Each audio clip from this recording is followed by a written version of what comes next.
translated by W. F. Trotter. Introductory Note.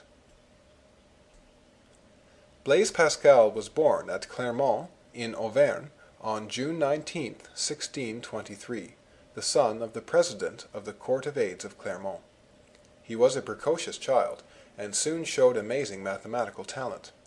His early training was scientific rather than literary or theological, and scientific interests predominated during the first period of his activity. He corresponded with the most distinguished scholars of the time, and made important contributions to pure and applied mathematics, and to physics. Meantime, an accident had brought the Pascal family into contact with Jansenist doctrine, and Blaise became an ardent convert. Jansenism, which took its name from Jansenius, the bishop of Ypres, had its headquarters in the Cistercian abbey of Port-Royal, and was one of the most rigorous and lofty developments of post-Reformation Catholicism. In doctrine, it somewhat resembled Calvinism in its insistence on grace and predestination at the expense of the freedom of the will, and in its cultivation of a thoroughgoing logical method of apologetics. In practice, it represented an austere and even ascetic morality, and it did much to raise the ethical and intellectual level of 17th century France. Jansenism was attacked as heretical, especially by the Jesuits, and the civil power ultimately took measures to crush the movement, disbanding the nuns of Port-Royal, and by its persecutions affording to many of the Jansenists opportunities for the display of a heroic obstinacy. In this struggle Pascal took an important part by the publication, under the pseudonym of Louis de Montault, of a series of 18 letters attacking the morality of the Jesuits and defending Jansenism against the charge of heresy. In spite of the fact that the party for which he fought was defeated, in these provincial letters, as they are usually called, Pascal inflicted a blow on the Society of Jesus from which that order has never entirely recovered. Pascal now formed the plan of writing an apology for the Christian religion, and during the rest of his life he was collecting materials and making notes for this work. But he had long been feeble in health. In the ardor of his religious devotion he had undergone incredible hardships, and on August 19, 1662, he died in his 40th year. It was from the notes for his contemplated apology that the Port-Royalists compiled and edited the book known as his Pensées, or Thoughts. The early texts were much tampered with, and the material has been frequently rearranged, but now at last it is possible to read these fragmentary jottings as they came from the hand of their author. In spite of their incompleteness and frequent incoherence, the Thoughts have long held a high place among the great religious classics. Much of the theological argument implied in these utterances has little appeal to the modern mind, but the acuteness of the observation of human life, the subtlety of the reasoning, the combination of precision and fervid imagination in the expression, make this a book to which the discerning mind can return again and again for insight and inspiration. End of introductory note.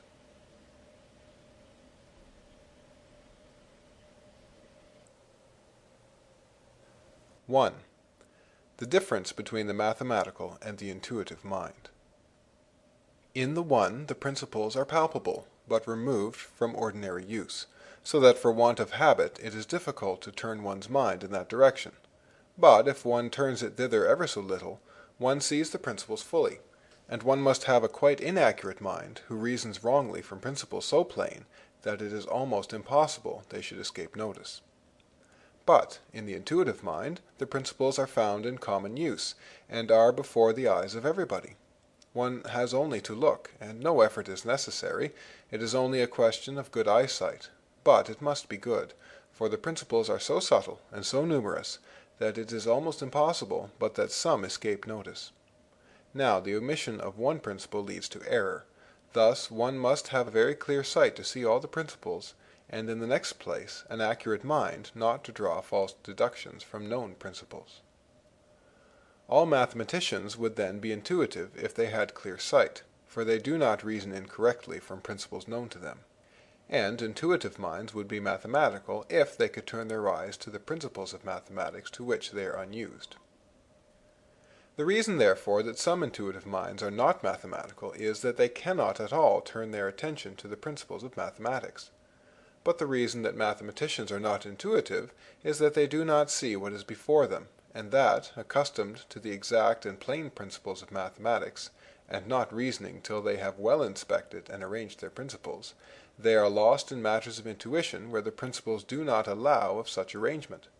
They are scarcely seen. They are felt rather than seen. There is the greatest difficulty in making them felt by those who do not of themselves perceive them.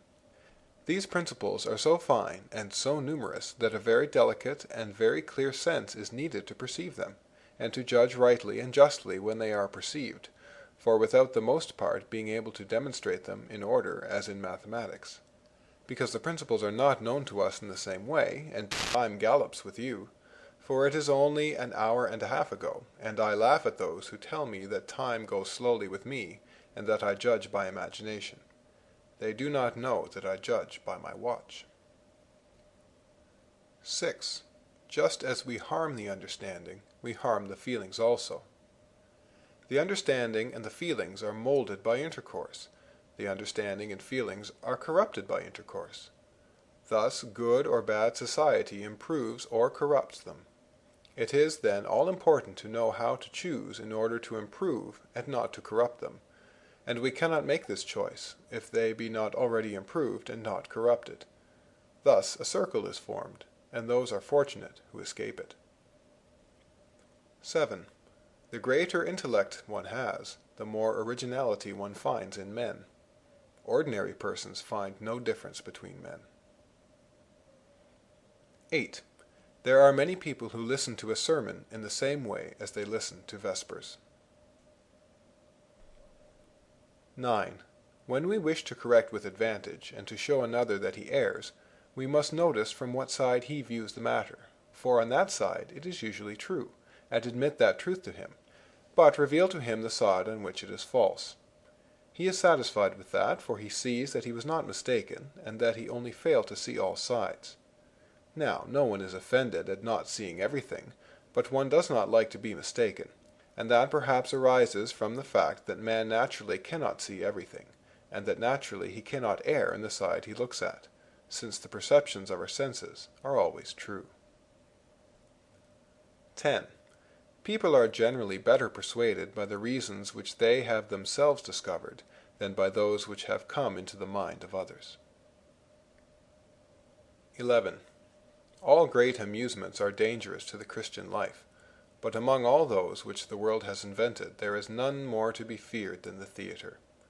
It is a representation of the passions so natural and so delicate that it excites them and gives birth to them in our hearts, and above all to that of love, principally when it is represented as very chaste and virtuous. For the more innocent it appears to innocent souls, the more they are likely to be touched by it.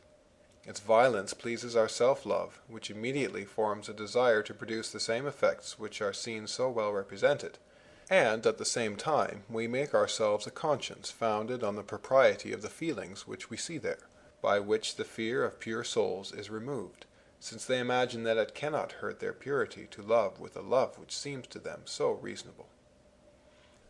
So we depart from the theatre with our hearts so filled with all the beauty and tenderness of love, the soul and the mind so persuaded of its innocence, that we are quite ready to receive its first impressions, or rather to seek an opportunity of awakening them in the heart of another, in order that we may receive the same pleasures and the same sacrifices which we have seen so well represented in the theatre. 12. Scaramouche, who only thinks of one thing. The doctor, who speaks for a quarter of an hour after he has said everything, so full is he of the desire of talking. Footnote: Scaramouche and the doctor were stock characters in Italian comedy. End of footnote. 13. One likes to see the error, the passion of Cleobuline, because she is unconscious of it. She would be displeasing if she were not deceived. Footnote: Cleobuline is Princess of Corinth in Mademoiselle de Scudéry's romance of Artemène ou le Grand Cyrus. End of footnote. 14.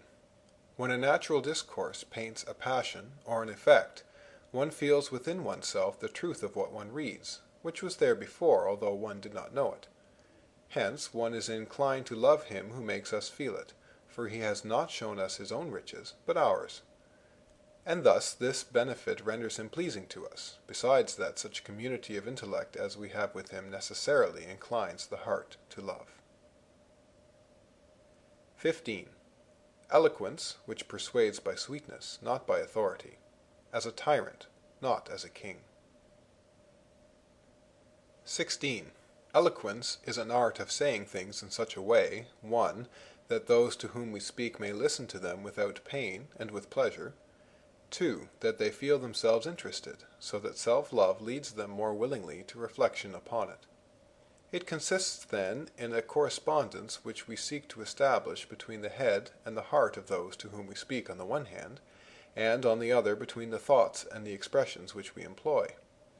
This assumes that we have studied well the heart of man so as to know all its powers, and then to find the just proportions of the discourse which we wish to adapt to them. We must put ourselves in the place of those who are to hear us, and make trial on our own heart of the turn which we give to our discourse, in order to see whether one is made for the other, and whether we can assure ourselves that the hearer will be, as it were, forced to surrender. We ought to restrict ourselves, so far as possible, to the simple and natural, and not to magnify that which is little, or belittle that which is great. It is not enough that a thing be beautiful, it must be suitable to the subject, and there must be in it nothing of excess or defect. 17.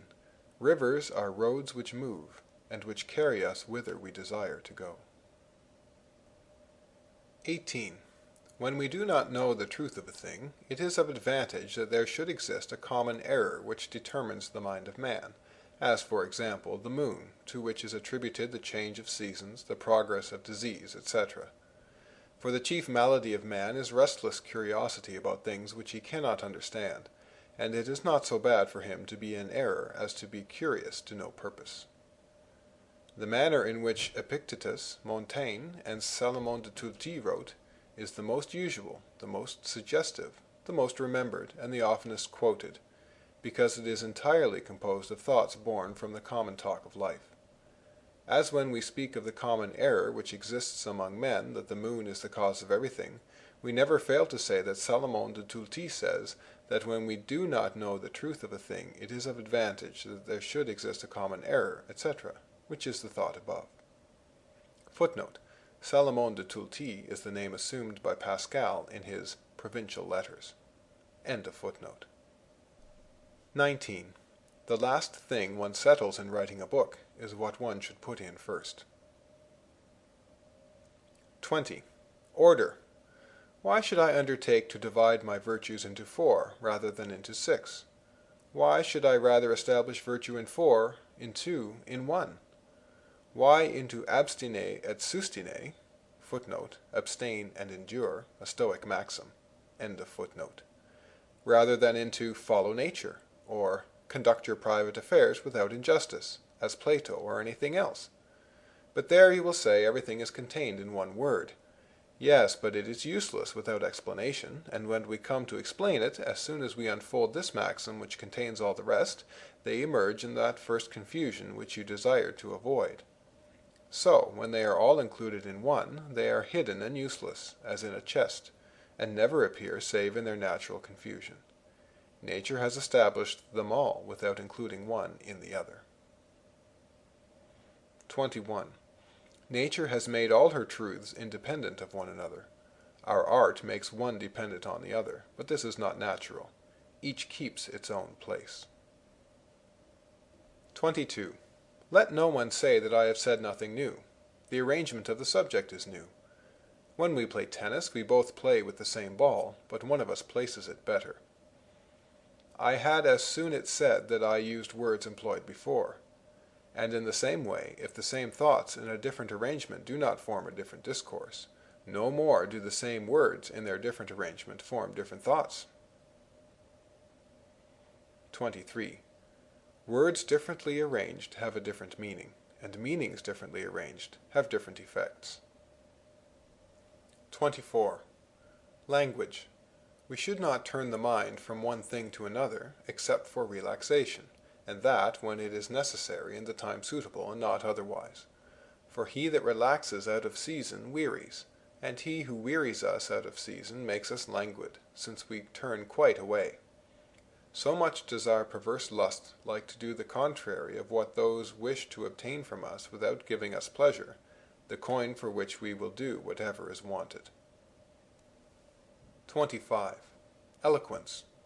It requires the pleasant and the real, but the pleasant must itself be drawn from the true. 26. Eloquence is a painting of thought, and thus those who, after having painted it, add something more, make a picture instead of a portrait. 27. Miscellaneous language. Those who make antitheses by forcing words are like those who make false windows for symmetry. Their rule is not to speak accurately, but to make apt figures of speech. 28. Symmetry is what we see at a glance, based on the fact that there is no reason for any difference, and based also on the face of man. Whence it happens that symmetry is only wanted in breadth, not in height or depth. 29. When we see a natural style, we are astonished and delighted, for we expected to see an author, and we find a man. Whereas those who have good taste, and who seeing a book expect to find a man, are quite surprised to find an author. Latin language reading by Lenny, Rio de Janeiro, Brazil. Pensées by Blaise Pascal. Translated by W. F. Trotter. Section 2. The Misery of Man Without God. Part 1. 60. First part. Misery of man without God. Second part. Happiness of man with God. Or, first part, that nature is corrupt, proved by nature itself. Second part, that there is a Redeemer, proved by Scripture. 61. Order. I might well have taken this discourse in an order like this, to show the vanity of all conditions of men, to show the vanity of ordinary lives, and then the vanity of philosophic lives, skeptics, stoics. But the order would not have been kept. I know a little what it is, and how few people understand it. No human science can keep it. St. Thomas did not keep it. Mathematics keep it, but they are useless on account of their depth. 62. Preface to the first part.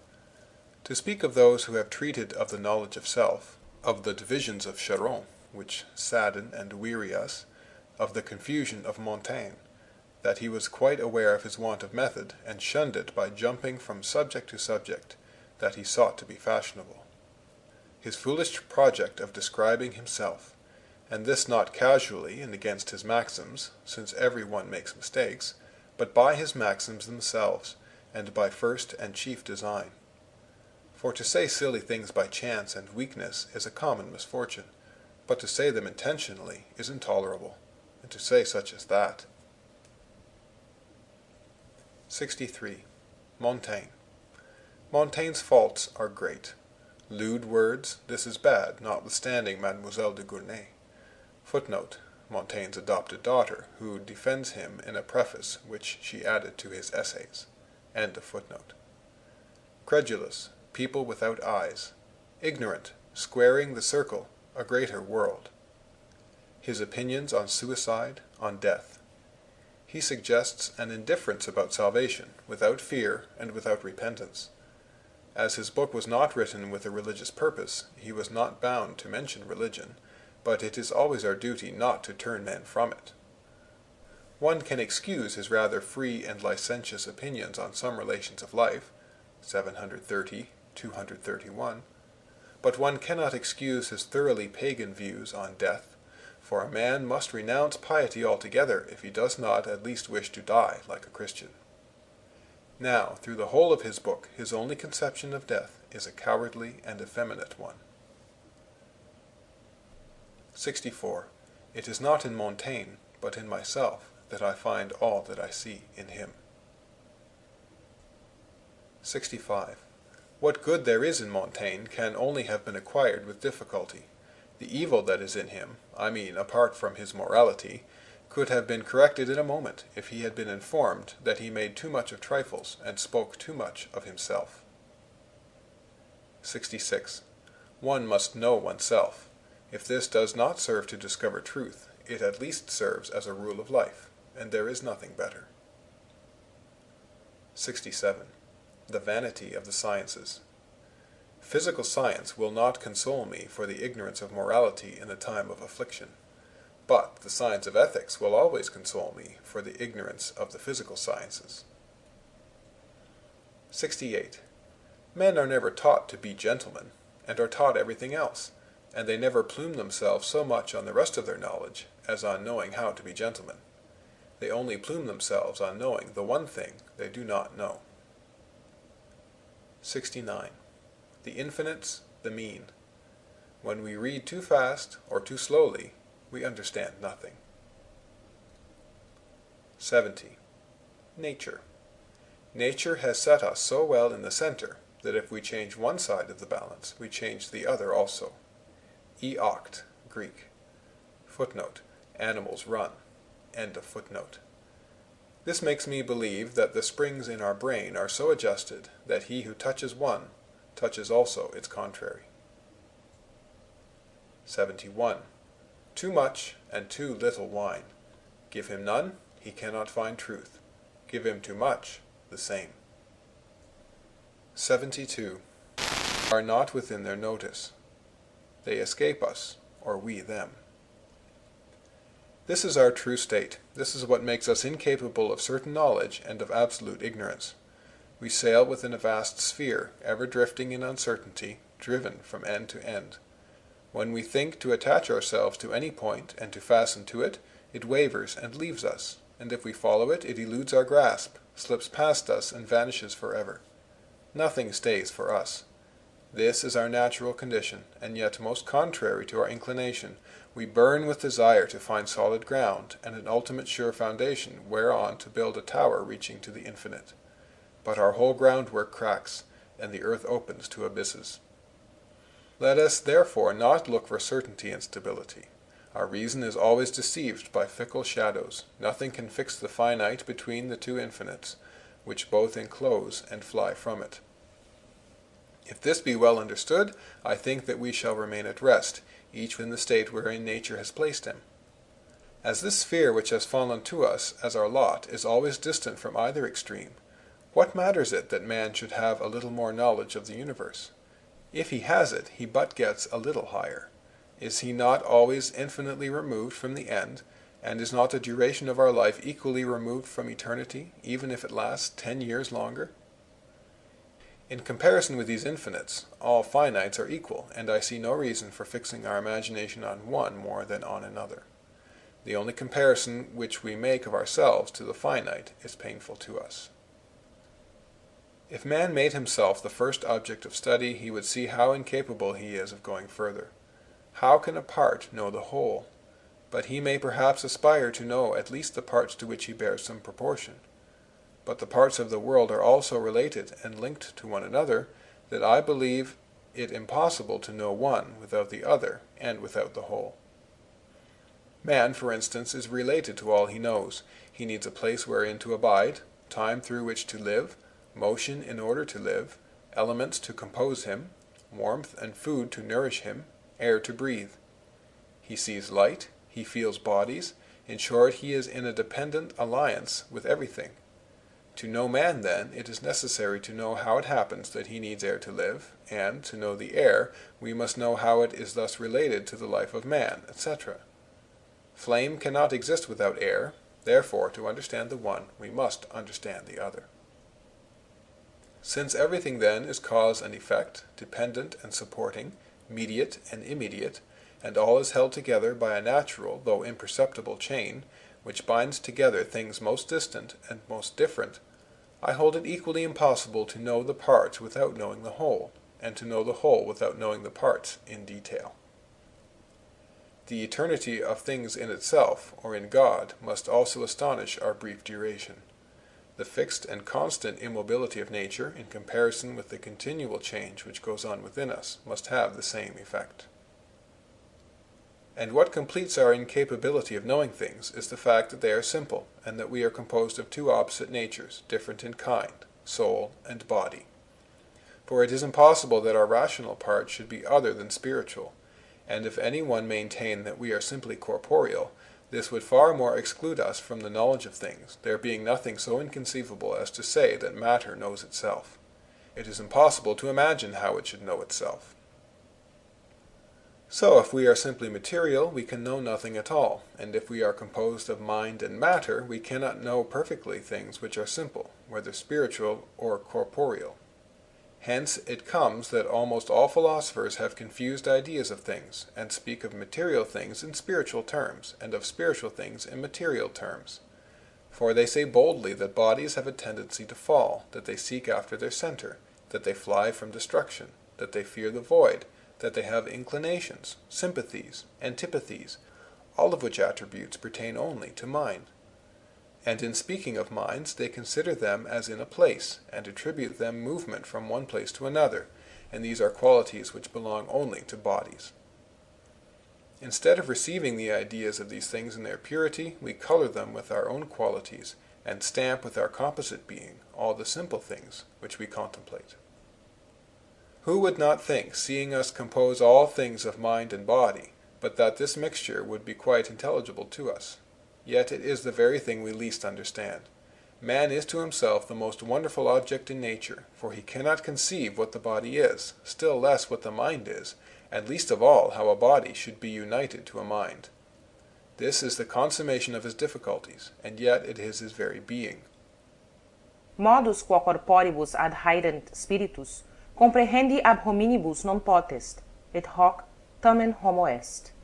Footnote: the manner in which spirits are united to bodies cannot be understood by men, yet such is man. St. Augustine. End of footnote. Finally, to complete the proof of our weakness, I shall conclude with these two considerations. 73. But perhaps this subject goes beyond the capacity of reason. Let us therefore examine her solutions to problems within her powers. If there be anything to which her own interest must have made her apply herself most seriously, it is the inquiry into her own sovereign good. Let us see, then, wherein these strong and clear-sighted souls have placed it, and whether they agree. One says that the sovereign good consists in virtue, another in pleasure, another in the knowledge of nature, another in truth. Felix qui potuit rerum cognoscere causas. Footnote: happy is he who could understand the causes of things. Virgil. End of footnote. Another in total ignorance, another in indolence, others in disregarding appearances, another in wondering at nothing. Nihil admirari propria res una quae possit facere et servare beatum. Footnote: to wonder at nothing is almost the only thing which can make and keep a man happy. Horace. End of footnote. And the true skeptics in their indifference, doubt, and perpetual suspense, and others, wiser, think to find a better definition. We are well satisfied. To transpose after the laws to the following title. We must see if this fine philosophy has gained nothing certain from so long and so intense study. Perhaps at least the soul will know itself. Let us hear the rulers of the world on this subject. What have they thought of her substance? 394. Footnote: numbers are references to Montaigne's Essays, Book 2, Chapter 12. End of footnote. Have they been more fortunate in locating her? 395. What have they found out about her origin, duration, and departure? 399. Is then the soul too noble a subject for their feeble lights? Let us then abase her to matter, and see if she knows whereof is made the very body which she animates, and those others which she contemplates. Truth, reason, and the senses, besides being both wanting in sincerity, deceive each other in turn. The senses mislead the reason with false appearances, and receive from reason in their turn the same trickery which they apply to her. Reason has her revenge. The passions of the soul trouble the senses, and make false impressions upon them. They rival each other in falsehood and deception. But besides those errors which arise accidentally and through lack of intelligence, with these heterogeneous faculties,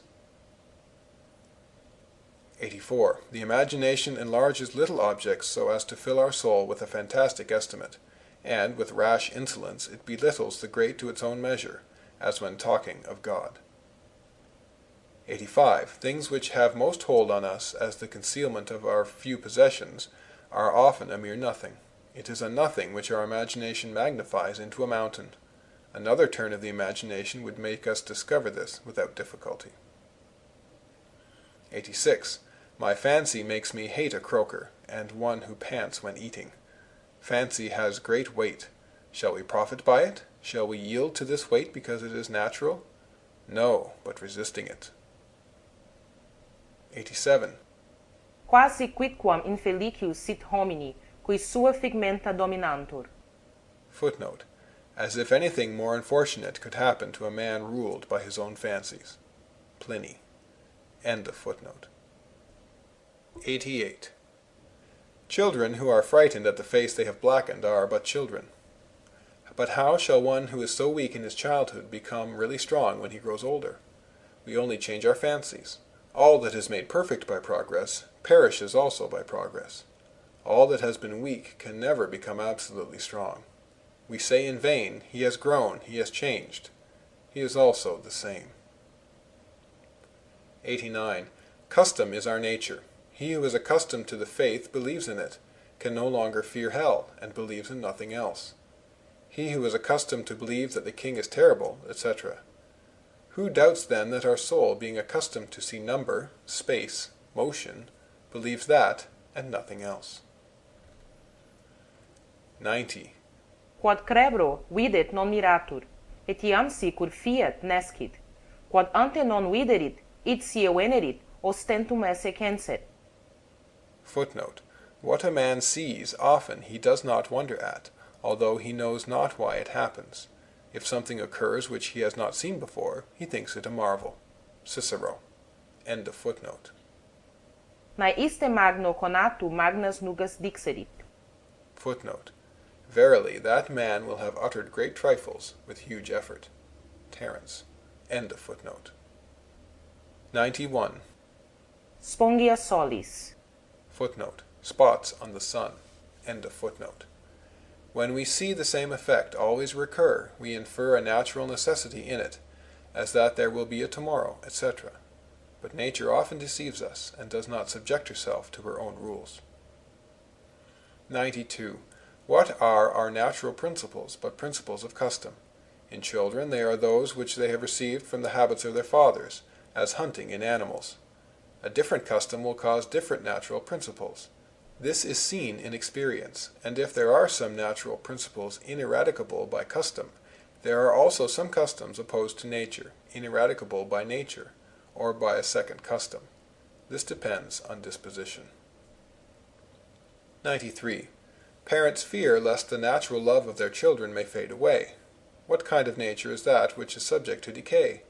Custom is a second nature which destroys the former. But what is nature? For is custom not natural? I am much afraid that nature is itself only a first custom, as custom is a second nature. 94. The nature of man is wholly animal. Omne animal. Footnote. All animal. End of footnote. There is nothing he may not make natural. There is nothing natural he may not lose. 95. Memory, joy are intuitions, and even mathematical propositions become intuitions, for education produces natural intuitions, and natural intuitions are erased by education. 96. When we are accustomed to use bad reasons for proving natural effects, we are not willing to receive good reasons when they are discovered. An example may be given from the circulation of the blood as a reason why the vein swells below the ligature. 97. The most important affair in life is the choice of a calling. Chance decides it. Custom makes men masons, soldiers, slaters. He is a good slater, says one, and speaking of soldiers, remarks, they are perfect fools. But others affirm, there is nothing great but war, the rest of men are good for nothing. We choose our callings according as we hear this or that praised or despised in our childhood, for we naturally love truth and hate folly. These words move us, the only error is in their application. So great is the force of custom that out of those whom nature has only made men are created all conditions of men. For some districts are full of masons, others of soldiers, etc. Certainly nature is not so uniform. It is custom, then, which does this, for it constrains nature. But sometimes nature gains the ascendancy and preserves man's instinct, in spite of all custom, good or bad. 98. Bias leading to error. It is a deplorable thing to see all men deliberating on means alone, and not on the end. Each thinks how he will acquit himself in his condition, but as for the choice of condition, or of country, chance gives them to us. It is a pitiable thing to see so many Turks, heretics, and infidels follow the way of their fathers, for the sole reason that each has been imbued with the prejudice that it is the best, and that fixes for each man his condition of locksmith, soldier, etc. Hence savages care nothing for Provence. 99. There is a universal and essential difference between the actions of the will and all other actions. The will is one of the chief factors in belief, not that it creates belief, but because things are true or false according to the aspect in which we look at them. The will, which prefers one aspect to another, turns the mind away from considering the qualities of all that it does not like to see, and thus the mind, moving in accord with the will, stops to consider the aspect which it likes, and so judges by what it sees. 100. Self-love. The nature of self-love, and of this human ego, is to love self only, and consider self only. But what will man do? He cannot prevent this object that he loves from being full of faults and wants. He wants to be great, and he sees himself small. He wants to be happy, and he sees himself miserable. He wants to be perfect, and he sees himself full of imperfections. He wants to be the object of love and esteem among men, and he sees that his faults merit only their hatred and contempt. This embarrassment in which he finds himself produces in him the most unrighteous and criminal passion that can be imagined, for he conceives a mortal enmity against the truth which reproves him, and which convinces him of his faults. He would annihilate it, but, unable to destroy it in its essence, he destroys it as far as possible in his own knowledge and in that of others.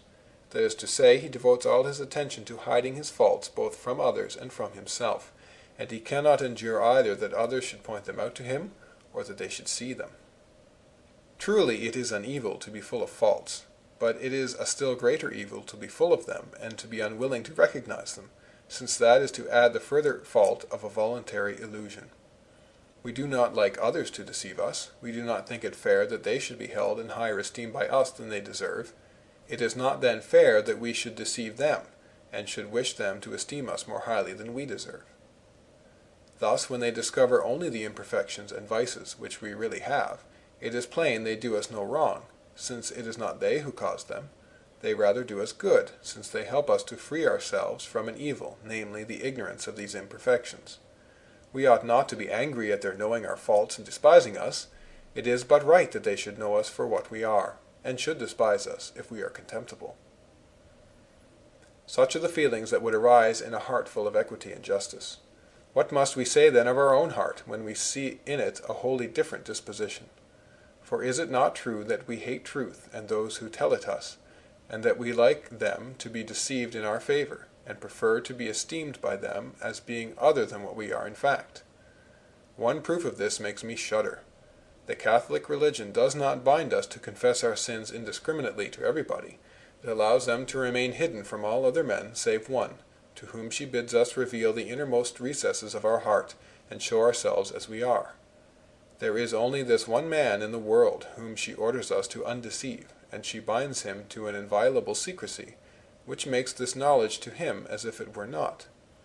Can we imagine anything more charitable and pleasant? And yet the corrupt 5. How difficult it is to submit anything to the judgment of another without prejudicing his judgment by the manner in which we submit it. If we say, I think it beautiful, I think it obscure, or the like, we either entice the imagination into that view, or irritate it to the contrary. It is better to say nothing, and then the other judges according to what really is, that is to say, according as it then is, and according as the other circumstances, not of our making, have placed it.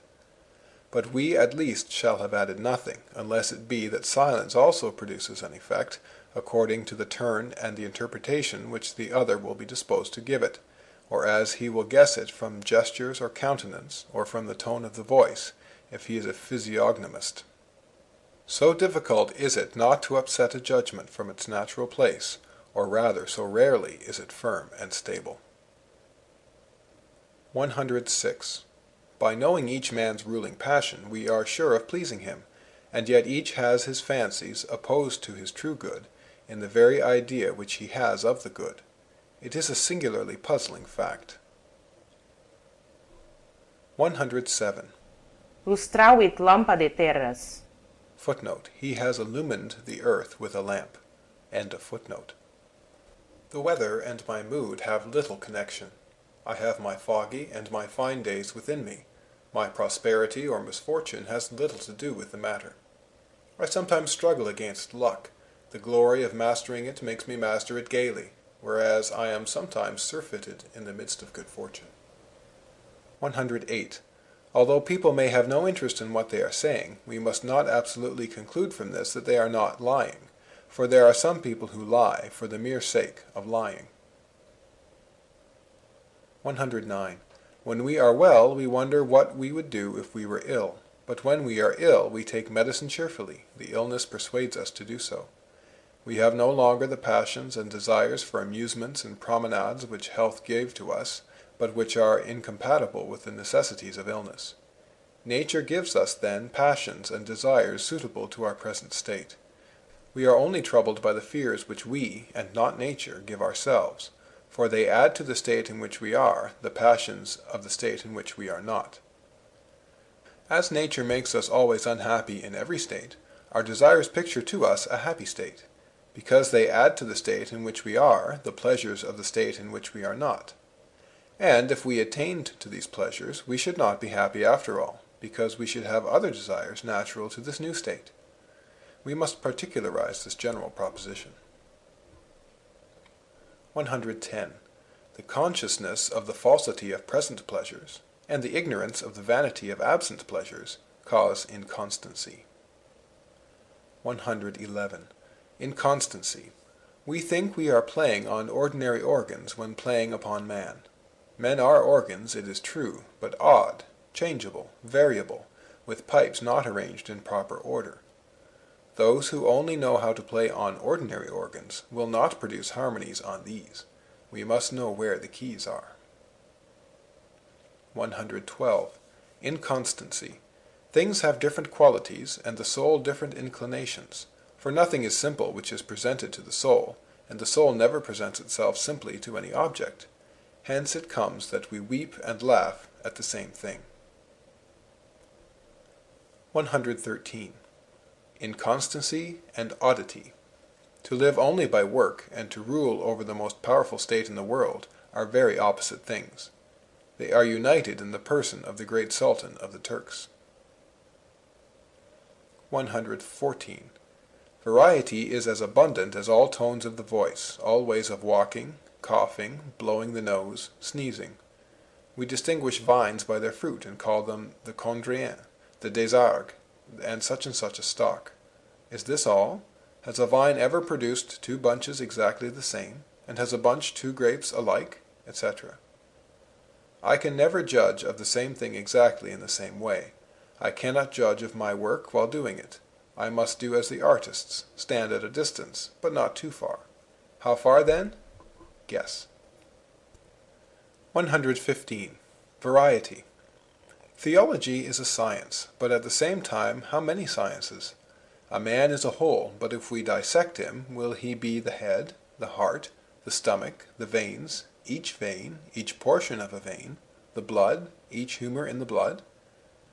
A town, a country place, is from afar a town and a country place.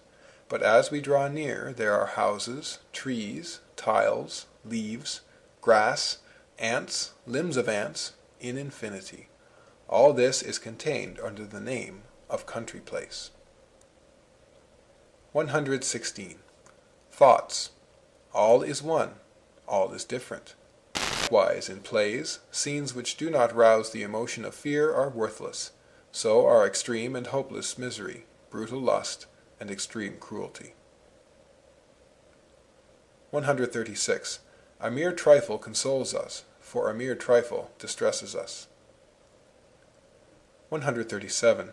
Without examining every particular pursuit, it is enough to comprehend them under diversion. 138. Men naturally slaters and of all callings, save in their own rooms. 139. Diversion.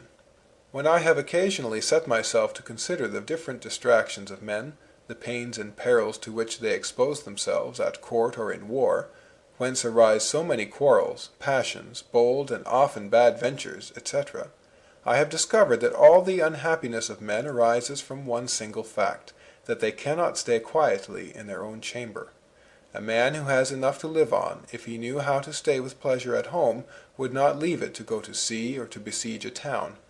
A commission in the army would not be bought so dearly, but that it is found insufferable not to budge from the town. And men only seek conversation and entertaining games because they cannot remain with pleasure at home. But on further consideration, when, after finding the cause of all our ills, I have sought to discover the reason of it, I have found that there is one very real reason, namely, the natural poverty of our feeble and mortal condition, so miserable that nothing can comfort us when we think of it closely. Whatever condition we picture to ourselves, if we muster all the good things which it is possible to possess, royalty is the finest position in the world. Yet, when we imagine a king intended with every pleasure he can feel, if he be without diversion, and be left to consider and reflect on what he is, this feeble happiness will not sustain him. He will necessarily fall into forebodings of dangers, of revolutions which may happen, and finally of death and inevitable disease, so that if he be without what is called diversion, he is unhappy, and more unhappy than the least of his subjects who plays and diverts himself. Hence it comes that play and the society of women, war, and high posts are so sought after, not that there is in fact any happiness in them, or that men imagine true bliss to consist in money won at play, or in the hare which they hunt. We would not take these as a gift. We do not seek that easy and peaceful lot which permits us to think of our unhappy condition, nor the dangers of war, nor the labor of office, but the bustle which averts these thoughts of ours, and amuses us. Reasons why we like the chase better than the quarry. Hence it comes that men so much love noise and stir, hence it comes that the prison is so horrible a punishment, hence it comes that the pleasure of solitude is a thing incomprehensible. And it is in fact the greatest source of happiness in the condition of kings that men try incessantly to divert them, and to procure for them all kinds of pleasures. The king is surrounded by persons whose only thought is to divert the king, and to prevent his thinking of self. For he is unhappy, king though he be, if he think of himself. This is all that men have been able to discover to make themselves happy, and those who philosophize on the matter, and who think men unreasonable for spending a whole day in chasing a hare which they would not have bought, scarce know our nature. The hare in itself would not screen us from the sight of death and calamities, but the chase which turns away our attention from these does screen us. The advice given to Pyrrhus to take the rest which he was about to seek with so much labor was full of difficulties. To bid a man live quietly is to bid him live happily. It is to advise him to be in a state perfectly happy, in which he can think at leisure without finding therein a cause of distress. This is to misunderstand nature. As men who naturally understand their own condition avoid nothing so much as rest, so there is nothing they leave undone in seeking turmoil, not that they have an instinctive knowledge of true happiness. So we are wrong in blaming them. Their error does not lie in seeking excitement, if they seek it only as a diversion. The evil is that they seek it as if the possession of the objects of their quest would make them really happy. In this respect it is right to call their quest a vain one. Hence in all this both the censurers and the censured do not understand man's true nature. And thus when we take the exception against them, that what they seek with such fervor cannot satisfy them, if they replied, as they should do if they considered the matter thoroughly, that they sought in it only a violent and impetuous occupation which turned their thoughts from self, and that they therefore chose an attractive object to charm and ardently attract them, they would leave their opponents without a reply. But they do not make this reply because they do not know themselves. They do not know that it is the chase, and not the quarry, which they seek. Dancing, we must consider rightly where to place our feet. A gentleman sincerely believes that hunting is great and royal sport, but a beater is not of this opinion. They imagine that if they obtain such a post, they would then rest with pleasure, and are insensible of the insatiable nature of their desire. They think they are truly seeking quiet, and they are only seeking excitement. They have a secret instinct which impels them to seek amusement and occupation abroad, and which arises from the sense of their constant unhappiness. They have another secret instinct, a remnant of the greatness of our original nature, which teaches them that happiness in reality consists only in rest, and not in stir. And of these two contrary instincts they form within themselves a confused idea, which hides itself from their view in the depths of their soul, inciting them to aim at rest through excitement, and always to fancy that the satisfaction which they have not will come to them, if, by surmounting whatever difficulties confront them, they can thereby open the door to rest. Thus passes away all man's life. Men seek rest in a struggle against difficulties, and when they have conquered these, rest becomes insufferable. For we think either of the misfortunes we have, or those which threaten us. And even if we should see ourselves sufficiently sheltered on all sides, weariness of its own accord would not fail to arise from the depths of the heart wherein it has its natural roots, and to fill the mind with its poison. Thus, so wretched is man that he would weary even without any cause for weariness from the peculiar state of his disposition, and so frivolous is he that, though full of 1,000 reasons for weariness, the least thing, such as playing billiards or hitting a ball, is sufficient to amuse him. But will you say what object has he in all this? The pleasure of bragging tomorrow among his friends that he has played better than another. So others sweat in their own rooms to show to the learned that they have solved a problem in algebra which no one had hitherto been able to solve. Many more expose themselves to extreme perils, in my opinion as foolishly, in order to boast afterwards that they have captured a town. Lastly, others wear themselves out in studying all these things, not in order to become wiser, but only in order to prove that they know them, and these are the most senseless of the band, since they are so knowingly, whereas one may suppose of the others that if they knew it, they would no longer be foolish. Thus man spends his life without weariness in playing every day for a small stake. Give him each morning the money he can win each day, on condition he does not play, you make him miserable. It will perhaps be said that he seeks the amusement of play, and not the winnings. Make him then play for nothing. He will not become excited over it, and will feel bored. It is then not the amusement alone that he seeks. A languid and passionless amusement will weary him. He must get excited over it, and deceive himself by the fancy that he will be happy to win what he would not have as a gift, on condition of not playing. And he must make for himself an object of passion, and excite over it his desire, his anger, his fear, to obtain his imagined end, as children are frightened at the face they have blackened. Whence comes it that this man, who lost his only son a few months ago, or who this morning was in such trouble through being distressed by lawsuits and quarrels, now no longer thinks of them? Do not wonder, he is quite taken up in looking out for the boar which his dogs have been hunting so hotly for the last 6 hours.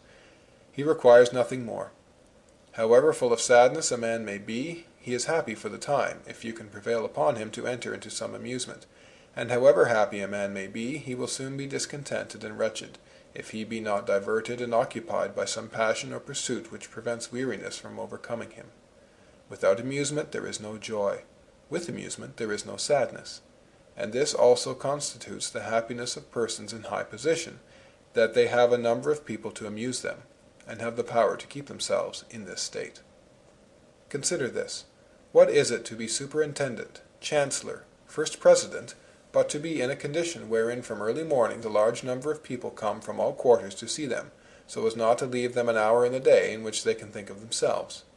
And when they are in disgrace and sent back to their country houses, where they lack neither wealth nor servants to help them on occasion, they do not fail to be wretched and desolate, because no one prevents them from thinking of themselves.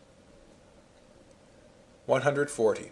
How does it happen that this man, so distressed at the death of his wife and his only son, or who has some great lawsuit which annoys him, is not at this moment sad, and that he seems so free from all painful and disquieting thoughts? We need not wonder, for a ball has been served him, and he must return it to his companion. He is occupied in catching it in its fall from the roof to win a game. How can he think of his own affairs, pray, when he has this other matter in hand? Here is a care worthy of occupying this great soul, and taking away from him every other thought of the mind.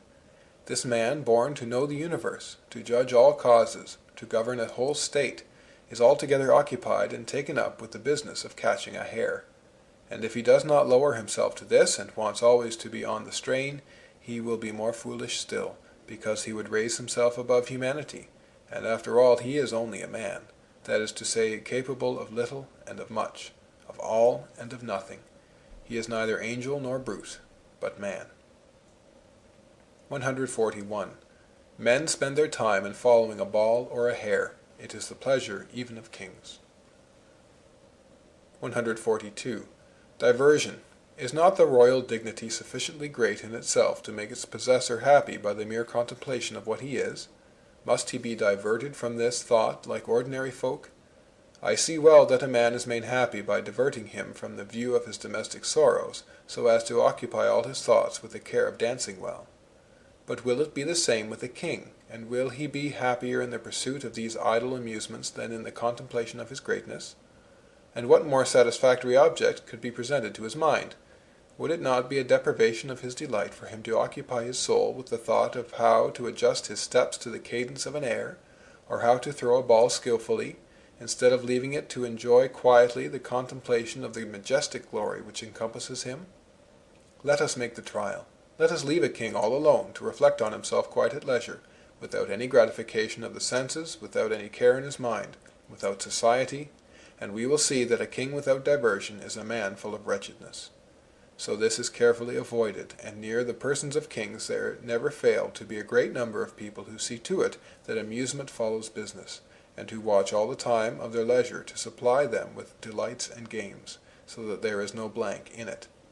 In fact, kings are surrounded with persons who are wonderfully attentive in taking care that the king be not alone and in a state to think of himself, knowing well that he will be miserable, king though he be, if he meditate on self. In all this I am not talking of Christian kings as Christians, but only as kings. 143. Diversion. Men are entrusted from infancy with the care of their honor, their property, their friends, and even with the property and the honor of their friends. They are overwhelmed with business, with the study of languages, and with physical exercise, and they are made to understand that they cannot be happy unless their health, their honor, their fortune, and that of their friends be in good condition, and that a single thing wanting will make them unhappy. Thus they are given cares and business which make them bustle about from break of day. It is, you will exclaim, a strange way to make them happy. What more could be done to make them miserable? Indeed, what could be done? We should only have to relieve them from all these cares, for then they would see themselves. They would reflect on what they are, whence they came, whither they go, and thus we cannot employ and divert them too much. And this is why, after having given them so much business, we advise them, if they have some time for relaxation, to employ it in amusement, in play, and to be always fully occupied. How hollow and full of ribaldry is the heart of man. 144. I spent a long time in the study of the abstract sciences, and was disheartened by the small number of fellow students in them. When I commenced the study of man, I saw that these abstract sciences are not suited to man, and that I was wandering further from my own state in examining them, than others in not knowing them. I pardoned their little knowledge, but I thought at least to find many companions in the study of man, and that it was the true study which is suited to him. I have been deceived. Still fewer study it than geometry. It is only from want of knowing how to study this that we seek the other studies. But is it not that even here is not the knowledge which man should have, and that for the purposes of happiness it is better for him not to know himself? 145. One thought alone occupies us. We cannot think of two things at the same time. This is lucky for us according to the world, not according to God. 146. Man is obviously made to think. It is his whole dignity and his whole merit, and his whole duty is to think as he ought. Now the order of thought is to begin with self, and with its author and its end. Now, of what does the world think? Never of this, but of dancing, playing the lute, singing, making verses, running at the ring, etc., fighting, making oneself king, without thinking what it is to be a king, and what to be a man. 147.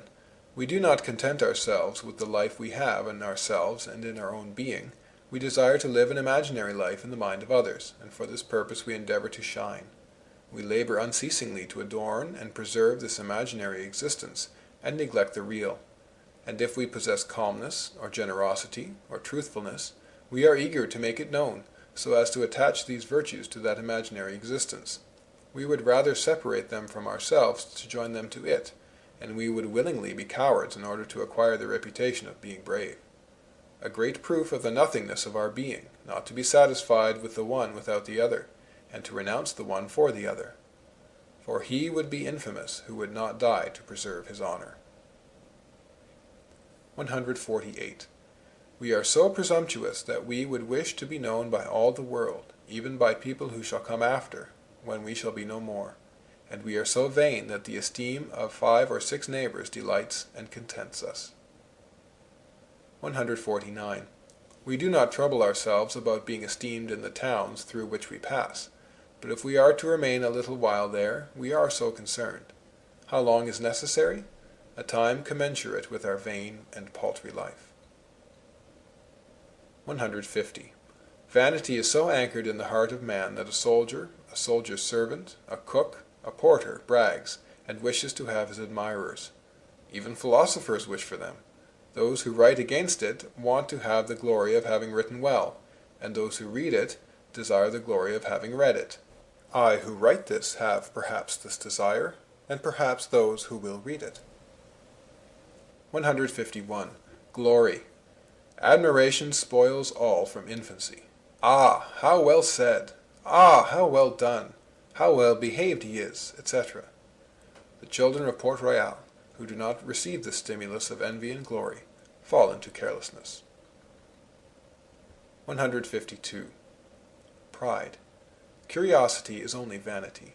Most frequently we wish to know, but to talk. Otherwise we would not take a sea voyage in order never to talk of it, and for the sole pleasure of seeing without hope of ever communicating it. 153. Of the desire of being esteemed by those with whom we are. Pride takes such natural possession of us in the midst of our woes, errors, etc. We even lose our life with joy, provided people talk of it. Vanity, play, hunting, visiting, false shams, a lasting name. 154. I have no friends to your advantage. 155. A true friend is so great an advantage, even for the greatest lords, in order that he may speak well of them, and back them in their absence, that they should do all to have one. But they should choose well, for if they spend all their efforts in the interests of fools, it will be of no use, however well these may speak of them, and these will not even speak well of them if they find themselves on the weakest side, for they have no influence, and thus they will speak ill of them in company. 156. Ferox gens, nullum esse vitam sine armis rati. Footnote. A fierce people, who thought life was nothing without arms. Livy. End of footnote. They prefer death to peace. Others prefer death to war. Every opinion may be held preferable to life, the love of which is so strong and so natural. 157. Contradiction. Contempt for our existence, to die for nothing, hatred of our existence. 158. Pursuits. The charm of fame is so great that we like every object to which it is attached, even death. 159. Noble deeds are most estimable when hidden. When I see some of these in history, they please me greatly. But after all, they have not been quite hidden, since they have been known, and though people have done what they could to hide them, the little publication of them spoils all, for what was best in them was the wish to hide them. 160. Sneezing absorbs all the functions of the soul, as well as work does, but we do not draw therefrom the same conclusions against the greatness of man, because it is against his will. And although we bring it on ourselves, it is nevertheless against our will that we sneeze. It is not in view of the act itself, it is for another end, and thus it is not a proof of the weakness of man, and of his slavery under that action. It is not disgraceful for man to yield to pain, and it is disgraceful to yield to pleasure. This is not because pain comes to us from without, and we ourselves seek pleasure. For it is possible to seek pain, and to yield to it purposely, without this kind of baseness. Whence comes it then that reason thinks it honorable to succumb under stress of pain, and disgraceful to yield to the attack of pleasure? It is because pain does not tempt and attract us. It is we ourselves who choose it voluntarily, and will it to prevail over us, so that we are masters of the situation, and in this man yields to himself. But in pleasure it is man who yields to pleasure. Now only mastery and sovereignty bring glory, and only slavery brings shame. 161. Vanity. How wonderful it is that a thing so evident as the vanity of the world is so little known, that it is a strange and surprising thing to say that it is foolish to seek greatness. 162. He who will know fully the vanity of man has only to consider the causes and effects of love. The cause is I know not what, Corneille, and the effects are dreadful. This I know not what, so small an object that we cannot recognize it, agitates a whole country, princes, armies, the entire world. Cleopatra's nose, had it been shorter, the whole aspect of the world would have been altered. 163. Vanity, the cause and the effects of love. Cleopatra. 164. He who does not see the vanity of the world is himself very vain. Indeed, who does not see it but youths who are absorbed in fame, diversion, and the thought of the future? But take away their diversion, and you will see them dried up with weariness. They feel then their nothingness without knowing it, for it is indeed to be unhappy, to be an insufferable sadness, as soon as we are reduced to thinking of self, and have no diversion. 165. Thoughts. In omnibus requiem quae sivi. Footnote. In all things I have sought rest. End of footnote. If our condition were truly happy, we would not need diversion from thinking of it in order to make ourselves happy. 166. Diversion. Death is easier to bear without thinking of it than is the thought of death without peril. 167. The miseries of human life have established all this. As men have seen this, they have taken up diversion. 168. Diversion. As men are not able to fight against death, misery, ignorance, they have taken it into their heads in order to be happy not to think of them at all. 169. Despite these miseries, man wishes to be happy, and only wishes to be happy, and cannot wish not to be so. But how will he set about it? To be happy, he would have to make himself immortal, but not being able to do so, it has occurred to him to prevent himself from thinking of death. 170. Diversion. If man were happy, he would be the more so the less he was diverted, like the saints and God. Yes, but is it not to be happy to have a faculty of being amused by diversion? No, for that comes from elsewhere and from without, and thus is dependent, and therefore subject to be disturbed by 1,000 accidents, which bring inevitable griefs. 171. Misery. The only thing which consoles us for our miseries is diversion, and yet this is the greatest of our miseries. For it is this which principally hinders us from reflecting upon ourselves, and which makes us insensibly ruin ourselves. Without this we should be in a state of weariness, and this weariness would spur us to seek a more solid means of escaping from it. But diversion amuses us, and leads us unconsciously to death. 172.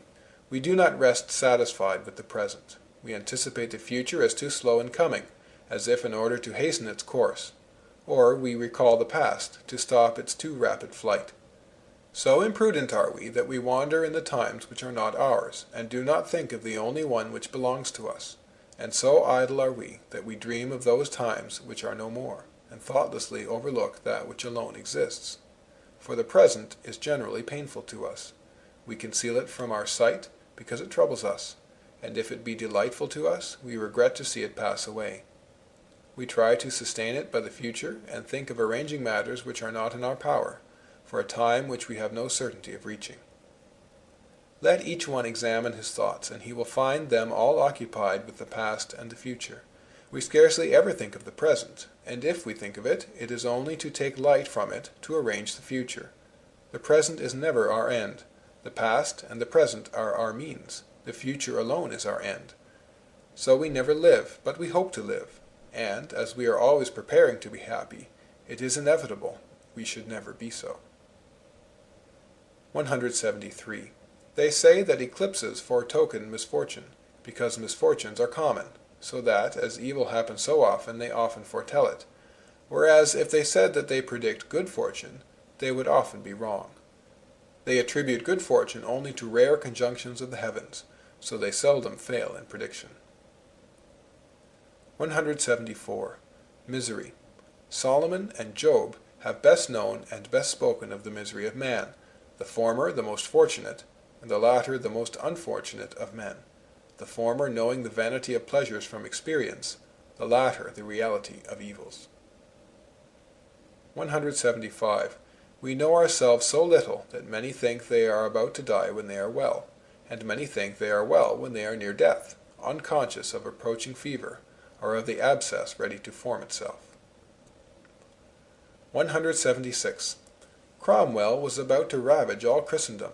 The royal family was undone, and his own for ever established, save for a little grain of sand which formed in his ureter. Rome herself was trembling under him, but this small piece of gravel having formed there, he is dead, his family cast down, all is peaceful, and the king is restored. 177. Three hosts. Would he who had possessed the friendship of the King of England, the King of Poland, and the Queen of Sweden, have believed he would lack a refuge and shelter in the world? 178. Macrobius, on the innocents slain by Herod. 179. When Augustus learnt that Herod's own son was amongst the infants under 2 years of age, whom he had caused to be slain, he said that it was better to be Herod's pig than his son. Macrobius, Saturnalia, Book 2, Chapter 4. 180. The great and the humble have the same misfortunes, the same griefs, the same passions, but the one is at the top of the wheel, and the other near the center, and so less disturbed by the same revolutions. 181.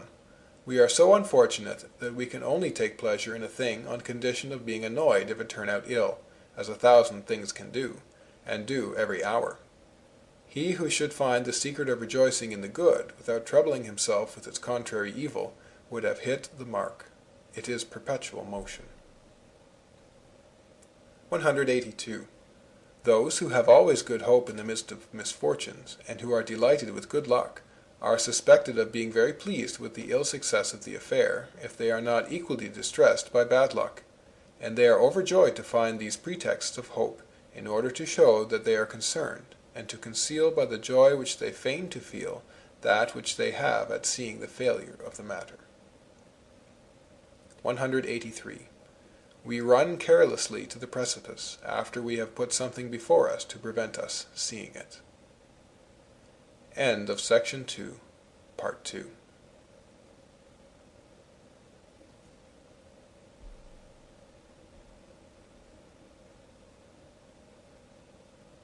184.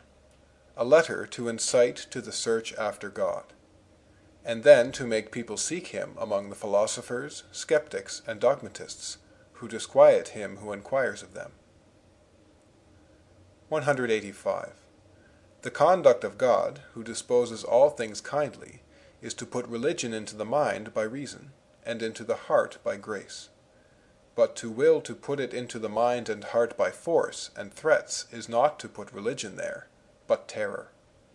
Terrorem potius quam religionem. Footnote: terror rather than religion. End of footnote. 186. Nisi terrerentur et non docerentur, improba quasi dominatio videretur. Augustine, Epistle 48 or 49. Footnote: if they were not terrified and were instructed, it would seem like an unjust tyranny. End of footnote. Contra mendacium ad consentium. Footnote: to meet a lie, appeal to the council. End of footnote. 187. Order. Men despise religion. They hate it, and fear it is true. To remedy this we must begin by showing that religion is not contrary to reason, that it is venerable, to inspire respect for it. Then we must make it lovable, to make good men hope it is true. Finally, we must prove it is true. Venerable, because it has perfect knowledge of man; lovable, because it promises the true good. 188. In every dialogue and discourse we must be able to say to those who take offense, "Of what do you complain?" 189. To begin by pitying unbelievers. They are wretched enough by their condition. We ought only to revile them where it is beneficial, but this does them harm. 190. To pity atheists who seek, for are they not unhappy enough? To inveigh against those who make a boast of it. 191. And will this one scoff at the other? Who ought to scoff? And yet the latter does not scoff at the other, but pities him. 192. To reproach Miton with not being troubled, since God will reproach him. 193. Quid fiet hominibus qui minima contemnunt, maiora non credunt. Footnote. What will happen to men who despise the smallest things and do not believe the greater? End of footnote. 194. Let them at least learn what is the religion they attack before attacking it. If this religion boasted of having a clear view of God and of possessing it open and unveiled, it would be attacking it to say that we see nothing in the world which shows it with this clearness. But since, on the contrary, it says that men are in darkness and estranged from God, that he has hidden himself from their knowledge, that this is in fact the name which he gives himself in the Scriptures. Deus absconditus. Footnote, a hidden God, Isaiah chapter 45, verse 15. End of footnote. And finally, if it endeavors equally to establish these two things, that God has set up in the Church visible signs to make himself known to those who should seek him sincerely, and that he has nevertheless so disguised them that he will only be perceived by those who seek him with all their heart, what advantage can they obtain when, in the negligence with which they make profession of being in search of the truth, they cry out that nothing reveals it to them?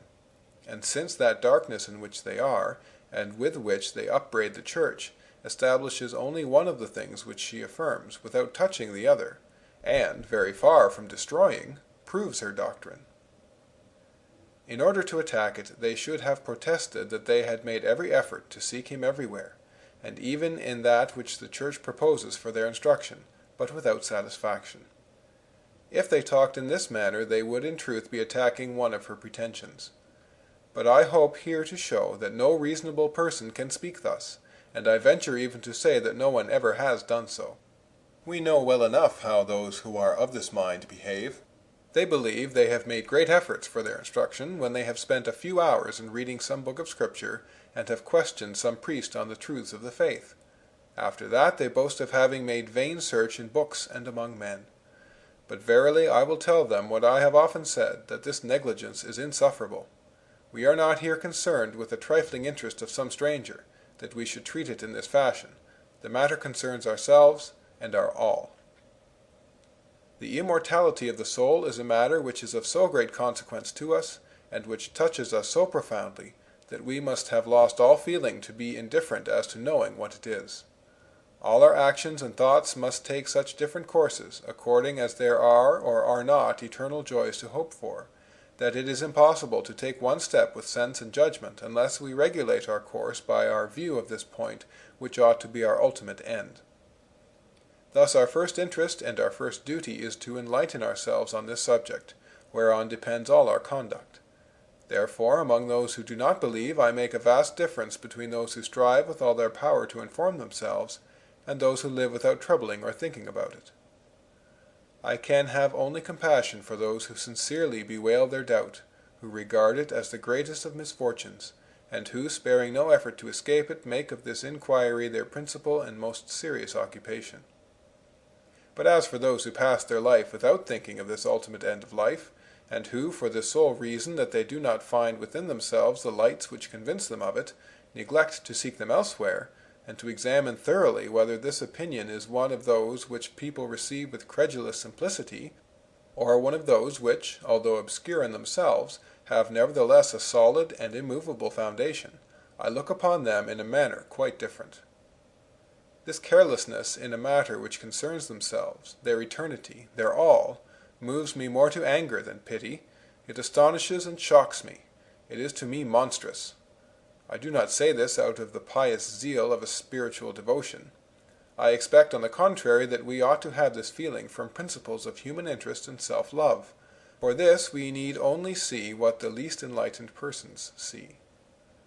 We do not require great education of the mind to understand that here is no real and lasting satisfaction, that our pleasures are only vanity, that our evils are infinite, and lastly, that death, which threatens us every moment, must infallibly place us within a few years under the dreadful necessity of being forever either annihilated or unhappy. There is nothing more real than this, nothing more terrible. Be as heroic as we like, that is the end which awaits the noblest life in the world. Let us reflect on this, and then say whether it is not beyond doubt that there is no good in this life but in the hope of another, that we are happy only in proportion as we draw near it, and that, as there are no more woes for those who have complete assurance of eternity, so there is no more happiness for those who have no insight into it. Surely, then, it is a great evil thus to be in doubt, but it is at least an indispensable duty to seek when we are in such doubt, and thus the doubter who does not seek is altogether completely unhappy and completely wrong. And if besides this he is easy and content, professes to be so, and indeed boasts of it, if it is this state itself which is the subject of his joy and vanity, I have no words to describe so silly a creature. How can people... Let us see.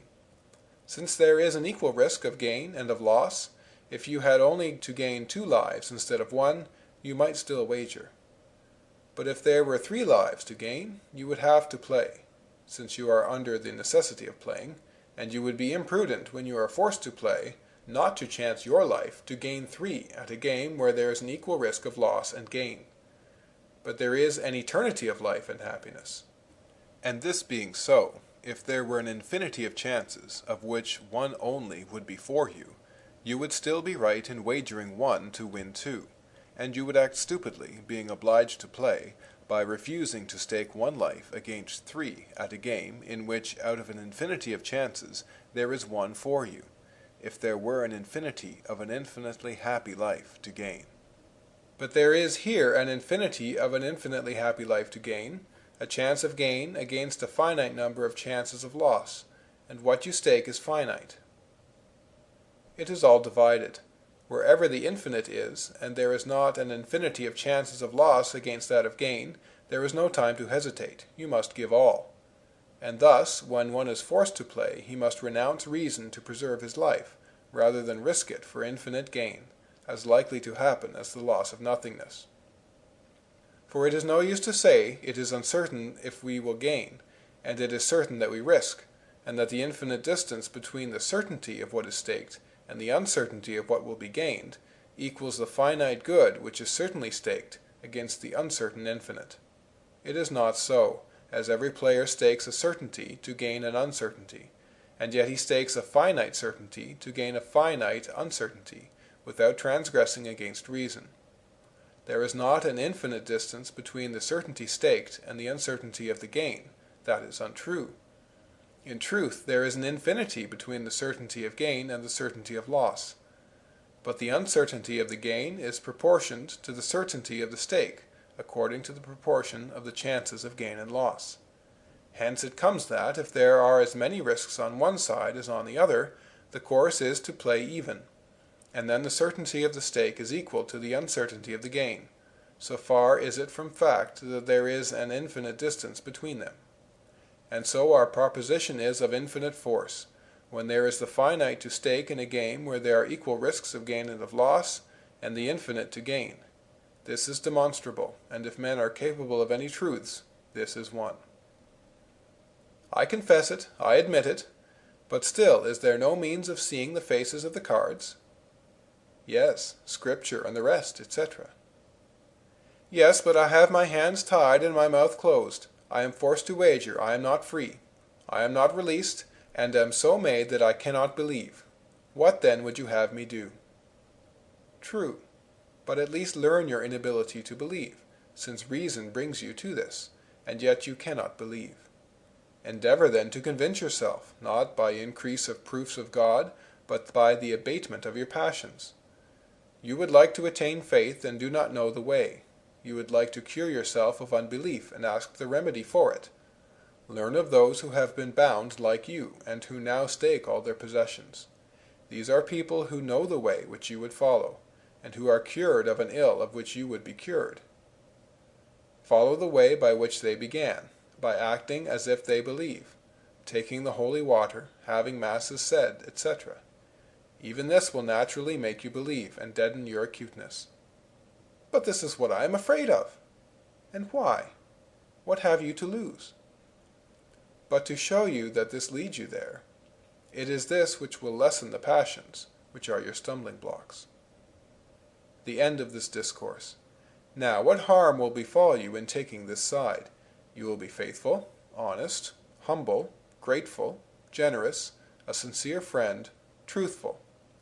Certainly you will not have those poisonous pleasures, glory and luxury, but will you not have others? I will tell you that you will thereby gain in this life, and that at each step you take on this road you will see so great certainty of gain, so much nothingness in what you risk, that you will at last recognize that you have wagered for something certain and infinite, for which you have given nothing. Ah, this discourse transports me, charms me, etc. If this discourse pleases you and seems impressive, know that it is made by a man who has knelt, both before and after it, in prayer to that Being, infinite and without parts, before whom he lays all he has, for you also to lay before him all you have, for your own good and for his glory, that so strength may be given to lowliness. 234. If we must not act save on a certainty, we ought not to act on religion, for it is not certain. But how many things we do on an uncertainty! Sea voyages, battles! I say then we must do nothing at all, for nothing is certain, and that there is more certainty in religion than there is as to whether we may see tomorrow. For it is not certain that we may see tomorrow, and it is certainly possible that we may not see it. We cannot say as much about religion. It is not certain that it is, but who will venture to say that it is certainly possible that it is not? Now, when we work for tomorrow, and so on an uncertainty, we act reasonably, for we ought to work for an uncertainty according to the doctrine of chance which was demonstrated above. St. Augustine has seen that we work for an uncertainty, on sea, in battle, etc., but he has not seen the doctrine of chance which proves that we should do so. Montaigne has seen that we are shocked at a fool, and that habit is all-powerful, but he has not seen the reason of this effect. All these persons have seen the effects, but they have not seen the causes. They are, in comparison with those who have discovered the causes, as those who have only eyes are, in comparison with those who have intellect. For the effects are perceptible by sense, and the causes are visible only to the intellect. And although these effects are seen by the mind, this mind is, in comparison with the mind which sees the causes, as the bodily senses are in comparison with the intellect. 235.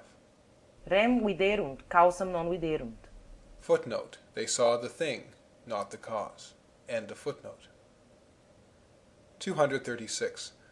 According to the doctrine of chance, you ought to put yourself to the trouble of searching for the truth, for if you die without worshipping the true cause, you are lost. But, say you, if he had wished me to worship him, he would have left me signs of his will.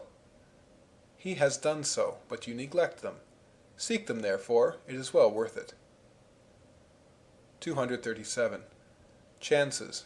We must live differently in the world, according to these different assumptions. 1. That we could always remain in it. 2. That it is certain that we shall not remain here long, and uncertain if we shall remain here 1 hour. This last assumption is our condition. 238.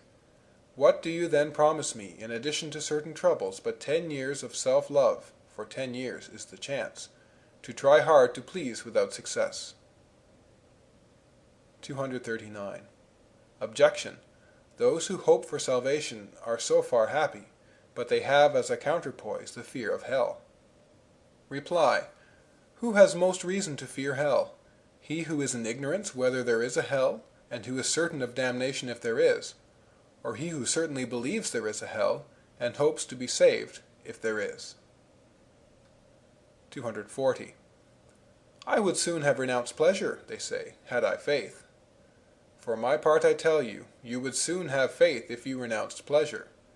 Now it is for you to begin. If I could, I would give you faith. I cannot do so, nor therefore test the truth of what you say. But you can well renounce pleasure, and test whether what I say is true.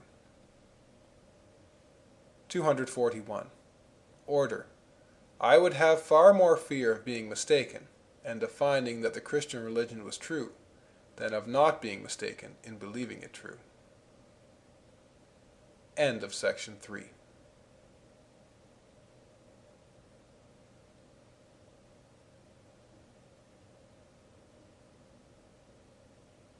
Latin language reading by Lenny, Rio de Janeiro, Brazil. Pensées by Blaise Pascal. Translated by W. F. Trotter. Section 4. Of the Means of Belief. 242. Preface to the second part. To speak of those who have treated of this matter. I admire the boldness with which these persons undertake to speak of God. In addressing their argument to infidels, their first chapter is to prove divinity from the works of nature. I should not be astonished at their enterprise, if they were addressing their argument to the faithful, for it is certain that those who have the living faith in their heart see at once that all existence is none other than the work of the God whom they adore.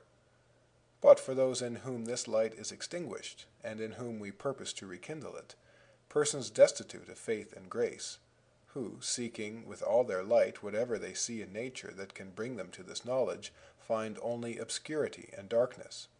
To tell them that they have only to look at the smallest things which surround them, and they will see God openly, to give them as a complete proof of this great and important matter the course of the moon and planets, and to claim to have concluded the proof with such an argument, is to give them ground for believing that the proofs of our religion are very weak.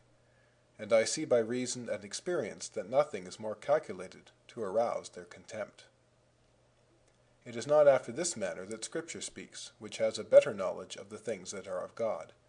It says, on the contrary, that God is a hidden God, and that, since the corruption of nature, he has left men in a darkness from which they can escape only through Jesus Christ, without whom all communion with God is cut off. Nemo novit patrem nisi filius, et cui voluerit filius revelare. Footnote. Matthew chapter 11, verse 27. All things have been delivered unto me of my Father, and no one knoweth the Son, save the Father, neither doth any know the Father, save the Son, and he to whomsoever the Son willeth to reveal him. End of footnote. This is what Scripture points out to us when it says in so many places that those who seek God find him. It is not of that light, like the noonday sun, that this is said.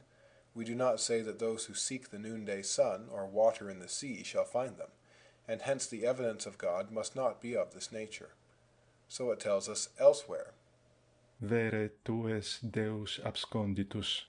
Footnote. Isaiah chapter 45, verse 15.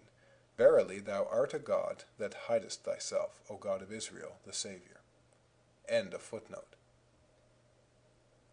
243.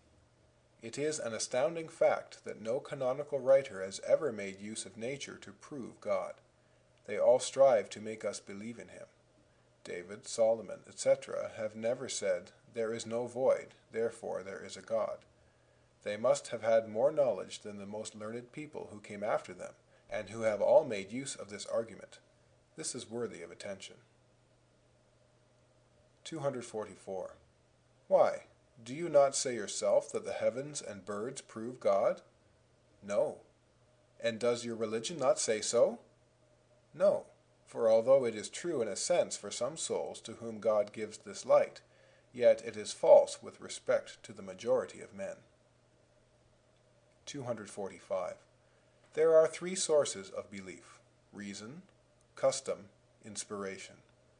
The Christian religion, which alone has reason, does not acknowledge as her true children those who believe without inspiration.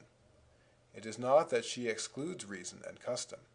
On the contrary, the mind must be opened to proofs, must be confirmed by custom, and offer itself in humbleness to inspirations, which alone can produce a true and saving effect. Ne evacuetur crux Christi. Footnote: 1 Corinthians chapter 1, verse 17. For Christ sent me not to baptize, but to preach the gospel, not in wisdom of words, lest the cross of Christ should be made void. End of footnote. 246. Order.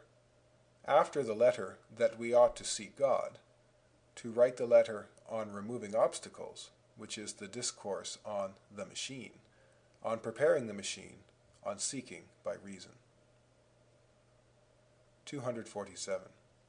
Order. A letter of exhortation to a friend to induce him to seek. And he will reply, "But what is the use of seeking? Nothing is seen."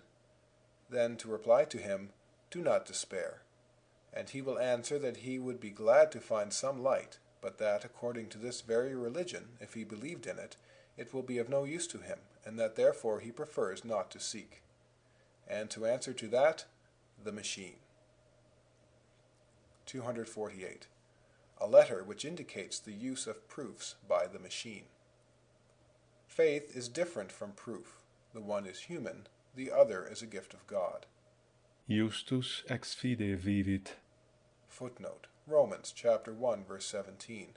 For therein is revealed a righteousness of God from faith unto faith, as it is written, "But the righteous shall live by faith."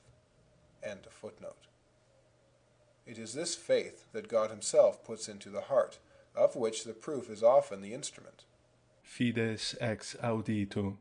Footnote: Romans chapter 10, verse 17. So belief cometh of hearing, and hearing by the word of Christ. End of footnote. But this faith is in the heart, and makes us not say, footnote, "I know," end of footnote, but, footnote, "I believe," end of footnote. 249. It is superstition to put one's hope in formalities, but it is pride to be unwilling to submit to them. 250. The external must be joined to the internal to obtain anything from God. That is to say, we must kneel, pray with the lips, etc., in order that proud man, who would not submit himself to God, may be now subject to the creature. To expect help from these externals is superstition. To refuse them to the internal is pride. 251. Other religions, as the pagan, are more popular, for they consist in externals, but they are not for educated people. A purely intellectual religion would be more suited to the learned, but it would be of no use to the common people. The Christian religion alone is adapted to all, being composed of externals and internals. It raises the common people to the internal, and humbles the proud to the external. It is not perfect without the two, for the people must understand the spirit of the letter, and the learned must submit their spirit to the letter. 252. For we must not misunderstand ourselves. We are as much automatic as intellectual, and hence it comes that the instrument by which conviction is attained is not demonstration alone. How few things are demonstrated! Proofs only convince the mind. Custom is the source of our strongest and most believed proofs. It bends the automaton, which persuades the mind without its thinking about the matter. Who has demonstrated that there will be a tomorrow, and that we shall die? And what is more believed?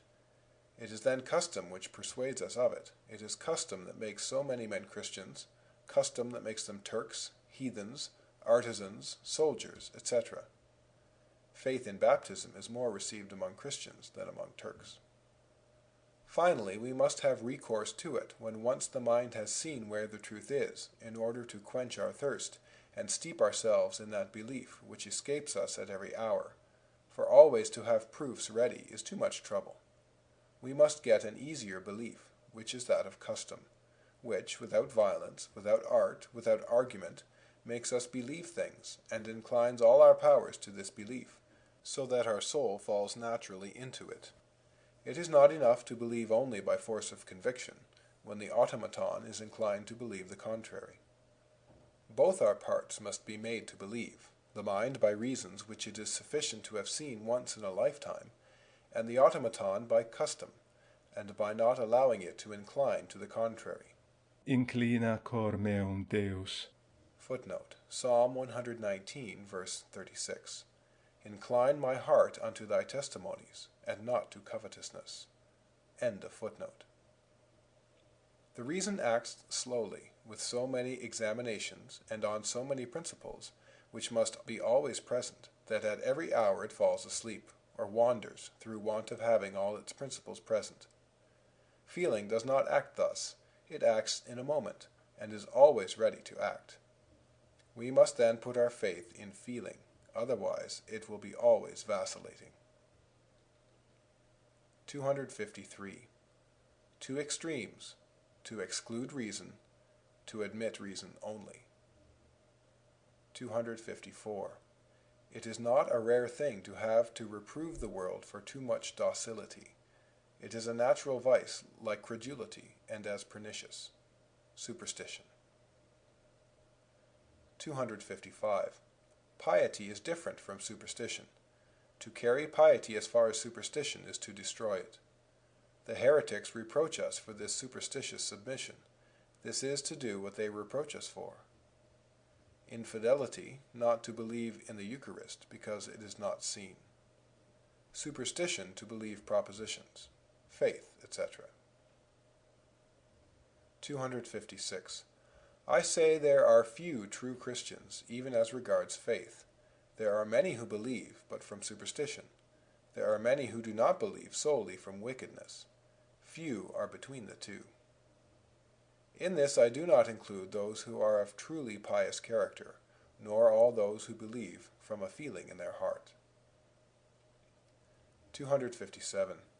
There are only three kinds of persons: those who serve God, having found him; others who are occupied in seeking him, having not found him; while the remainder live without seeking him, and without having found him. The first are reasonable and happy; the last are foolish and unhappy; those between are unhappy and reasonable. 258. Unus quisque sibi Deum fingit. Footnote: Each one makes a god for himself. End of footnote. Disgust. 259. Ordinary people have the power of not thinking of that about which they do not wish to think. Do not meditate on the passages about the Messiah, said the Jew to his son. Thus our people often act. Thus are false religions preserved, and even the true one in regard to many persons. But there are some who have not the power of thus preventing thought, and who think so much the more as they are forbidden. These undo false religions, and even the true one, if they do not find solid arguments. 260. They hide themselves in the press, and call numbers to their rescue. Tumult. Authority. So far from making it a rule to believe a thing because you have heard it, you ought to believe nothing without putting yourself into the position as if you had never heard it. It is your own assent to yourself, and the constant voice of your own reason, and not of others, that should make you believe. Belief is so important. 100 contradictions might be true. If antiquity were the rule of belief, men of ancient time would then be without rule. If general consent, if men had perished? False humility, pride. Lift the curtain. You try in vain, if you must either believe or deny or doubt. Shall we then have no rule? We judge that animals do well what they do. Is there no rule whereby to judge men? To deny, to believe, and to doubt well are to a man what the race is to a horse. Punishment of those who sin, error. 261. Those who do not love the truth take as a pretext that it is disputed, and that a multitude deny it. And so their error arises only from this, that they do not love either truth or charity. Thus they are without excuse. 262. Superstition and lust. Scruples, evil desires. Evil fear. Fear, not such as comes from a belief in God, but such as comes from a doubt whether he exists or not. True fear comes from faith.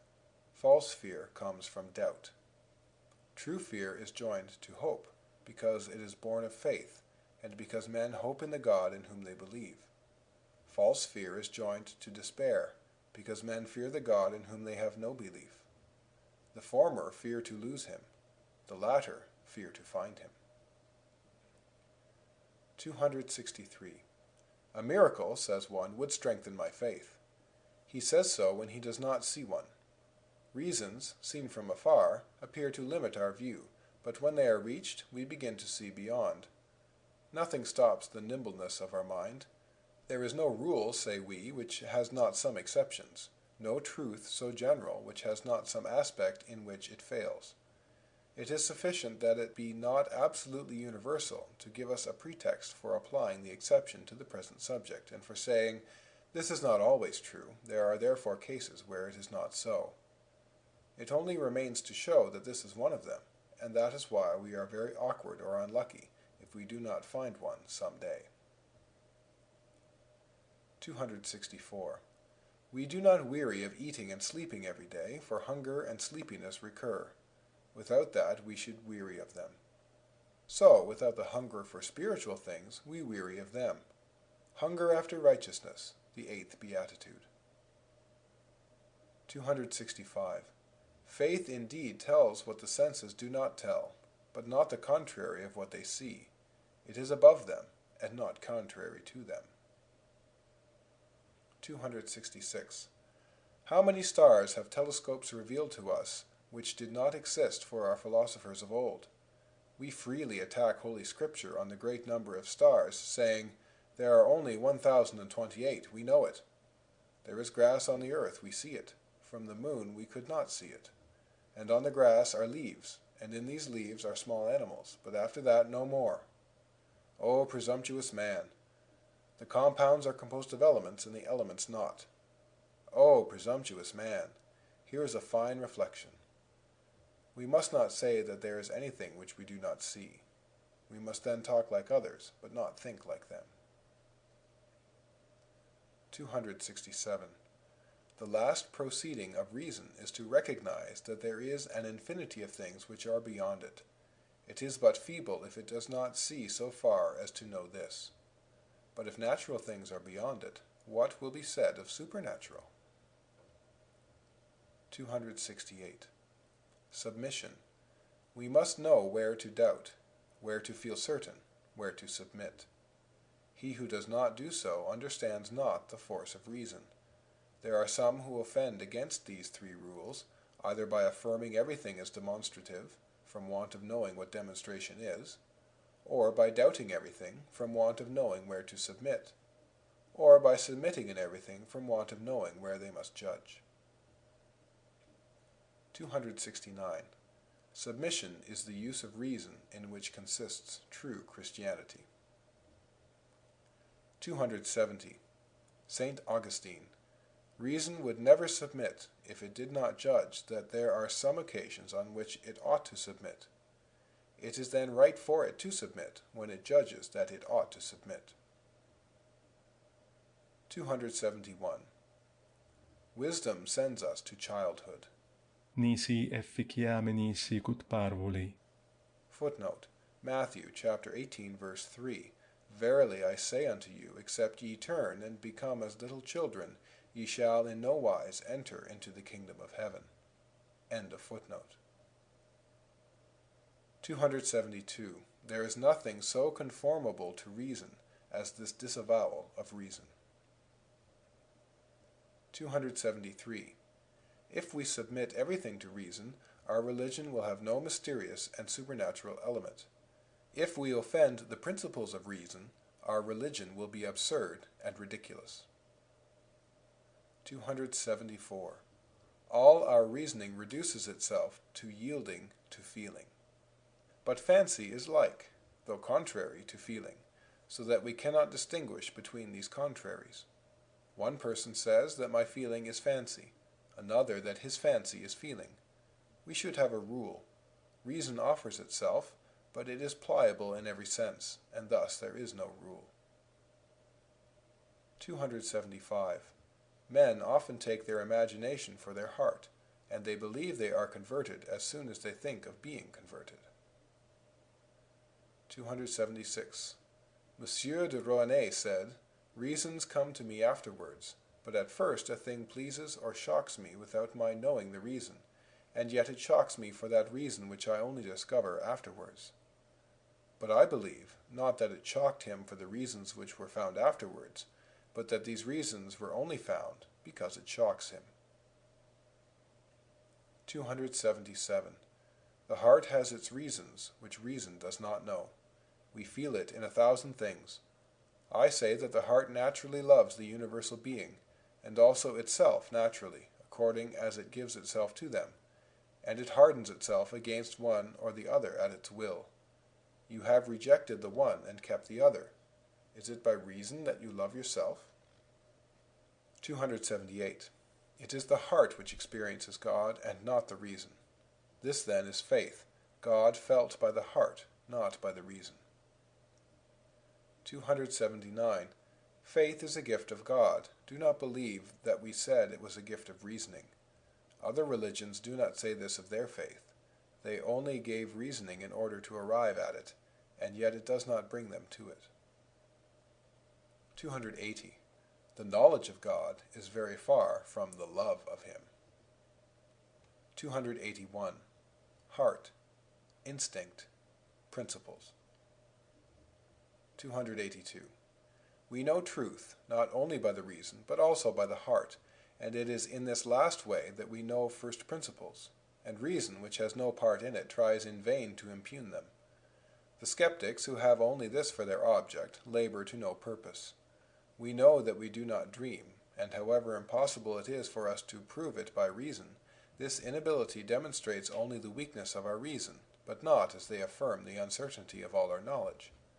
For the knowledge of first principles, as space, time, motion, number, is as sure as any of those which we get from reasoning. And reason must trust these intuitions of the heart, and must base on them every argument. We have intuitive knowledge of the tridimensional nature of space, and of the infinity of number, and reason then shows that there are two square numbers, one of which is double of the other. Principles are intuited, propositions are inferred, all with certainty, though in Latin language reading by Lenny, Rio de Janeiro, Brazil. Pensées by Blaise Pascal. Translated by W. F. Trotter. Section 5. Justice and the Reason of Effects. 291. In the letter On Injustice can come the ridiculousness of the law that the elder gets all. My friend, you were born on this side of the mountain. It is therefore just that your elder brother gets everything. Why do you kill me? 292. He lives on the other side of the water. 293. Why do you kill me? What, do you not live on the other side of the water? If you lived on this side, my friend, I should be an assassin, and it would be unjust to slay you in this manner. But since you live on the other side, I am a hero, and it is just. 294. On what shall man found the order of the world which he would govern? Shall it be on the caprice of each individual? What confusion! Shall it be on justice? Man is ignorant of it. Certainly, had he known it, he would not have established this maxim, the most general of all that obtain among men, that each should follow the customs of his own country. The glory of true equity would have brought all nations under subjection, and legislators would not have taken as their model the fancies and caprice of Persians and Germans instead of this unchanging justice. We should have seen it set up in all the states on earth and in all times, whereas we see neither justice nor injustice which does not change its nature with change in climate. 3 degrees of latitude reverse all jurisprudence. A meridian decides the truth. Fundamental laws change after a few years of possession. Right has its epochs. The entry of Saturn into the lion marks to us the origin of such and such a crime. A strange justice that is bounded by a river. Truth on this side of the Pyrenees, error on the other side. Men admit that justice does not consist in these customs, but that it resides in natural laws common to every country. They would certainly maintain it obstinately if reckless chance, which has distributed human laws, had encountered even one which was universal. But the farce is that the caprice of men has so many vagaries that there is no such law. Theft, incest, infanticide, patricide have all had a place among virtuous actions. Can anything be more ridiculous than that a man should have the right to kill me because he lives on the other side of the water, and because his ruler has a quarrel with mine, though I have none with him? Doubtless there are natural laws, but good reason once corrupted has corrupted all. Nihil amplius nostrum est, quod nostrum dicimus artis est. Footnote: we can claim nothing more. What we call ours is arts. End of footnote. Ex senatus consultis et plebiscitis crimina exercentur. Footnote: decrees of the Senate and of the people are responsible for crimes. End of footnote. Ut olim vitiis sic nunc legibus laboramus. Footnote: as once we suffered from vices, so now from laws. End of footnote. The result of this confusion is that one affirms the essence of justice to be the authority of the legislator, another the interest of the sovereign, another present custom, and this is the most sure. Nothing, according to reason alone, is just in itself. All changes with time. Custom creates the whole of equity for the simple reason that it is accepted. It is the mystical foundation of its authority. Whoever carries it back to first principles destroys it. Nothing is so faulty as those laws which correct faults. He who obeys them because they are just obeys a justice which is imaginary, and not the essence of law. It is quite self-contained. It is law and nothing more. He who will examine its motive will find it so feeble and so trifling that if he be not accustomed to contemplate the wonders of human imagination, he will marvel that 1 century has gained for it so much pomp and reverence. The art of opposition and of revolution is to unsettle established customs, sounding them even to their source, to point out their want of authority and justice. We must, it is said, get back to the natural and fundamental laws of the state, which an unjust custom has abolished. It is a game certain to result in the loss of all. Nothing will be just on the balance. Yet people readily lend their ear to such arguments. They shake off the yoke as soon as they recognize it, and the great profit by their ruin, and by that of these curious investigators of accepted customs. But from a contrary mistake men sometimes think they can justly do everything which is not without an example. That is why the wisest of legislators said that it was often necessary to deceive men for their own good, and another, a good politician, Cum veritatem qua liberetur ignoret, expedit quod fallatur. Footnote: when a man does not understand the truth by which he might be freed, it is expedient that he should be deceived. St. Augustine. End of footnote. We must not see the fact of usurpation. Law was once introduced without reason, and has become reasonable. We must make it regarded as authoritative, eternal, and conceal its origin if we do not wish that it should soon come to an end. 295. Mine, thine. This dog is mine, said those poor children. That is my place in the sun. Here is the beginning and the image of the usurpation of all the earth.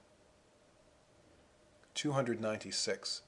When the question for consideration is whether we ought to make war and kill so many men, condemn so many Spaniards to death, only one man is judge, and he is an interested party.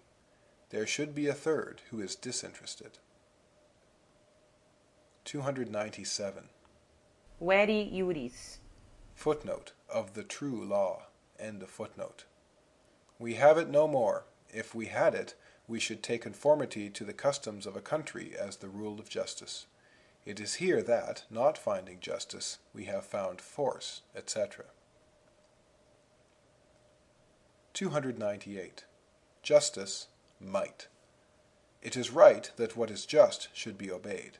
It is necessary that what is strongest should be obeyed. Justice without might is helpless. Might without justice is tyrannical. Justice without might is gainsaid, because there are always offenders. Might without justice is condemned. We must then combine justice and might, and for this end make what is just strong, or what is strong just. Justice is subject to dispute. Might is easily recognized and is not disputed.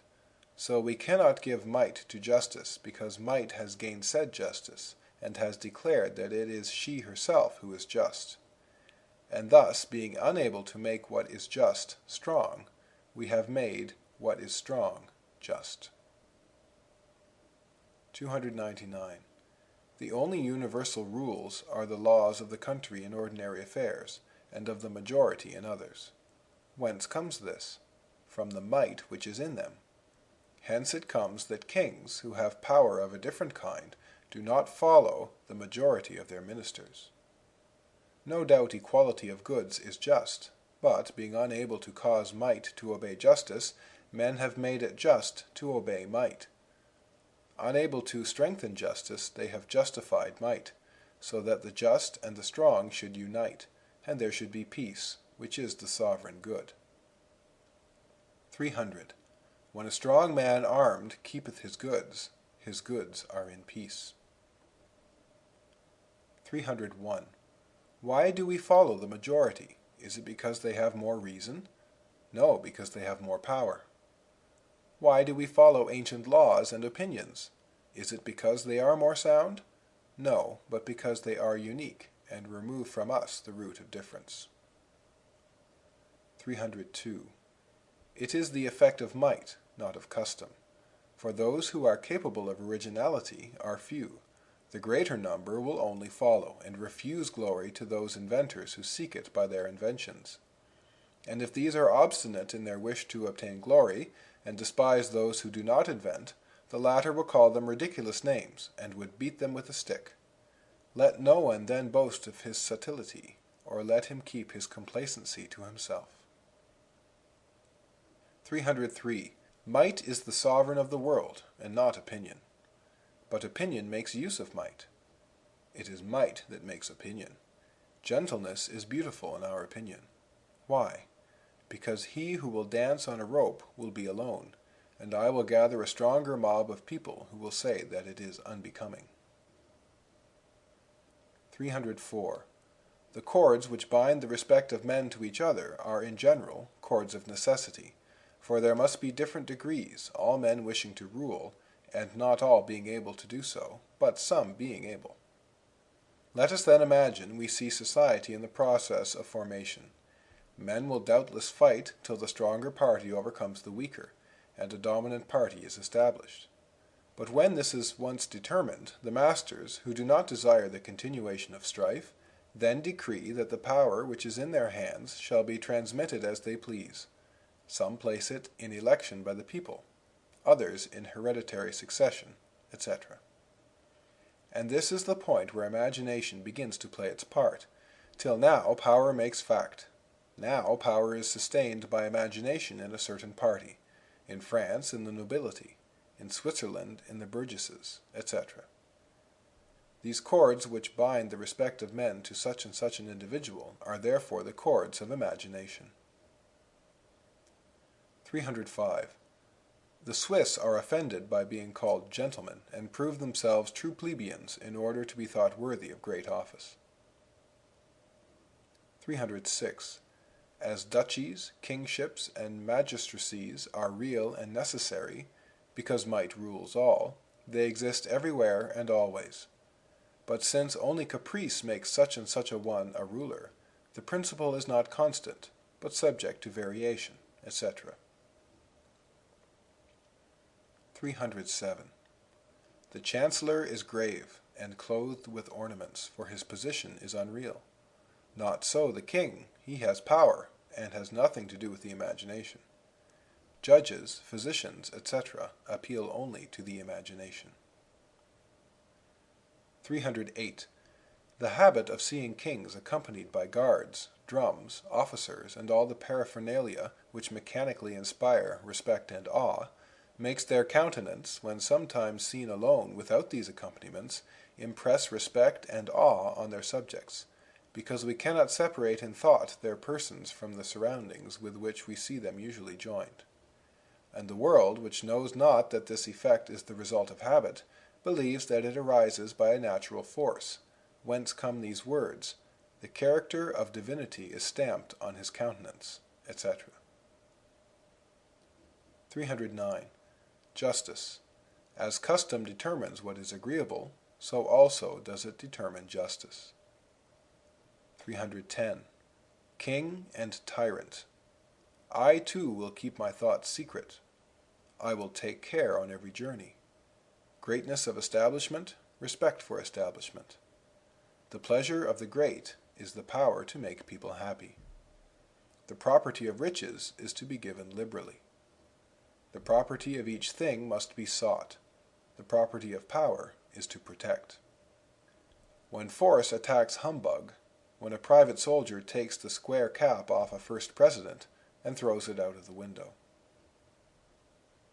311. The government founded on opinion and imagination reigns for some time, and this government is pleasant and voluntary. That founded on might lasts forever. Thus opinion is the queen of the world, but might is its tyrant. 312. Justice is what is established, and thus all our established laws will necessarily be regarded as just without examination, since they are established. 313. Sound opinions of the people. Civil wars are the greatest of evils. They are inevitable if we wish to reward desert, for all will say that they are deserving. The evil we have to fear from a fool who succeeds by right of birth is neither so great nor so sure. 314. God has created all for himself. He has bestowed upon himself the power of pain and pleasure. You can apply it to God or to yourself. If to God, the gospel is the rule. If to yourself, you will take the place of God. As God is surrounded by persons full of charity, who ask of him the blessings of charity that are in his power, so recognize then and learn that you are only a king of lust, and take the ways of lust. 315. The reason of effects. It is wonderful that men would not have me honor a man clothed in brocade, and followed by 7 or 8 lackeys. Why? He will have me thrashed if I do not salute him. This custom is a force. It is the same with a horse in fine trappings in comparison with another. Montaigne is a fool not to see what difference there is, to wonder at our finding any, and to ask the Latin language reading by Lenny, Rio de Janeiro, Brazil. Pensées by Blaise Pascal. Translated by W. F. Trotter. Section 6. The Philosophers. 339. I can well conceive a man without hands, feet, head, for it is only experience which teaches us that the head is more necessary than feet. But I cannot conceive man without thought. He would be a stone or a brute. 340. The arithmetical machine produces effects which approach nearer to thought than all the actions of animals. But it does nothing which would enable us to attribute will to it, as to the animals. 341. The account of the pike and frog of Liancourt. They do it always, and never otherwise, nor any other thing showing mind. 342. If an animal did by mind what it does by instinct, and if it spoke by mind what it speaks by instinct, in hunting, and in warning its mates that the prey is found or lost, it would indeed also speak in regard to those things which affect it closer, as example, Gnaw me this cord which is wounding me, and which I cannot reach. 343. The beak of the parrot, which it wipes, although it is clean. 344. Instinct and reason, marks of two natures. 345. Reason commands us far more imperiously than a master, for in disobeying the one we are unfortunate, and in disobeying the other we are fools. 346. Thought constitutes the greatness of man. 347. Man is but a reed, the most feeble thing in nature, but he is a thinking reed. The entire universe need not arm itself to crush him. A vapor, a drop of water, suffices to kill him. But if the universe were to crush him, man would still be more noble than that which killed him, because he knows that he dies, and the advantage which the universe has over him. The universe knows nothing of this. All our dignity consists then in thought. By it we must elevate ourselves, and not by space and time which we cannot fill. Let us endeavor then to think well. This is the principle of morality. 348. A thinking reed. It is not from space that I must seek my dignity, but from the government of my thought. I shall have no more if I possess worlds. By space the universe encompasses and swallows me up like an atom. By thought I comprehend the world. 349. Immateriality of the soul. Philosophers who have mastered their passions. What matter could do that? 350. The Stoics. They conclude that what has been done once can be done always, and that since the desire of glory imparts some power to those whom it possesses, others can well do likewise. There are feverish movements which health cannot imitate. Epictetus concludes that since there are consistent Christians, every man can easily be so. 351. Those great spiritual efforts which the soul sometimes essays are things on which it does not lay hold. It only leaps to them, not as upon a throne, forever, but merely for an instant. 352. The strength of a man's virtue must not be measured by his efforts, but by his ordinary life. 353. I do not admire the excess of a virtue as of valor, except I see at the same time the excess of the opposite virtue, as in Epaminondas, who had the greatest valor and the greatest kindness. For otherwise it is not to rise, it is to fall. We do not display greatness by going to one other extreme, but in touching both at once, and filling all the intervening space. But perhaps this is only a sudden movement of the soul, from one to the extreme, and in fact it is ever at one point only, as in the case of a firebrand. Be it so, but at least this indicates agility, if not expanse of soul. 354. Man's nature is not always to advance. It has its advances and retreats. Fever has its cold and hot fits, and the cold proves as well as the hot the greatness of the fire of fever. The discoveries of men from age to age turn out the same. The kindness and the malice of the world in general are the same. Plerumque gratae principibus vices. Footnote.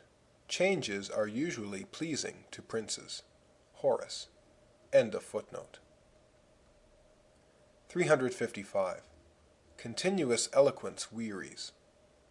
Princes and kings sometimes play. They are not always on their thrones. They weary there. Grandeur must be abandoned to be appreciated. Continuity in everything is unpleasant. Cold is agreeable that we may get warm. Nature acts by progress. Itus et reditus. It goes and returns, then advances further, then twice as much backwards, then more forward than ever, etc. The tide of the sea behaves in the same manner, and so, apparently, does the sun in its course. 356. The nourishment of the body is little by little, fullness of nourishment and smallness of substance. 357. When we would pursue virtues to their extremes on either side, vices present themselves, which insinuate themselves insensibly there, in their insensible journey towards the infinitely little, and vices present themselves in a crowd towards the infinitely great, so that we lose ourselves in them, and no longer see virtues. We find fault with perfection itself. 358. Man is neither angel nor brute, and the unfortunate thing is that he who would act the angel acts the brute. 359.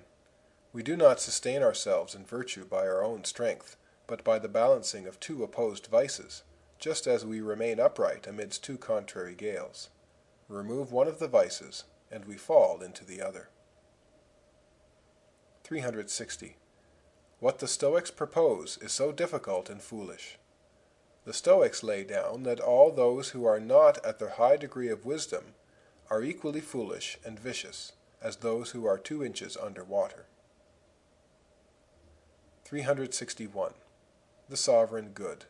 Dispute about the sovereign good. Ut sis contentus temet ipso et exte nascentibus bonis. Footnote. That you may be contented with yourself and the good things that spring from you. Seneca. End of footnote. There is a contradiction, for in the end they advise suicide. Oh, what a happy life from which we are to free ourselves as from the plague. 362. Exenatus consultis et plebiscitis. To ask like passages. 363. Exenatus consultis et plebiscitis scelera exercentur. Footnote. Decrees of the Senate and of the people are responsible for crimes. Seneca. End of footnote. Nihil tam absurde dici potest, quod non dicatur ab aliquo philosophorum. Footnote. Nothing can be said so absurd that it may not be said by some philosopher. Cicero, Divinatione. End of footnote. Quibusdam destinati sententiis consecrati, quae non probam coguntur defendere. Footnote. Those who are given over to certain preconceived ideas are forced to defend what they cannot prove. Cicero. End of footnote. Ut omnium rerum sic literarum quoque intemperanti elaboramus. Footnote. In literature, as in all things, we labor in excess. Seneca. End of footnote. Id maxime quemque decet, quod est cuiusque suum maxime. Footnote. That becomes any one best, which is most his own. Cicero. End of footnote. Hos natura modus primum dedit. Footnote. Nature first gave those customs. Virgil. End of footnote. Paucis opus est literis ad bonam mentem. Footnote. For the good mind few books are necessary. End of footnote. Si quando turpe non sit, tamen non est non turpe quum id ab multitudine laudetur. Footnote. If perchance a thing is not base, it does not escape baseness by being praised by the crowd. End of footnote. Mihi sic usus est, tibi ut opus est facto, fac. Footnote. That is my custom, you must do as necessity bids. Terence. End of footnote. 364. Rarum est enim ut satis se quisque vereatur. Footnote. It is a rare thing for anyone to fear himself enough. End of footnote. Tot circa unum caput tumultuantes deos. Footnote. So many gods brawling around one poor man. End of footnote. Nihil turpius quam cognitioni assertionem praecurrere. Footnote. There is nothing more unseemly than to understand before the thing has been stated. Cicero. End of footnote. Nec me pudet ut istus fateri nescire quid nesciam. Footnote. I am not ashamed, as your friends are, to confess that I do not know what I do not know. End of footnote. Melius non incipiet. Footnote. He will not begin better than he can finish. Seneca. End of footnote. 365. Thought. All the dignity of man consists in thought. Thought is therefore by its nature a wonderful and incomparable thing. It must have strange defects to be contemptible. But it has such, so that nothing is more ridiculous. How great it is in its nature! How vile it is in its defects! But what is this thought? How foolish it is! 366. The mind of this sovereign judge of the world is not so independent that it is not liable to be disturbed by the first din about it. The noise of a cannon is not necessary to hinder its thoughts. It needs only the creaking of a weathercock or a pulley. Do not wonder if at present it does not reason well. A fly is buzzing in its ears. That is enough to render it incapable of good judgment. If you wish it to be able to reach the truth, chase away that animal which holds its reason in check and disturbs that powerful intellect which rules towns and kingdoms. Here is a comical god. O ridiculosissimo eroe. Footnote. O most ridiculous hero. End of footnote. 367. The power of flies. They win battles, hinder our soul from acting, eat our body. 368. When it is said that second part, that man without faith cannot know the true good, nor justice. All men seek happiness. This is without exception. Whatever different means they employ, they all tend to this end. The cause of some going to war, and of others avoiding it, is the same desire in both, attended with different views. The will never takes the least step but to this object. This is the motive of every action of every man, even of those who hang themselves. And yet, after such a great number of years, no one without faith has reached the point to which all continually look. All complain, princes and subjects, noblemen and commoners, old and young, strong and weak, learned and ignorant, healthy and sick, of all countries, all times, all ages, and all conditions. A trial so long, so continuous, and so uniform should certainly convince us of our inability to reach the good by our own efforts. But example teaches us little. No resemblance is ever so perfect that there is not some slight difference, and hence we expect that our hope will not be deceived on this occasion as before. And thus, while the present never satisfies us, experience dupes us, and from misfortune to misfortune leads us to death, their eternal crown. What is it then that this desire and this inability proclaim to us, but that there was once in man a true happiness, of which there now remain to him only the mark and empty trace, which he in vain tries to fill from all his surroundings, seeking from things absent the help he does not obtain in things present? But these are all inadequate, because the infinite abyss can only be filled by an infinite and immutable object, that is to say, only by God himself. He only is our true good, and since we have forsaken him, it is a strange thing that there is nothing in nature which has not been serviceable in taking his place. The stars, the heavens, earth, the elements, plants, cabbages, leeks, animals, insects, calves, serpents, fever, pestilence, war, famine, vices, adultery, incest. And since man has lost the true good, everything can appear equally good to him, even his own destruction, though so opposed to God, to reason, and to the whole course of nature. Some seek good in authority, others in scientific research, others in pleasure. Others, who are in fact nearer the truth, have considered it necessary that the universal good, which all men desire, should not consist in any of the particular things which can only be possessed by one man, and which, when shared, afflict their possessor more by the want of the part he has not, than they please him by the possession of what he has. They have learned that the true good should be such as all can possess at once, without diminution and without envy, and which no one can lose against his will. and their reason is that this desire being natural to man, since it is necessarily in all, and that it is impossible not to have it, they infer from it. Note: in the text the thought is incomplete. End of note. 426. True nature being lost, everything becomes its own nature. As the true good being lost, everything becomes its own true good. 427. Man does not know in what rank to place himself. He has plainly gone astray and fallen from his true place without being able to find it again. He seeks it anxiously and unsuccessfully everywhere in impenetrable darkness. 428. If it is a sign of weakness to prove God by nature, do not despise Scripture. If it is a sign of strength to have known these contradictions, esteem Scripture. 429. The vileness of man in submitting himself to the brutes, and in even worshipping them. 430.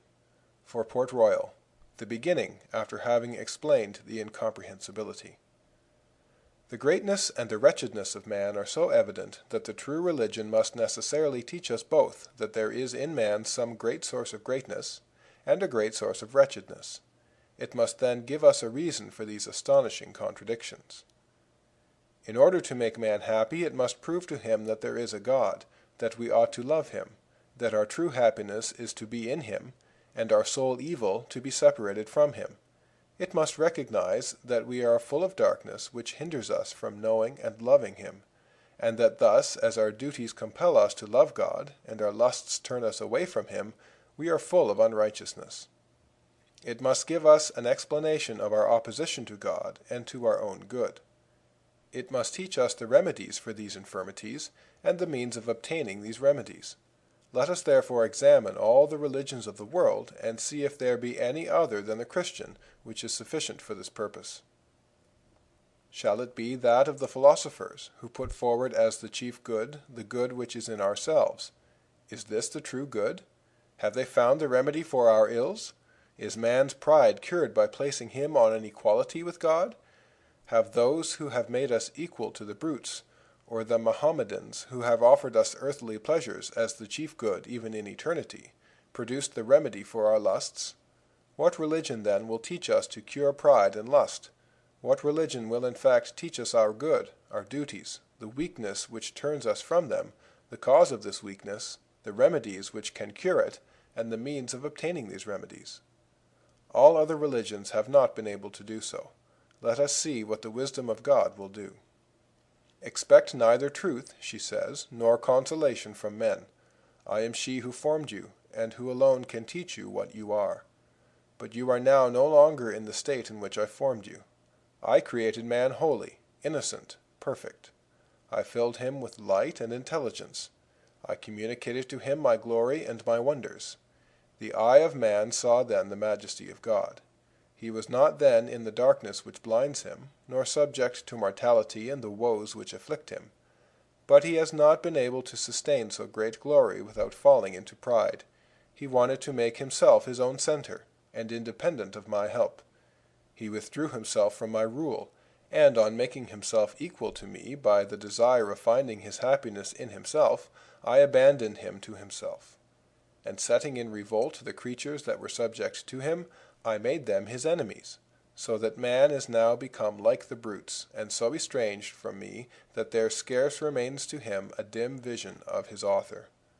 So far has all his knowledge been extinguished or disturbed. The senses, independent of reason, and often the masters of reason, have led him into pursuit of pleasure. All creatures either torment or tempt him, and domineer over him, either subduing him by their strength, or fascinating him by their charms, a tyranny more awful and more imperious. Such is the state in which men now are. There remains to them some feeble instinct of the happiness of their former state, and they are plunged in the evils of their blindness and their lust, which have become their second nature. From this principle which I disclose to you, you can recognize the cause of those contradictions which have astonished all men, and have divided them into parties holding so different views. Observe now all the feelings of greatness and glory which the experience of so many woes cannot stifle, and see if the cause of them must not be in another nature. For Port Royal tomorrow. Prosopopoeia. It is in vain, O men, that you seek within yourselves the remedy for your ills. All your light can only reach the knowledge that not in yourselves will you find truth or good. The philosophers have promised you that, and have been unable to do it. They neither know what is your true good, nor what is your true state. How could they have given remedies for your ills, when they did not even know them? Your chief maladies are pride, which takes you away from God, and lust, which binds you to earth, and they have done nothing else but cherish one or other of these diseases. If they gave you God as an end, it was only to administer to your pride. They made you think that you are by nature like him, and conformed to him. And those who saw the absurdity of this claim put you on another precipice, by making you understand that your nature was like that of the brutes, and led you to seek your good in the lusts which are shared by the animals. This is not the way to cure you of your unrighteousness, which these wise men never knew. I alone can make you understand who you are. Adam, Jesus Christ. If you are united to God, it is by grace, not by nature. If you are humbled, it is by penitence, not by nature. Thus this double capacity. You are not in the state of your creation. As these two states are open, it is impossible for you not to recognize them. Follow your own feelings, observe yourselves, and see if you do not find the lively characteristics of these two natures. Could so many contradictions be found in a simple subject? Incomprehensible. Not all that is incomprehensible ceases to exist. Infinite number, an infinite space equal to a finite. Incredible that God should unite himself to us. This consideration is drawn only from the sight of our vileness. But if you are quite sincere over it, follow it as far as I have done, and recognize that we are indeed so vile that we are incapable in ourselves of knowing if his mercy cannot make us capable of him. For I would know how this animal, who knows himself to be so weak, has the right to measure the mercy of God and set limits to it, suggested by his own fancy. He has so little knowledge of what God is that he does not know what he himself is, and completely disturbed at the sight of his own state, dares to say that God cannot make him capable of communion with him. But I would ask him if God demands anything else from him than the knowledge and love of him, and why, since his nature is capable of love and knowledge, he believes that God cannot make himself known and loved by him. Doubtless he knows at least that he exists, and that he loves something.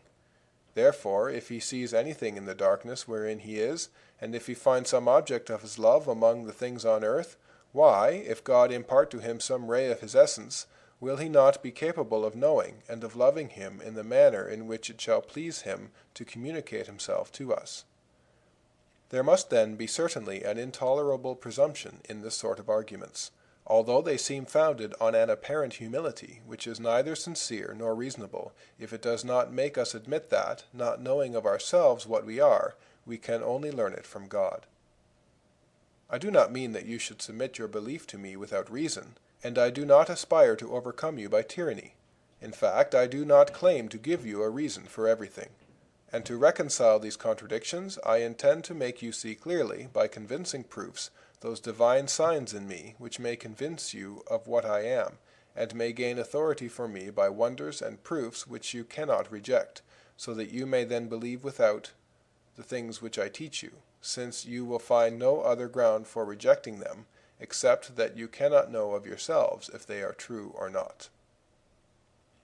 God has willed to redeem men and to open salvation to those who seek it, but men render themselves so unworthy of it that it is right that God should refuse to some, because of their obduracy, what he grants to others from a compassion which is not due to them. If he had willed to overcome the obstinacy of the most hardened, he could have done so by revealing himself so manifestly to them that they could not have doubted of the truth of his essence, as it will appear at the last day, with such thunders and such a convulsion of nature that the dead will rise again, and the blindest will see him. It is not in this manner that he has willed to appear in his advent of mercy, because, as so many make themselves unworthy of his mercy, he has willed to leave them in the loss of the good which they do not want. It was not then right that he should appear in a manner manifestly divine, and completely capable of convincing all men, but it was also not right that he should come in so hidden a manner that he could not be known by those who should sincerely seek him. He has willed to make himself quite recognizable by those, and thus, willing to appear openly to those who seek him with all their heart, and to be hidden from those who flee from him with all their heart, he so regulates the knowledge of himself that he has given signs of himself, visible to those who seek him, and not to those who seek him not. There is enough light for those who only desire to see, and enough obscurity for those who have a contrary disposition. 431. No other religion has recognized that man is the most excellent creature. Some, which have quite recognized the reality of his excellence, have considered as mean and ungrateful the low opinions which men naturally have of themselves, and others, which have thoroughly recognized how real is this vileness, have treated with proud ridicule those feelings of greatness which are equally natural to man. Lift your eyes to God, say the first. See him whom you resemble, and who has created you to worship him. You can make yourselves like unto him. Wisdom will make you equal to him, if you will follow it. Raise your heads, free men, says Epictetus. And others say, bend your eyes to the earth, wretched worm that you are, and consider the brutes whose companions you are. What then will man become? Will he be equal to God, or the brutes? What a frightful difference! What then shall we be?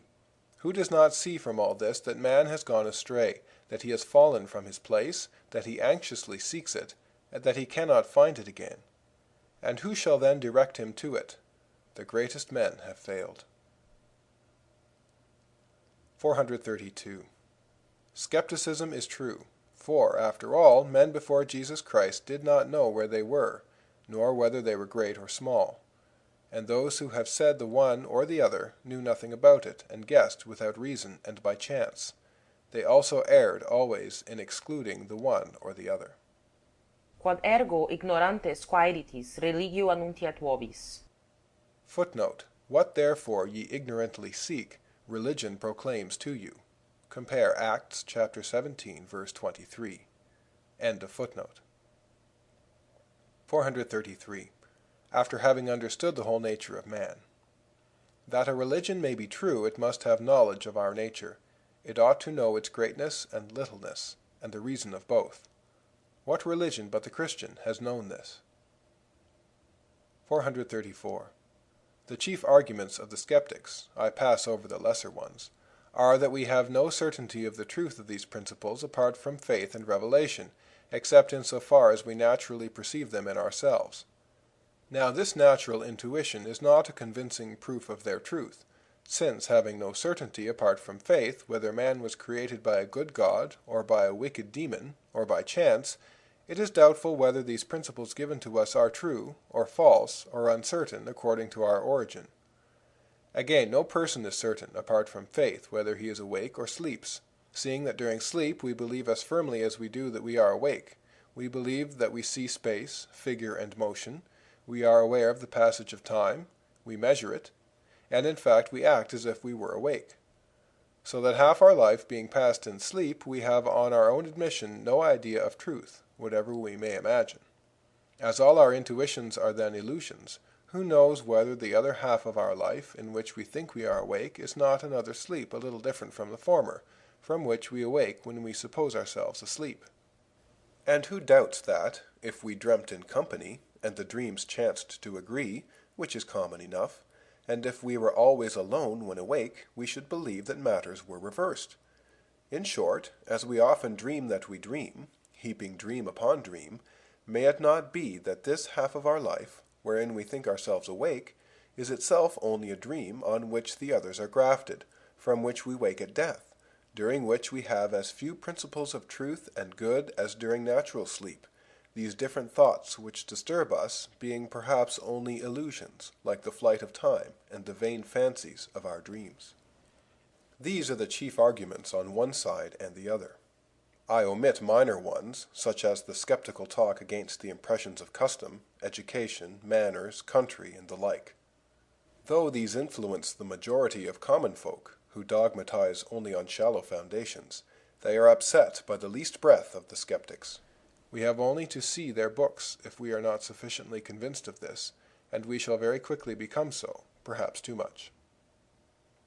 I notice the only strong point of the dogmatists, namely that, speaking in good faith and sincerely, we cannot doubt natural principles. Against this the skeptics set up in one word the uncertainty of our origin, which includes that of our nature.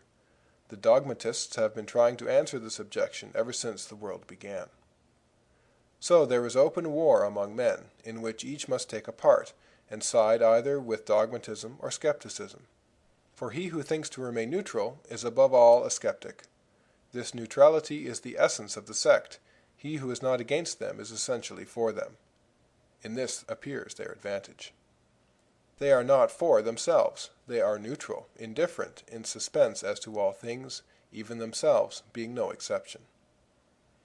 What then shall man do in this state? Shall he doubt everything? Shall he doubt whether he is awake, whether he is being pinched, or whether he is being burned? Shall he doubt whether he doubts? Shall he doubt whether he exists? We cannot go so far as that, and I lay down as a fact that there never has been a real complete skeptic. Nature sustains our feeble reason, and prevents it raving to this extent. Shall he then say, on the contrary, that he certainly possesses truth, he who, when pressed ever so little, can show no title to it, and is forced to let go his hold? What a chimera, then, is man! What a novelty! What a monster! What a chaos! What a contradiction! What a prodigy! Judge of all things, imbecile worm of the earth, depository of truth, a sink of uncertainty and error, the pride and refuse of the universe. Who will unravel this tangle? Nature confutes the skeptics, and reason confutes the dogmatists. What then will you become, O men, who try to find out by your natural reason what is your true condition? You cannot avoid one of these sects, nor adhere to one of them. Know then, proud man, what a paradox you are to yourself. Humble yourself, weak reason. Be silent, foolish nature. Learn that man in Latin language reading by Lenny, Rio de Janeiro, Brazil. Pensées by Blaise Pascal. Translated by W. F. Trotter. Section 7. Morality and Doctrine. Part 2. 450. If we do not know ourselves to be full of pride, ambition, lust, weakness, misery, and injustice, we are indeed blind. And if, knowing this, we do not desire deliverance, what can we say of a man? What then can we have but esteem for a religion which knows so well the defects of man, and desire for the truth of a religion which promises remedies so desirable? 451. All men naturally hate one another. They employ lust as far as possible in the service of the public weal. But this is only a pretense and a false image of love, for at bottom it is only hate. 452. To pity the unfortunate is not contrary to lust. On the contrary, we can quite well give such evidence of friendship, and acquire the reputation of kindly feeling, without giving anything. 453. From lust men have found and extracted excellent rules of policy, morality, and justice, but in reality this vile root of man, this Figmentum malum, footnote, evil creation, end of footnote, is only covered, it is not taken away. 454. Injustice. They have not found any other means of satisfying lust without doing injury to others. 455. Self is hateful. You, Miton, conceal it. You do not for that reason destroy it. You are, then, always hateful. No, for in acting as we do to oblige everybody, we give no more occasion for hatred of us. That is true, if we only hated in self the vexation which comes to us from it. But if I hate it because it is unjust, and because it makes itself the center of everything, I shall always hate it. In a word, the self has two qualities. It is unjust in itself, since it makes itself the center of everything. It is inconvenient to others, since it would enslave them. For each self is the enemy, and would like to be the tyrant of all others. You take away its inconvenience, but not its injustice, and so you do not render it lovable to those who hate injustice. You render it lovable only to the unjust, who do not any longer find in it an enemy, and thus you remain unjust, and can please only the unjust. 456. It is a perverted judgment that makes every one place himself above the rest of the world, and prefer his own good, and the continuance of his own good fortune and life, to that of the rest of the world. 457. Each one is all in all to himself, for he being dead, all is dead to him. Hence it comes that each believes himself to be all in all to everybody. We must not judge of nature by ourselves, but by it. 458. All that is in the world is the lust of the flesh, or the lust of the eyes, or the pride of life. Libido sentiendi, libido sciendi, libido dominandi. Wretched is the cursed land which these three rivers of fire inflame, rather than water. Happy they who, on these rivers, are not overwhelmed, nor carried away, but are immovably fixed, not standing, but seated on a low and secure base, whence they do not rise before the light, but, having rested in peace, stretch out their hands to him who must lift them up, and make them stand upright and firm in the porches of the holy Jerusalem. There pride can no longer assail them, nor cast them down, and yet they weep, not to see all those perishable things swept away by the torrents, but at the remembrance of their loved country, the heavenly Jerusalem, which they remember without ceasing during their prolonged exile. 459. The rivers of Babylon rush and fall and sweep away. O holy Zion, where all is firm and nothing falls. We must sit upon the waters, not under them or in them, but on them, and not standing, but seated, being seated to be humble, and being above them to be secure. But we shall stand in the porches of Jerusalem. Let us see if this pleasure is stable or transitory. If it pass away, it is a river of Babylon. 460. The lust of the flesh, the lust of the eyes, pride, etc. There are three orders of things: the flesh, the spirit, and the will. The carnal are the rich and kings. They have the body as their object. Inquirers and scientists, they have the mind as their object. The wise, they have righteousness as their object. God must reign over all, and all men must be brought back to him. In things of the flesh, lust reigns specially. In intellectual matters, inquiry specially. In wisdom, pride specially. Not that a man cannot boast of wealth or knowledge, but it is not the place for pride. For in granting to a man that he is learned, it is easy to convince him that he is wrong to be proud. The proper place for pride is in wisdom, for it cannot be granted to a man that he has made himself wise, and that he is wrong to be proud, for that is right. Now God alone gives wisdom, and that is why, Qui gloriatur in Domino glorietur. Footnote: 1 Corinthians chapter 1, verse 31. He that glorieth, let him glory in the Lord. End of footnote. 461. The three lusts have made three sects, and the philosophers have done no other thing than follow one of the three lusts. 462. Search for the true good. Ordinary men place the good in fortune and external goods, or at least in amusement. Philosophers have shown the vanity of all this, and have placed it where they could. 463. Against the philosophers who believe in God without Jesus Christ. Philosophers. They believe that God alone is worthy to be loved and admired, and they have desired to be loved and admired of men, and do not know their own corruption. If they feel full of feelings of love and adoration, and find therein their chief delight, very well, let them think themselves good. But if they find themselves averse to him, if they have no inclination but the desire to establish themselves in the esteem of men, and if their whole perfection consists only in making men, but without constraint, find their happiness in loving them, I declare that this perfection is horrible. What?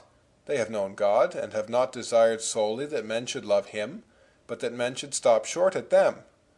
They have wanted to be the object of the voluntary delight of men. 464. Philosophers, we are full of things which take us out of ourselves. Our instinct makes us feel that we must seek our happiness outside ourselves. Our passions impel us outside, even when no objects present themselves to excite them. External objects tempt us of themselves and call to us, even when we are not thinking of them. And thus philosophers have said in vain, "Retire within yourselves, you will find your good there." We do not believe them, and those who believe them are the most empty and the most foolish. 465. The Stoics say, "Retire within yourselves, it is there you will find your rest," and that is not true. Others say, "Go out of yourselves, seek happiness in amusement," and this is not true. Illness comes. Happiness is neither without us nor within us. It is in God, both without us and within us. 466. Had Epictetus seen the way perfectly, he would have said to men, "You follow a wrong road." He shows that there is another, but he does not lead to it. It is the way of willing what God wills. Jesus Christ alone leads to it. Via Veritas. Footnote: John chapter 14, verse 6. Jesus saith unto him, I am the way, and the truth, and the life. No one cometh unto the Father but by me. End of footnote. The vices of Zeno himself. 467. The reason of effects. Epictetus. Those who say, "You have a headache," this is not the same thing. We are assured of health, and not of justice, and in fact his own was nonsense. And yet he believed it demonstrable when he said, "It is either in our power, or it is not." But he did not perceive that it is not in our power to regulate the heart, and he was wrong to infer this from the fact that there were some Christians. 468. No other religion has proposed to men to hate themselves. No other religion, then, can please those who hate themselves, and who seek a being truly lovable. And these, if they had never heard of the religion of a God humiliated, would embrace it at once. 469. I feel that I might not have been, for the ego consists in my thoughts. Therefore I, who think, would not have been, if my mother had been killed before I had life. I am not then a necessary being. In the same way I am not eternal or infinite, but I see plainly that there exists in nature a necessary being, eternal and infinite. 470. Had I seen a miracle, say men, I should become converted. How can they be sure that they would do a thing of the nature of which they are ignorant? They imagine that this conversion consists in a worship of God, which is like commerce, and in a communion such as they picture to themselves. True religion consists in annihilating self before that universal being, whom we have so often provoked, and who can justly destroy us at any time, in recognizing that we can do nothing without him, and have deserved nothing from him but his displeasure. It consists in knowing that there is an unconquerable opposition between us and God, and that without a mediator there can be no communion with him. 471. It is unjust that men should attach themselves to me, even though they do it with pleasure and voluntarily. I should deceive those in whom I had created this desire, for I am not the end of any, and I have not the wherewithal to satisfy them. Am I not about to die? And thus the object of their attachment will die. Therefore, as I would be blamable in causing a falsehood to be believed, though I should employ gentle persuasion, though it should be believed with pleasure, and though it should give me pleasure, even so I am blamable in making myself loved, and if I attract persons to attach themselves to me.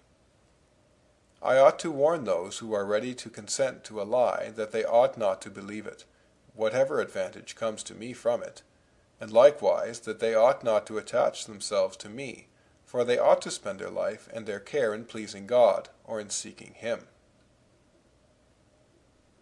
472. Self-will will never be satisfied, though it should have command of all it would. But we are satisfied from the moment we renounce it. Without it we cannot be discontented. With it we cannot be content. 473. Let us imagine a body full of thinking members. 474. Members, to commence with that.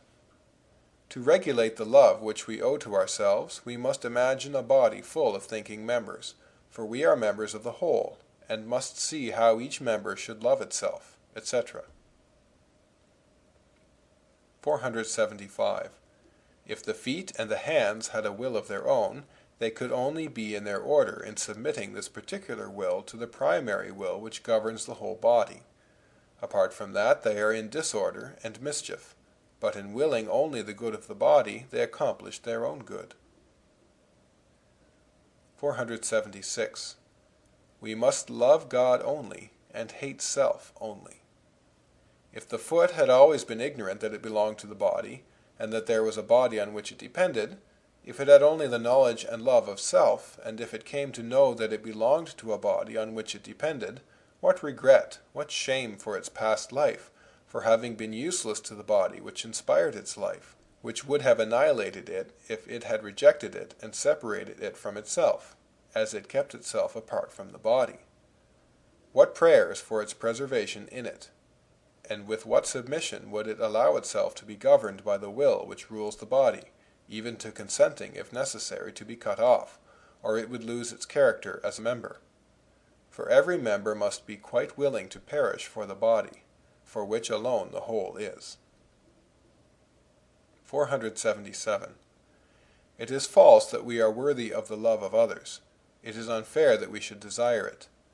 If we were born reasonable and impartial, knowing ourselves and others, we should not give this bias to our will.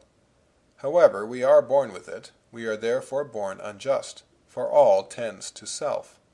This is contrary to all order. We must consider the general good, and the propensity to self is the beginning of all disorder, in war, in politics, in economy, and in the particular body of man.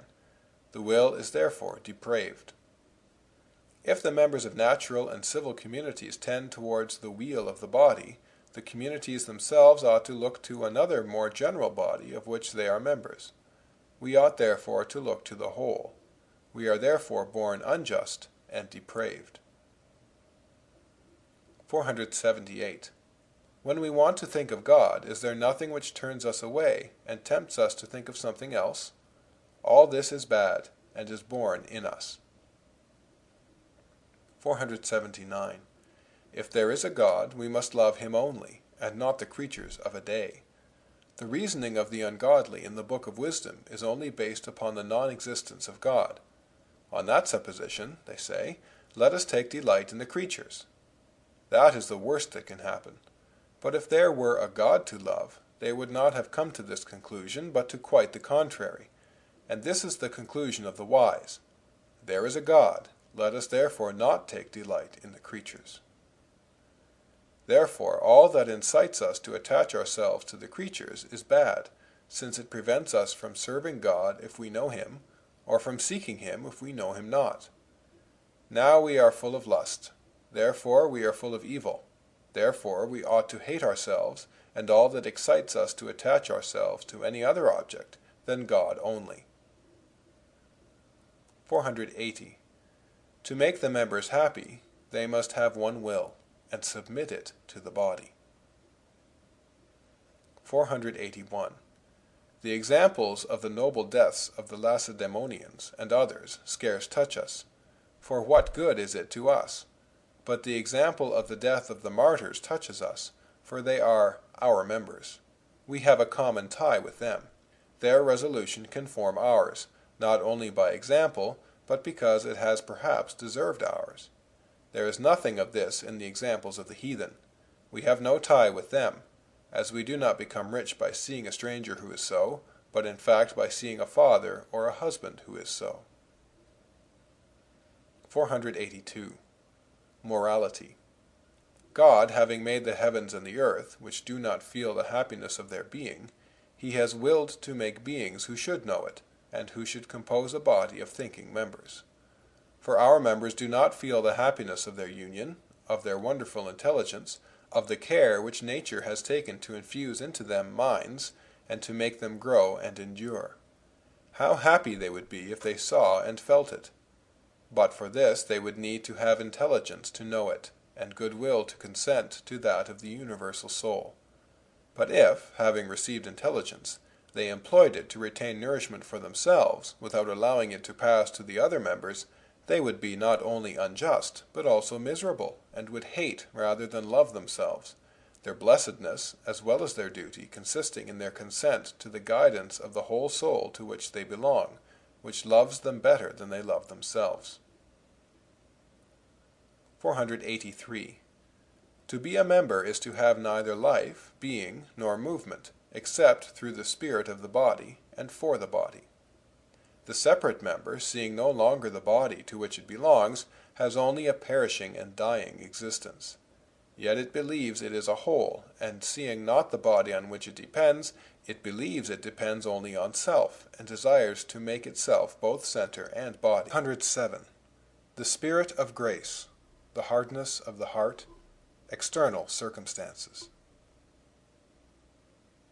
508. Grace is indeed needed to turn a man into a saint, and he who doubts it does not know what a saint or a man is. 509. Philosophers. A fine thing to cry to a man who does not know himself, that he should come of himself to God, and a fine thing to say so to a man who does know himself. 510. Man is not worthy of God, but he is not incapable of being made worthy. It is unworthy of God to unite himself to wretched man, but it is not unworthy of God to pull him out of his misery. 511. If we would say that man is too insignificant to deserve communion with God, we must indeed be very great to judge of it. 512.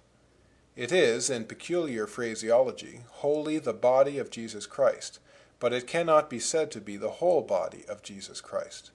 The union of two things without change does not enable us to say that one becomes the other, the soul thus being united to the body, the fire to the timber, without change.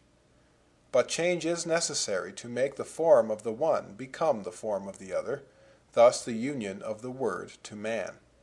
Because my body without my soul would not make the body of a man, therefore my soul united to any matter whatsoever will make my body. It does not distinguish the necessary condition from the sufficient condition. The union is necessary, but not sufficient. The left arm is not the right. Impenetrability is a property of matter.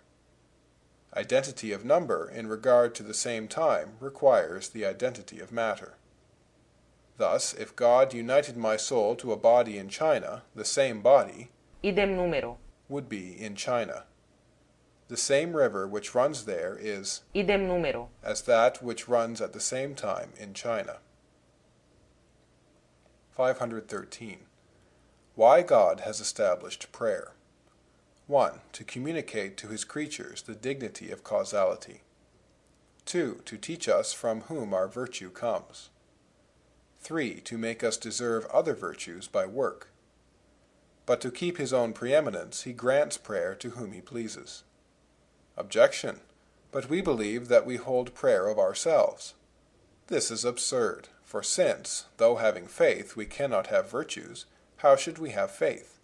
Is there a greater distance between infidelity and faith than between faith and virtue? Merit. This word is ambiguous. Meruit habere redemptorem. Footnote. He deserved to have a redeemer. End of footnote. Meruit tam sacra membra tangere. Footnote. He deserved to touch members so sacred. End of footnote. Digno tam sacra membra tangere. Footnote. I deem him worthy to touch, etc. End of footnote. Non sum dignus. Footnote. I am not worthy. Luke chapter 7, verse 6. End of footnote. Qui manducat indignus. Footnote. He who unworthy eats. 1 Corinthians chapter 11, verse 27. End of footnote. Dignus est accipere. Footnote. He is worthy to receive. Revelation chapter 4, verse 11. End of footnote. Dignare me. Footnote. To deem me worthy. End of footnote. God is only bound according to his promises. He has promised to grant justice to prayers. He has never promised prayer only to the children of promise. St. Augustine has distinctly said that strength would be taken away from the righteous. But it is by chance that he said it, for it might have happened that the occasion of saying it did not present itself. But his principles make us see that when the occasion for it presented itself, it was impossible that he should not say it, or that he should say anything to the contrary. It is then rather that he was forced to say it when the occasion presented itself, than that he said it when the occasion presented itself, the one being of necessity, the other of chance. But the two are all that we can ask. 514. Work out your own salvation with fear. Proofs of prayer. Petenti dabitur. Footnote. Matthew chapter 7, verse 7. Ask, and it shall be given you. Seek, and ye shall find. Knock, and it shall be opened unto you. End of footnote. Therefore it is in our power to ask. On the other hand, there is God. So it is not in our power, since the obtaining of the grace to pray to him is not in our power. For since salvation is not in us, and the obtaining of such grace is from him, prayer is not in our power. The righteous man should then hope no more in God, for he ought not to hope, but to strive to obtain what he wants. Let us conclude then that, since man is now unrighteous since the first sin, and God is unwilling that he should thereby not be estranged from him, it is only by a first effect that he is not estranged. Therefore those who depart from God have not this first effect, without which they are not estranged from God, and those who do not depart from God have this first effect. Therefore those whom we have seen possessed for some time of grace by this first effect cease to pray, for want of this first effect. Then God abandons the first in this sense. 515. The elect will be ignorant of their virtues, and the outcast of the greatness of their sins. Lord, when saw we thee an hungered, thirsty, etc.? 516. Romans chapter 3, verse 27. Boasting is excluded. By what law? Of works? Nay, but by faith. Then faith is not within our power like the deeds of the law, and it is given to us in another way. 517. Comfort yourselves. It is not from yourselves that you should expect grace, but, on the contrary, it is in expecting nothing from yourselves that you must hope for it. 518. Every condition, and even the martyrs, have to fear according to Scripture. The greatest pain of purgatory is the uncertainty of the judgment. Deus absconditus. Footnote. A hidden God. End of footnote. 519. John chapter 8. Multi crediderunt in eum. Dicebat ergo Iesus. Simam seritis, vere mei discipuli eritis, et veritas liberabit vos. Responderunt. Semen Abrae sumus, et nemini servimus unquam. There is a great difference between disciples and true disciples. We recognize them by telling them that the truth will make them free, for if they answer that they are free, and that it is in their power to come out of slavery to the devil, they are indeed disciples, but not true disciples. 520. The law has not destroyed nature, but has instructed it. Grace has not destroyed the law, but has made it act. Faith received at baptism is the source of the whole life of Christians and of the converted. 521. Grace will always be in the world, and nature also, so that the former is in some sort natural, and thus there will always be Pelagians, and always Catholics, and always strife, because the first birth makes the one, and the grace of the second birth the other. 522. The law imposed what it did not give. Grace gives what it imposes. 523. All faith consists in Jesus Christ and in Adam, and all morality in lust and in grace. 524. There is no doctrine more appropriate to man than this, which teaches him his double capacity of receiving and of losing grace, because of the double peril to which he is exposed, of despair or of pride. 525. The philosophers did not prescribe feelings suitable to the two states. They inspired feelings of pure greatness, and that is not man's state. They inspired feelings of pure littleness, and that is not man's state. There must be feelings of humility, not from nature, but from penitence, not to rest in them, but to go on to greatness. There must be feelings of greatness, not from merit, but from grace, and after having passed through humiliation. 526. Misery induces despair. Pride induces presumption. The Incarnation shows man the greatness of his misery by the greatness of the remedy which he required. 527. The knowledge of God without that of man's misery causes pride. The knowledge of man's misery without that of God causes despair. The knowledge of Jesus Christ constitutes the middle course, because in him we find both God and our misery. 528. Jesus Christ is a God whom we approach without pride, and before whom we humble ourselves without despair. 529. Not a degradation which renders us incapable of good, nor a holiness exempt from evil. 530. A person told me one day that on coming from confession he felt great joy and confidence. Another told me he remained in fear. Whereupon I thought that these two together would make one good man, and that each was wanting in that he had not the feeling of the other. The same often happens in other things. 531. He who knows the will of his master will be beaten with more blows, because of the power he has by his knowledge. Qui justus est, justificetur ad hoc. Footnote: Revelation chapter 22, verse 11. He that is unrighteous, let him do unrighteousness still. And he that is filthy, let him be made filthy still.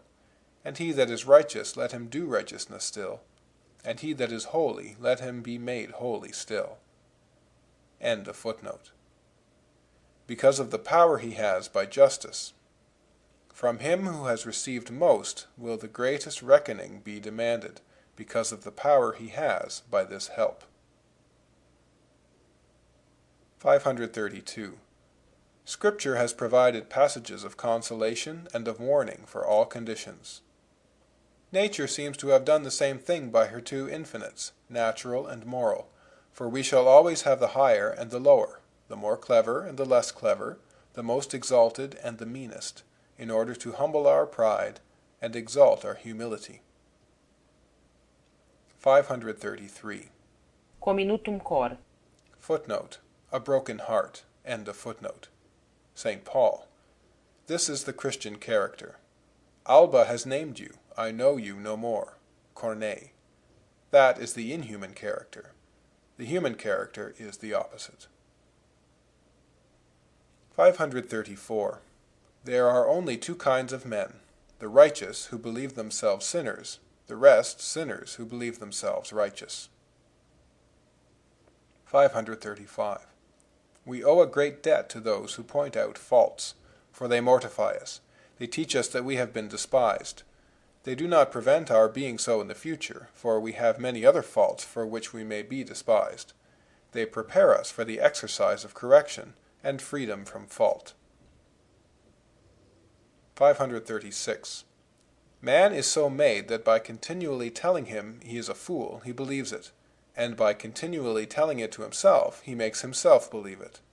For man holds an inward talk with his self alone, which it behooves him to regulate well. Corrumpunt mores bonos colloquia praua.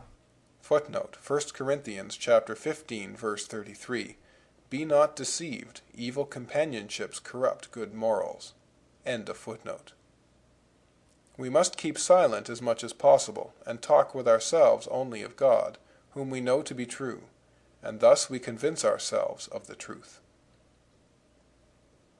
537.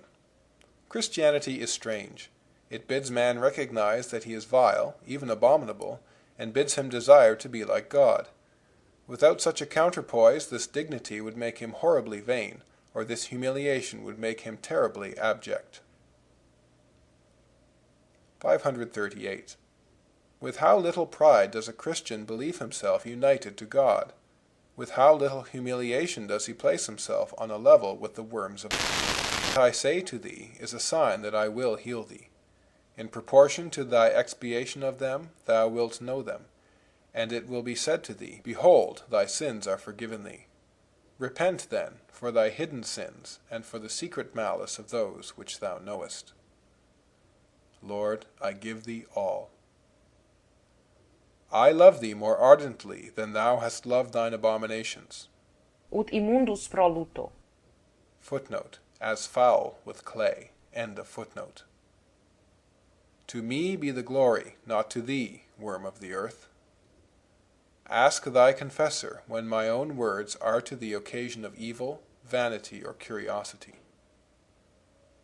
I see in me depths of pride, curiosity, and lust. There is no relation between me and God, nor Jesus Christ the righteous. But he has been made sin for me. All thy scourges are fallen upon him. He is more abominable than I, and far from abhorring me, he holds himself honored that I go to him and succor him. But he has healed himself, and still more so will he heal me. I must add my wounds to his, and join myself to him, and he will save me in saving himself. But this must not be postponed to the future. Erit sicut diis scientis bonum et malum. Footnote, Genesis chapter 3, verse 5. For God doth know that in the day ye eat thereof, then your eyes shall be opened, and ye shall be as God, knowing good and evil. End of footnote. Each one creates his God when judging. This is good or bad, and men mourn or rejoice too much at events. Do little things as though they were great, because of the majesty of Jesus Christ who does them in us, and who lives our life. And do the greatest things as though they were little and easy, because of his omnipotence. 554. It seems to me that Jesus Christ only allowed his wounds to be touched after his resurrection. Noli me tangere. Footnote, John chapter 20, verse 17. Jesus saith to her, Touch me not, for I am not yet ascended unto the Father. But go unto my brethren, and say to them, I ascend unto my Father and your Father, and to my God and your God. End of footnote. We must unite ourselves only to his sufferings.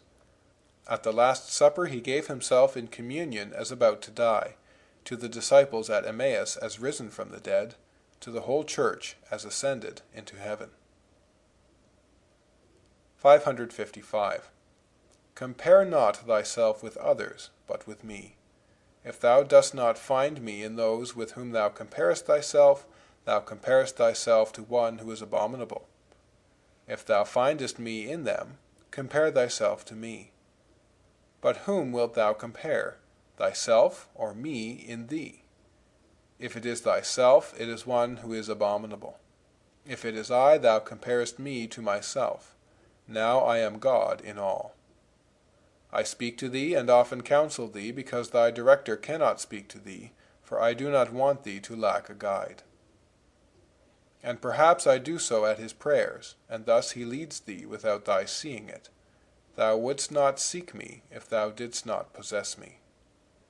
Be not, therefore, troubled. End of section 7. 556. Men blaspheme what they do not know. The Christian religion consists in 2 points. It is of equal concern to men to know them, and it is equally dangerous to be ignorant of them. And it is equally of God's mercy that he has given indications of both. And yet they take occasion to conclude that one of these points does not exist from that which should have caused them to infer the other. The sages who have said there is only one God have been persecuted. The Jews were hated, and still more the Christians.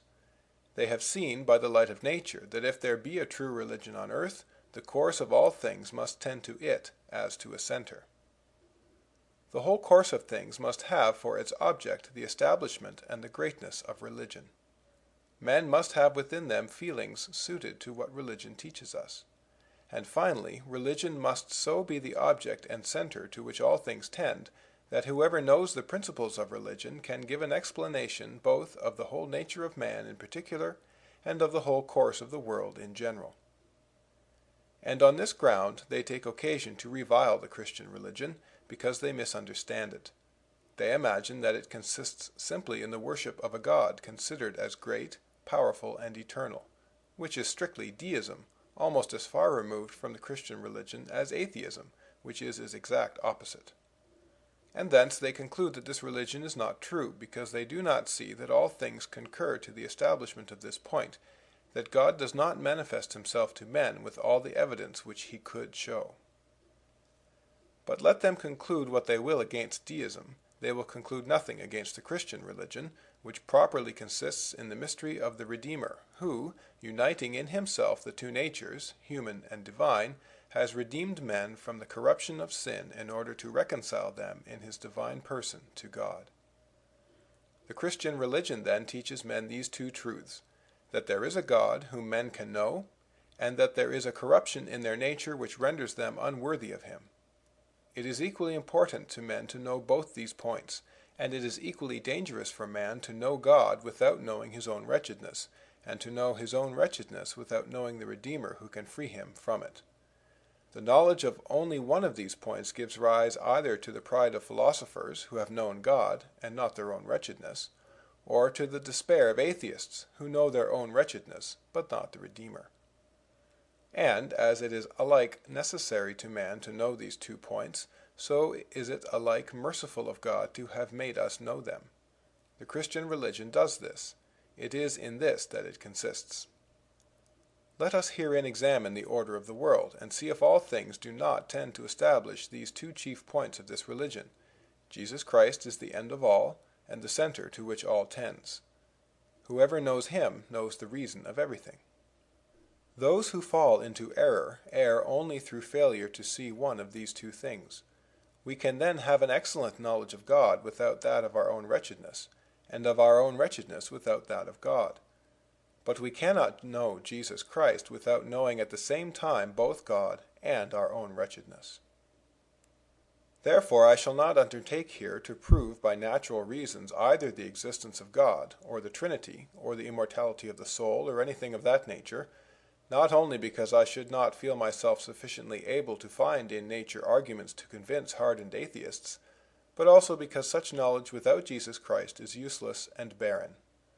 Though a man should be convinced that numerical proportions are immaterial truths, eternal and dependent on a first truth in which they subsist, and which is called God, I should not think him far advanced towards his own salvation. The God of Christians is not a God who is simply the author of mathematical truths, or of the order of the elements. That is the view of heathens and Epicureans. He is not merely a God who exercises his providence over the life and fortunes of men, to bestow on those who worship him a long and happy life. That was the portion of the Jews. But the God of Abraham, the God of Isaac, the God of Jacob, the God of Christians, is a God of love and comfort, a God who fills the soul and heart of those whom he possesses, a God who makes them conscious of their inward wretchedness and his infinite mercy, who unites himself to their inmost soul, who fills it with humility and joy, with confidence and love, who renders them incapable of any other end than himself. All who seek God without Jesus Christ and who rest in nature either find no light to satisfy them, or come to form for themselves a means of knowing God and serving him without a mediator. Thereby they fall either into atheism or into deism, 2 things which the Christian religion abhors almost equally. Without Jesus Christ the world would not exist, for it should needs be either that it would be destroyed or be a hell. If the world existed to instruct man of God, his divinity would shine through every part in it in an indisputable manner. But as it exists only by Jesus Christ and for Jesus Christ, and to teach men both their corruption and their redemption, all displays the proofs of these two truths. All appearance indicates neither a total exclusion nor a manifest presence of divinity, but the presence of a God who hides himself. Everything bears this character. Shall he alone who knows his nature know it only to be miserable? Shall he alone who knows it be alone unhappy? He must not see nothing at all, nor must he see sufficient for him to believe he possesses it, but he must see enough to know that he has lost it. For to know of his loss he must see and not see, and that is exactly the state in which he naturally is. Whatever part he takes, I shall not leave him at rest. 557. It is then true that everything teaches man his condition, but he must understand this well. For it is not true that all reveals God, and it is not true that all conceals God. But it is at the same time true that he hides himself from those who tempt him, and that he reveals himself to those who seek him, because men are both unworthy and capable of God, unworthy by their corruption, capable by their original nature. 558. What shall we conclude from all our darkness but our unworthiness? 559.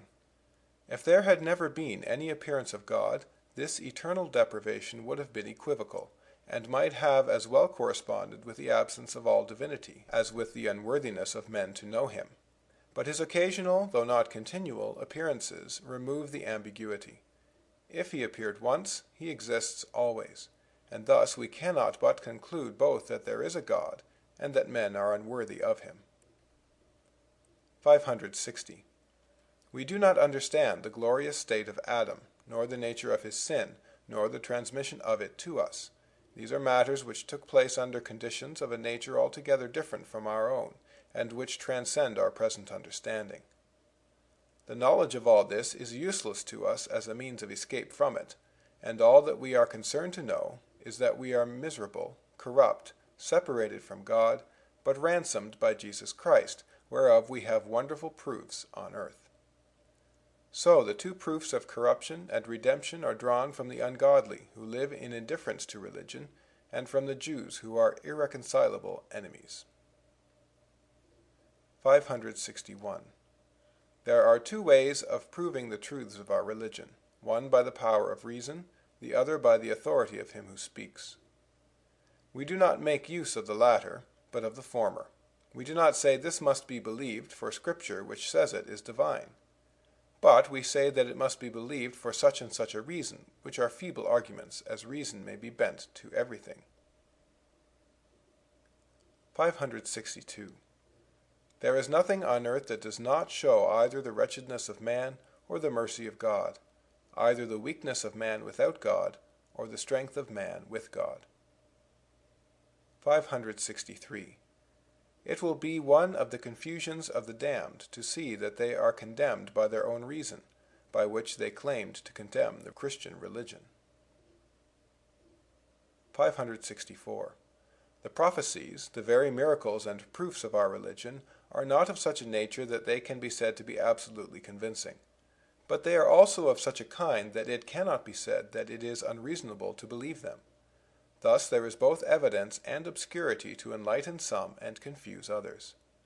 But the evidence is such that it surpasses, or at least equals, the evidence to the contrary, so that it is not reason which can determine men not to follow it, and thus it can only be lust or malice of heart.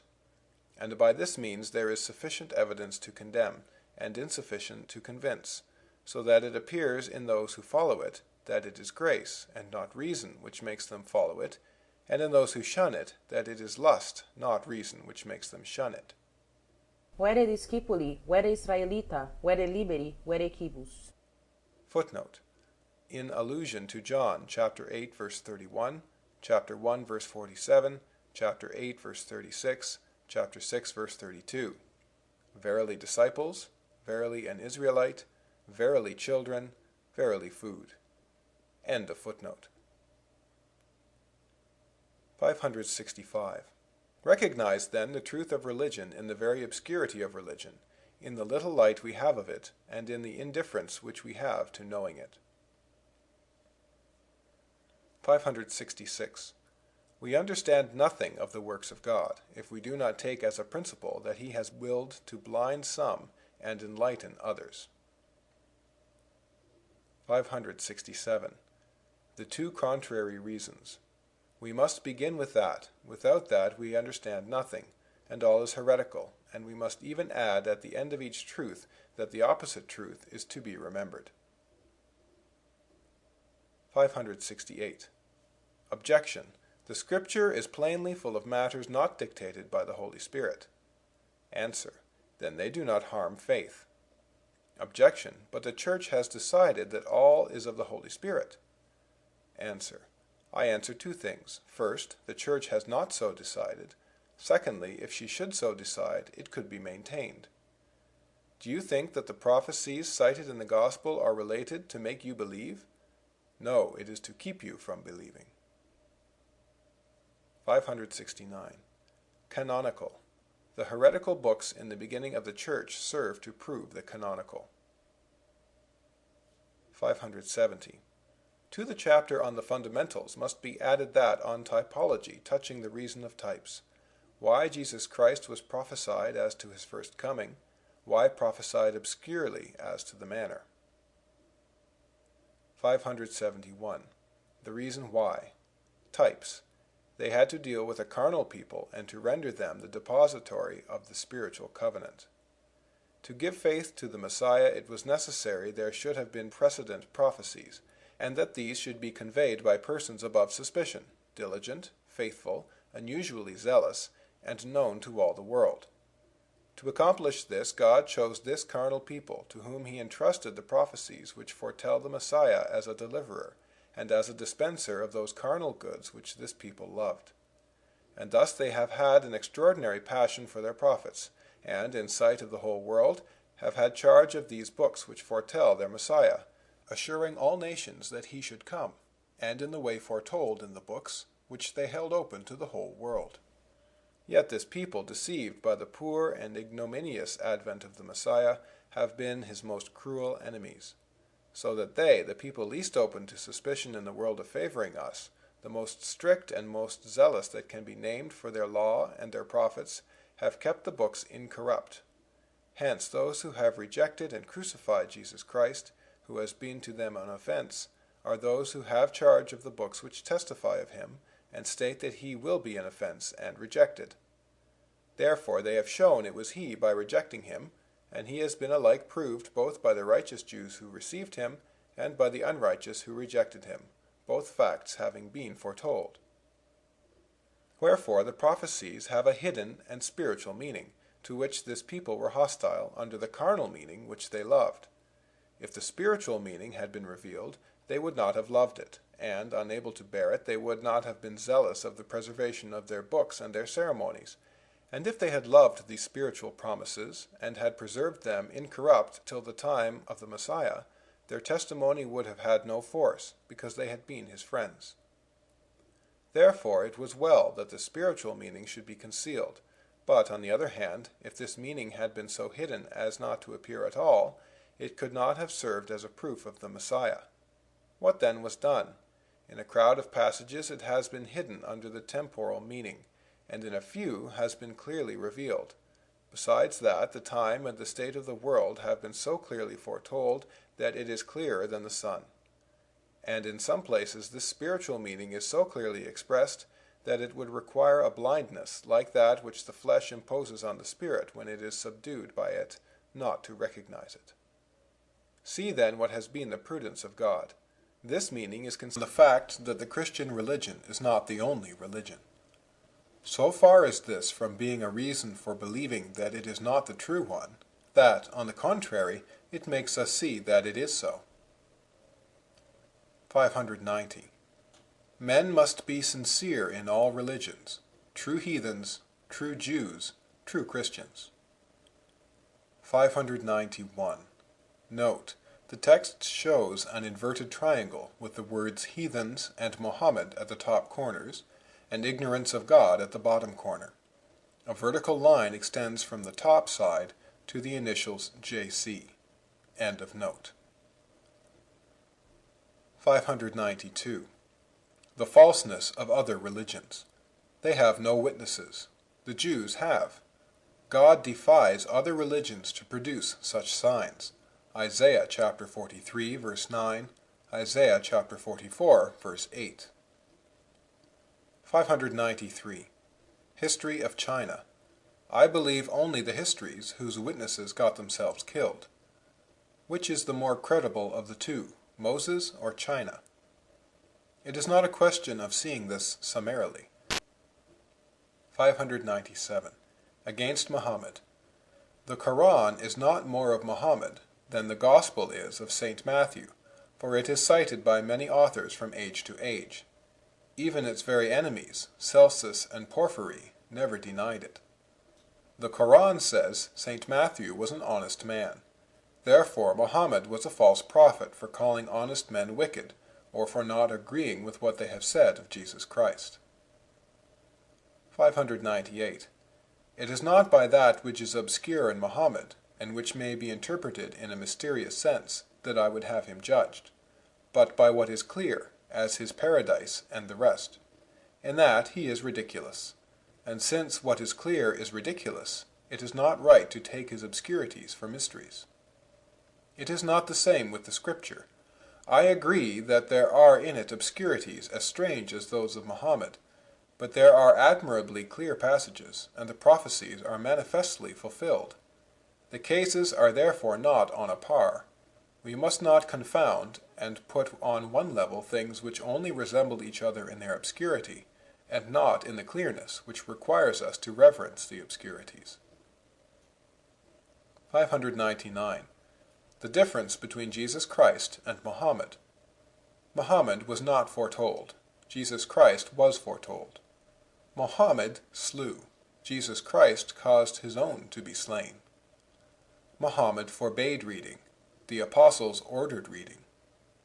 In fact, the two are so opposed that if Muhammad took the way to succeed from a worldly point of view, Jesus Christ from the same point of view took the way to perish.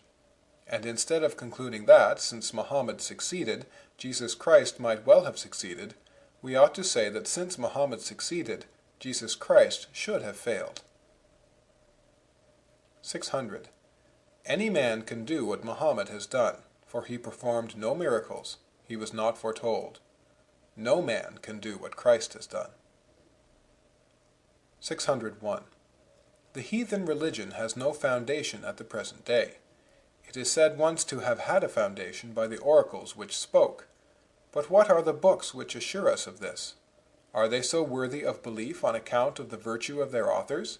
Have they been preserved with such care that we can be sure that they have not been meddled with? The Mohammedan religion has for a foundation the Quran and Muhammad. But has this prophet, who was to be the last hope of the world, been foretold? What sign has he that every other man has not who chooses to call himself a prophet? What miracles does he himself say that he has done? What mysteries has he taught, even according to his own tradition? What was the morality, what the happiness held out by him? The Jewish religion must be differently regarded in the tradition of the Holy Bible and in the tradition of the people. Its morality and happiness are absurd in the tradition of the people, but are admirable in that of the Holy Bible. And all religion is the same, for the Christian religion is very different in the Holy Bible and in the casuists. The foundation is admirable. It is the most ancient book in the world, and the most authentic. And whereas Muhammad, in order to make his own book continue in existence, forbade men to read it, Moses, for the same reason, ordered everyone to read his. Our religion is so divine that another divine religion has only been the foundation of it. 602. Order. To see what is clear and indisputable in the whole state of the Jews. 603. The Jewish religion is wholly divine in its authority, its duration, its perpetuity, its morality, its doctrine, and its effects. 604. The only science contrary to common sense and human nature is that alone which has always existed among men. 605. The only religion contrary to nature, to common sense, and to our pleasure is that alone which has always existed. 606. No religion but our own has taught that man is born in sin. No sect of philosophers has said this. Therefore none have declared the truth. No sect or religion has always existed on earth but the Christian religion. 607. Whoever judges of the Jewish religion by its coarser forms will misunderstand it. It is to be seen in the Holy Bible and in the tradition of the prophets, who have made it plain enough that they did not interpret the law according to the letter. So our religion is divine in the gospel, in the apostles, and in tradition, but it is absurd in those who tamper with it. The Messiah, according to the carnal Jews, was to be a great temporal prince. Jesus Christ, according to carnal Christians, has come to dispense us from the love of God, and to give us sacraments which shall do everything without our help. Such is not the Christian religion, nor the Jewish. True Jews and true Christians have always expected a Messiah who should make them love God, and by that love triumph over their enemies. 608. The carnal Jews hold a midway place between Christians and heathens. The heathens know not God, and love the world only. The Jews know the true God, and love the world only. The Christians know the true God, and love not the world. Jews and heathens love the same good. Jews and Christians know the same God. The Jews were of two kinds. The first had only heathen affections, the other had Christian affections. 609. There are two kinds of men in each religion. Among the heathen, worshippers of beasts, and the worshippers of the one only God of natural religion. Among the Jews, the carnal, and the spiritual, who were the Christians of the old law. Among Christians, the coarser-minded, who are the Jews of the new law. The carnal Jews looked for a carnal Messiah. The coarser Christians believed that the Messiah has dispensed them from the love of God. True Jews and true Christians worship a Messiah who makes them love God. 610. To show that the true Jews and the true Christians have but the same religion. The religion of the Jews seemed to consist essentially in the fatherhood of Abraham, in circumcision, in sacrifices, in ceremonies, in the ark, in the temple, in Jerusalem, and finally in the law, and in the covenant with Moses. I say that it consisted in none of those things, but only in the love of God, and that God disregarded all the other things. That God did not accept the posterity of Abraham. That the Jews were to be punished like strangers if they transgressed. Deuteronomy chapter 8, verse 19. If thou do at all forget the Lord thy God, and walk after other gods, I testify against you this day that ye shall surely perish, as the nations which the Lord destroyeth before your face. That strangers, if they loved God, were to be received by him as the Jews. Isaiah chapter 56, verse 3. Let not the strangers say, the Lord will not receive me.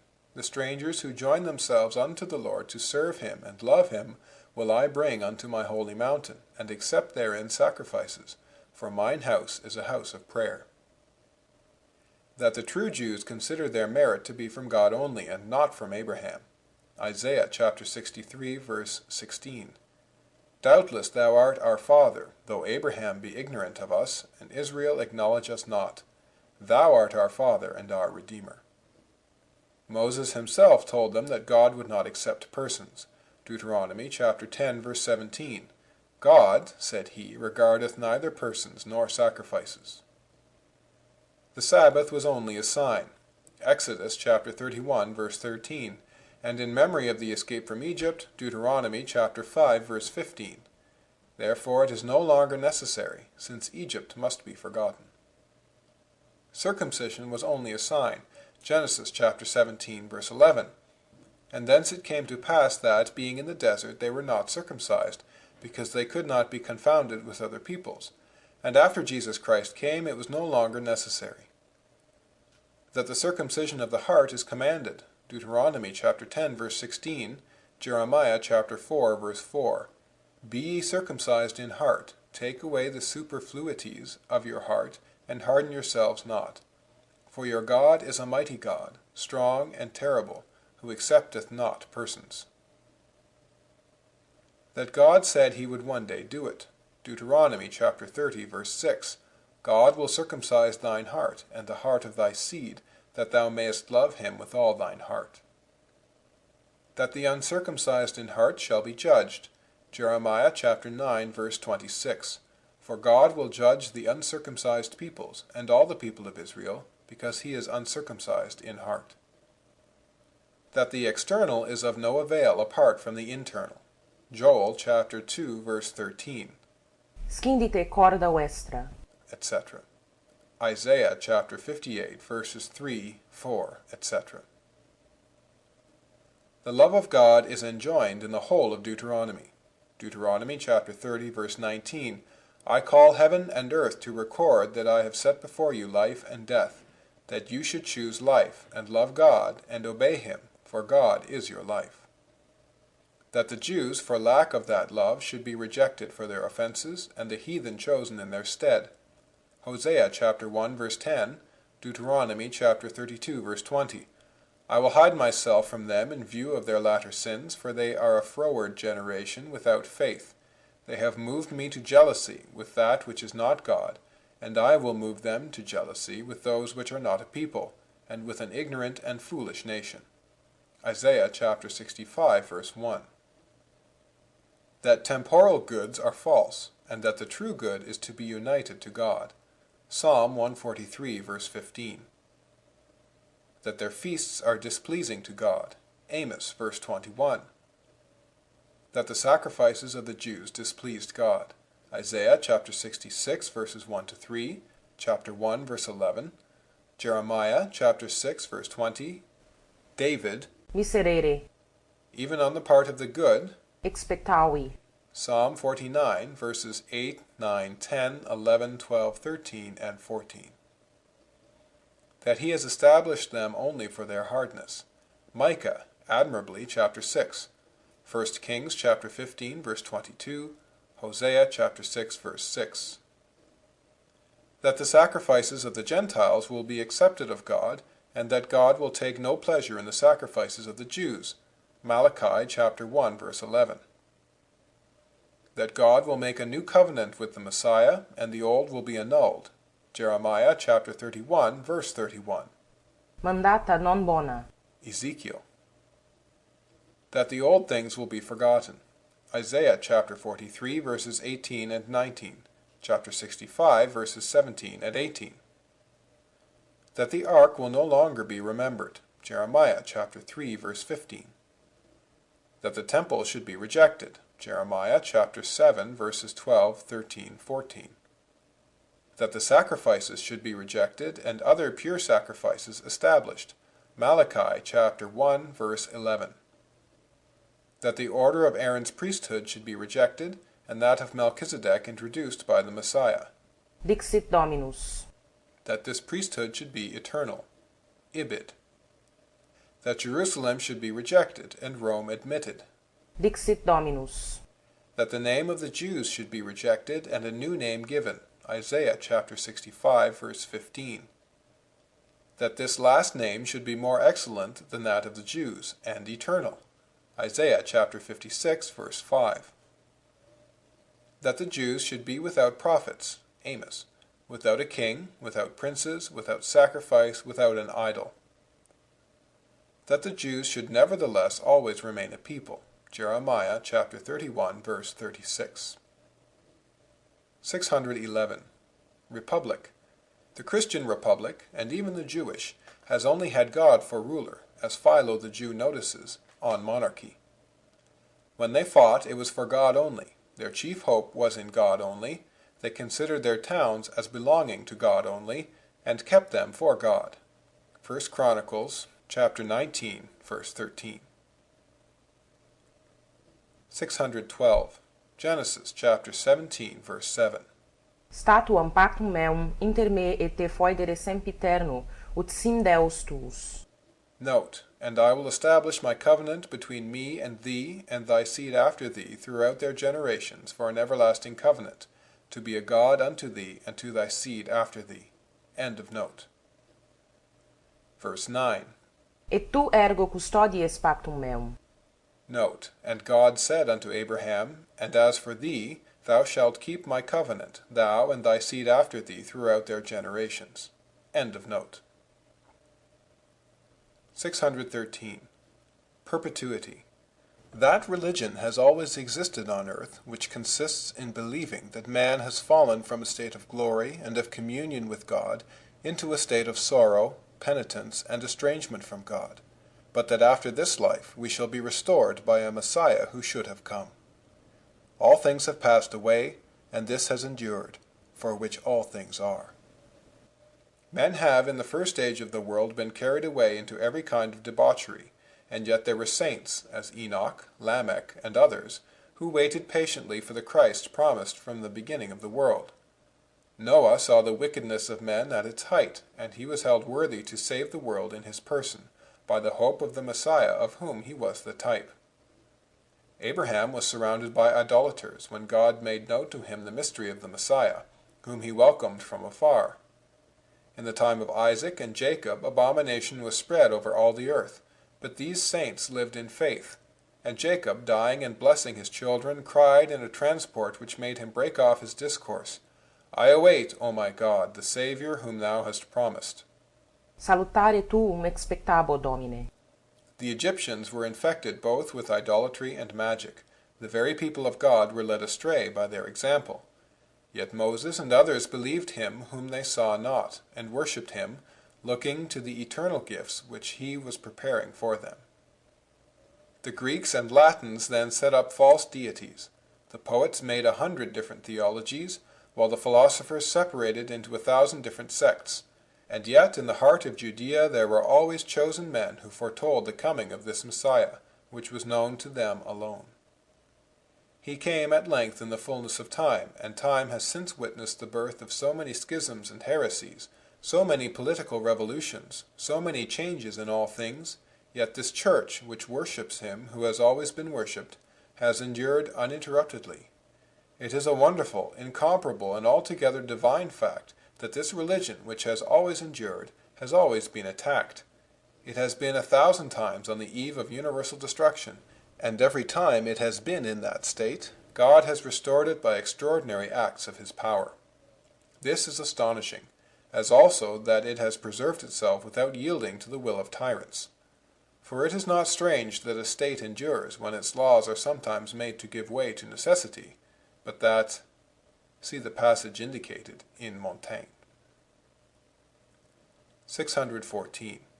States would perish if they did not often make their laws give way to necessity, but religion has never suffered this, or practiced it. Indeed, there must be these compromises, or miracles. It is not strange to be saved by yielding, and this is not strictly self-preservation.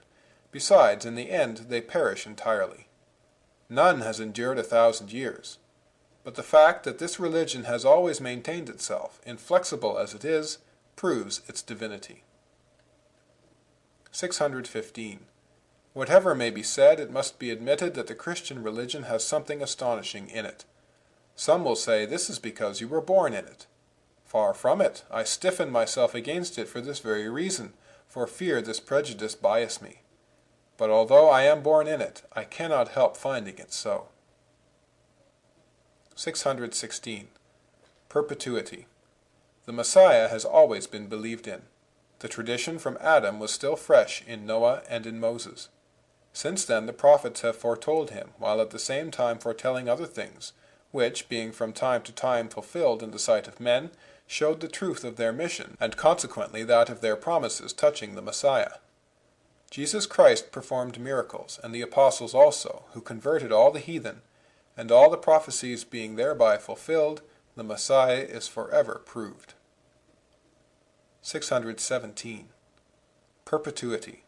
Let us consider that since the beginning of the world the expectation or worship of the Messiah has existed uninterruptedly, that there have been found men who said that God had revealed to them that a Redeemer was to be born, who should save his people, that Abraham came afterwards, saying that he had had a revelation that the Messiah was to spring from him by a son, whom he should have, that Jacob declared that of his 12 sons the Messiah would spring from Judah. that Moses and the prophets then came to declare the time and the manner of his coming, that they said their law was only temporary till that of the Messiah, that it should endure till then, but that the other should last forever, that thus either their law or that of the Messiah, of which it was the promise, would be always upon the earth, that, in fact, it has always endured, that at last Jesus Christ came with all the circumstances foretold. This is wonderful. 618. This is positive fact.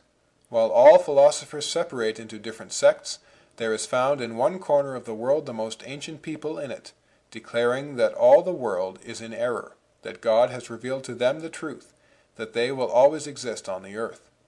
In fact, all other sects come to an end. This one still endures, and has done so for 4,000 years. They declare that they hold from their ancestors that man has fallen from communion with God, and is entirely estranged from God, but that he has promised to redeem them, that this doctrine shall always exist on the earth, that their law has a double signification, that during 1,600 years they have had people, whom they believed prophets, foretelling both the time and the manner, that 400 years after they were scattered everywhere, because Jesus Christ was to be everywhere announced, that Jesus Christ came in the manner, and at the time foretold, that the Jews have since been scattered abroad under a curse, and nevertheless still exist. 619. I see the Christian religion founded upon a preceding religion, and this is what I find as a fact. I do not here speak of the miracles of Moses, of Jesus Christ, and of the apostles, because they do not at first seem convincing, and because I only wish here to put in evidence all those foundations of the Christian religion which are beyond doubt, and which cannot be called in question by any person whatsoever. It is certain that we see in many places of the world a peculiar people, separated from all other peoples of the world, and called the Jewish people. I see then a crowd of religions in many parts of the world and in all times, but their morality cannot please me, nor can their proofs convince me. Thus I should equally have rejected the religion of Mohammed and of China, of the ancient Romans and of the Egyptians, for the sole reason that none having more marks of truth than another, nor anything which should necessarily persuade me, reason cannot incline to one rather than the other. But in thus considering this changeable and singular variety of morals and beliefs at different times, I find in one corner of the world a peculiar people, separated from all other peoples on earth, the most ancient of all, and whose histories are earlier by many generations than the most ancient which we possess. I find then this great and numerous people, sprung from a single man, who worship one God, and guide themselves by a law which they say they obtained from his own hand.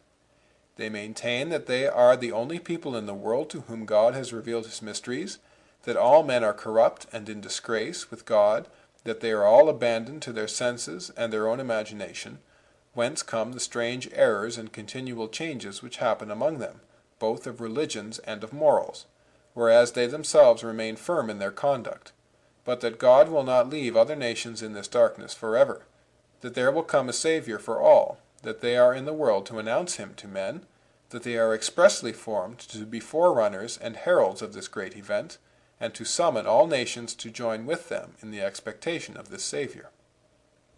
To meet with this people is astonishing to me, and seems to me worthy of attention. I look at the law which they boast of having obtained from God, and I find it admirable.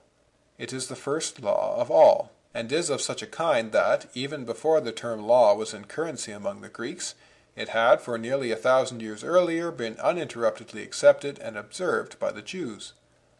I likewise think it strange that the first law of the world happens to be the most perfect, so that the greatest legislators have borrowed their laws from it, as is apparent from the law of the 12 tables at Athens, afterwards taken by the Romans, and as it would be easy to prove if Josephus and others had not sufficiently dealt with this subject. 620. Advantages of the Jewish people. In this search the Jewish people at once attract my attention by the number of wonderful and singular facts which appear about them. I first see that they are a people wholly composed of brethren, and whereas all others are formed by the assemblage of an infinity of families, this, though so wonderfully fruitful, has all sprung from one man alone, and, being thus all one flesh, and members one of another, They constitute a powerful state of one family. This is unique. This family, or people, is the most ancient within human knowledge, a fact which seems to me to inspire a peculiar veneration for it, especially in view of our present inquiry, since if God has from all time revealed himself to men, it is to these we must turn for knowledge of the tradition. This people is not eminent solely by their antiquity, but is also singular by their duration, which has always continued from their origin till now. For whereas the nations of Greece and of Italy, of Lacedaemon, of Athens, and of Rome, and others who came long after, have long since perished, these ever remain, and in spite of the endeavors of many powerful kings who have 100 times tried to destroy them, as their historians testify, and as it is easy to conjecture from the natural order of things during so long a space of years, they have nevertheless been preserved, and this preservation has been foretold, and extending from the earliest times to the latest, their history comprehends in its duration all our histories, which it preceded by a long time. The law by which this people is governed is at once the most ancient law in the world, the most perfect, and the only one which has been always observed without a break in a state. This is what Josephus admirably proves, against Appian, and also Philo the Jew, in different places where they point out that it is so ancient that the very name of law was only known by the oldest nation more than 1,000 years afterwards, so that Homer, who has written the history of so many states, has never used the term. And it is easy to judge of its perfection simply by reading it, for we see that it has provided for all things with so great wisdom, equity, and judgment, that the most ancient legislators, Greek and Roman, having had some knowledge of it, have borrowed from it their principal laws. This is evident from what are called the 12 Tables, and from the other proofs which Josephus gives. But this law is at the same time the severest and strictest of all in respect to their religious worship, imposing on this people, in order to keep them to their duty, 1,000 peculiar and painful observances on pain of death. Whence it is very astonishing that it has been constantly preserved during many centuries by a people, rebellious and impatient as this one was, while all other states have changed their laws from time to time, although these were far more lenient. The book which contains this law, the first of all, is itself the most ancient book in the world, those of Homer, Hesiod, and others being 600 or 700 years later. 621. The creation and the deluge being past, and God no longer requiring to destroy the world, nor to create it anew, nor to give such great signs of himself, he began to establish a people on the earth, purposely formed, who were to last until the coming of the people whom the Messiah should fashion by his Spirit. 622. The creation of the world beginning to be distant, God provided a single contemporary historian, and appointed a whole people as guardians of this book, in order that this history might be the most authentic in the world, and that all men might thereby learn a fact so necessary to know, and which could only be known through that means. 623. Japhet begins the genealogy. Joseph folds his arms and prefers to keep silent. 624. Why should Moses make the lives of men so long and their generations so few? Because it is not the length of years, but the multitude of generations which renders things obscure. For truth is perverted only by the change of men. And yet he puts two things, the most memorable that were ever imagined, namely, the creation and the deluge, so near that we reach from one to the other. 625.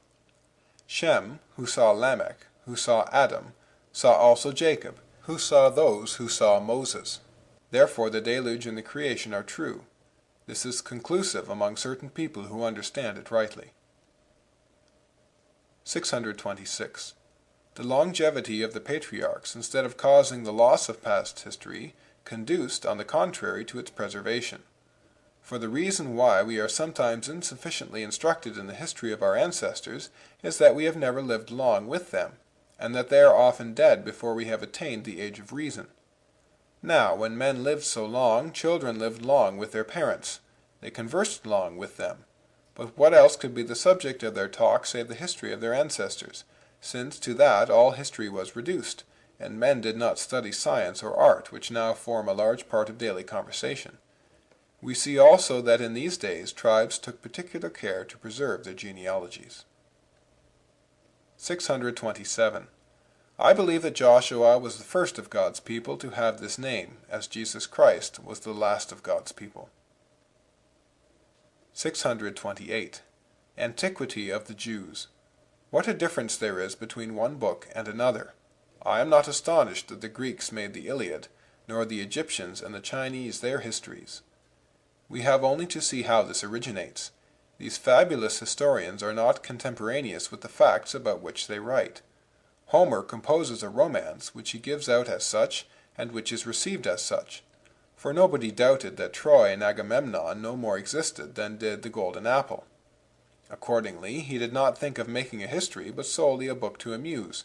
He is the only writer of his time. The beauty of the work has made it last. Everyone learns it and talks of it. It is necessary to know it, and each one knows it by heart. 400 years afterwards, the witnesses of these facts are no longer alive, and no one knows of his own knowledge if it be a fable or a history. One has only learnt it from his ancestors, and this can pass for truth. Every history which is not contemporaneous, as the books of the Sibyls and Trismegistus, and so many others which have been believed by the world, are false, and found to be false in the course of time. It is not so with contemporaneous writers. There is a great difference between a book which an individual writes and publishes to a nation, and a book which itself creates a nation. We cannot doubt that the book is as old as the people. 629. Josephus hides the shame of his nation. Moses does not hide his own shame. Quis mihi det ut omnes profetent. Footnote: Numbers chapter 11, verse 29. And Moses said unto him, Art thou jealous for my sake? Would that all Jehovah's people were prophets, that Jehovah would put his spirit upon them. End of footnote. He was weary of the multitude. 630. The sincerity of the Jews. Maccabees, after they had no more prophets. The Masorah, since Jesus Christ. This book will be a testimony for you. Defective and final letters. Sincere against their honor and dying for it, this has no example in the world, and no root in nature. 631. Sincerity of the Jews.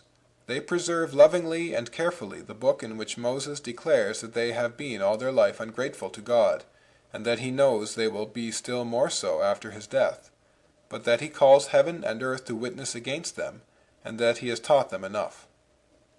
He declares that God, being angry with them, shall at last scatter them among all the nations of the earth, that as they have offended him by worshipping gods who are not their God, so he will provoke them by calling a people who are not his people, that he desires that all his words be preserved forever, and that his book be placed in the ark of the covenant, to serve forever as a witness against them. Isaiah says the same thing, chapter 30. 632. On Esdras. The story that the books were burnt with the temple proved false by Maccabees. Jeremiah gave them the law. The story that he recited the whole by heart. Josephus and Esdras point out that he read the book. Baronius. Annales Ecclesiastici. Page 180. Nullus penitus Hebraeorum antiquorum reperitur qui tradiderit libros periisse, et per Estram esse restitutus nisi in quatuor Esdrae. Footnote: Nothing is found within the ancient Hebrew writings which recorded that the books perished and were restored through Esdras, except in Esdras 4. End of footnote. The story that he changed the letters. Philo, in Vita Moesis. Illa lingua a character quo antiquitus scripta est lex, sic permansit usque ad Septuaginta. Footnote: The same language and character in which the law was written in ancient times remained till the Septuagint. End of footnote. Josephus says that the law was in Hebrew when it was translated by the 70. Under Antiochus and Vespasian, when they wanted to abolish the books, and when there was no prophet, they could not do so. And under the Babylonians, when no persecution had been made, and when there were so many prophets, would they have let them be burnt? Josephus laughs at the Greeks who would not bear. Note: in the text the thought is incomplete. End of note. Tertullian. Perinde potuit abolefacta meam violentiae cataclysmi in spiritu rursus reformare, quem ad modum et Hierosolimis Babylonia expugnatione deletis, omne instrumentum Iudaicae literaturae per Esdram constat restauratum. Footnote: Tertullian, De cultu feminarum. 2:3. End of footnote.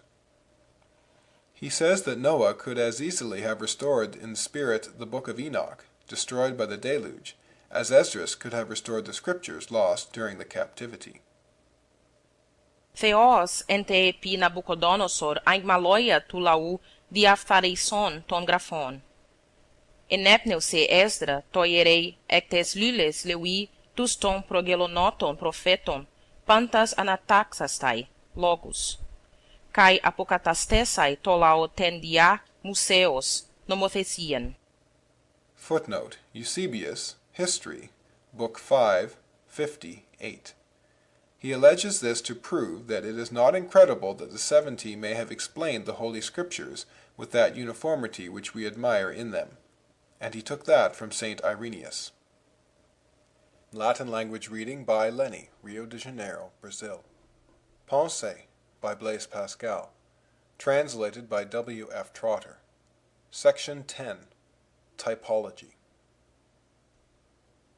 642. Proof of the two Testaments at once. To prove the two at one stroke, we need only see if the prophecies in one are fulfilled in the other. To examine the prophecies, we must understand them. For if we believe they have only one meaning, it is certain that the Messiah has not come. But if they have two meanings, it is certain that he has come in Jesus Christ. The whole problem, then, is to know if they have two meanings.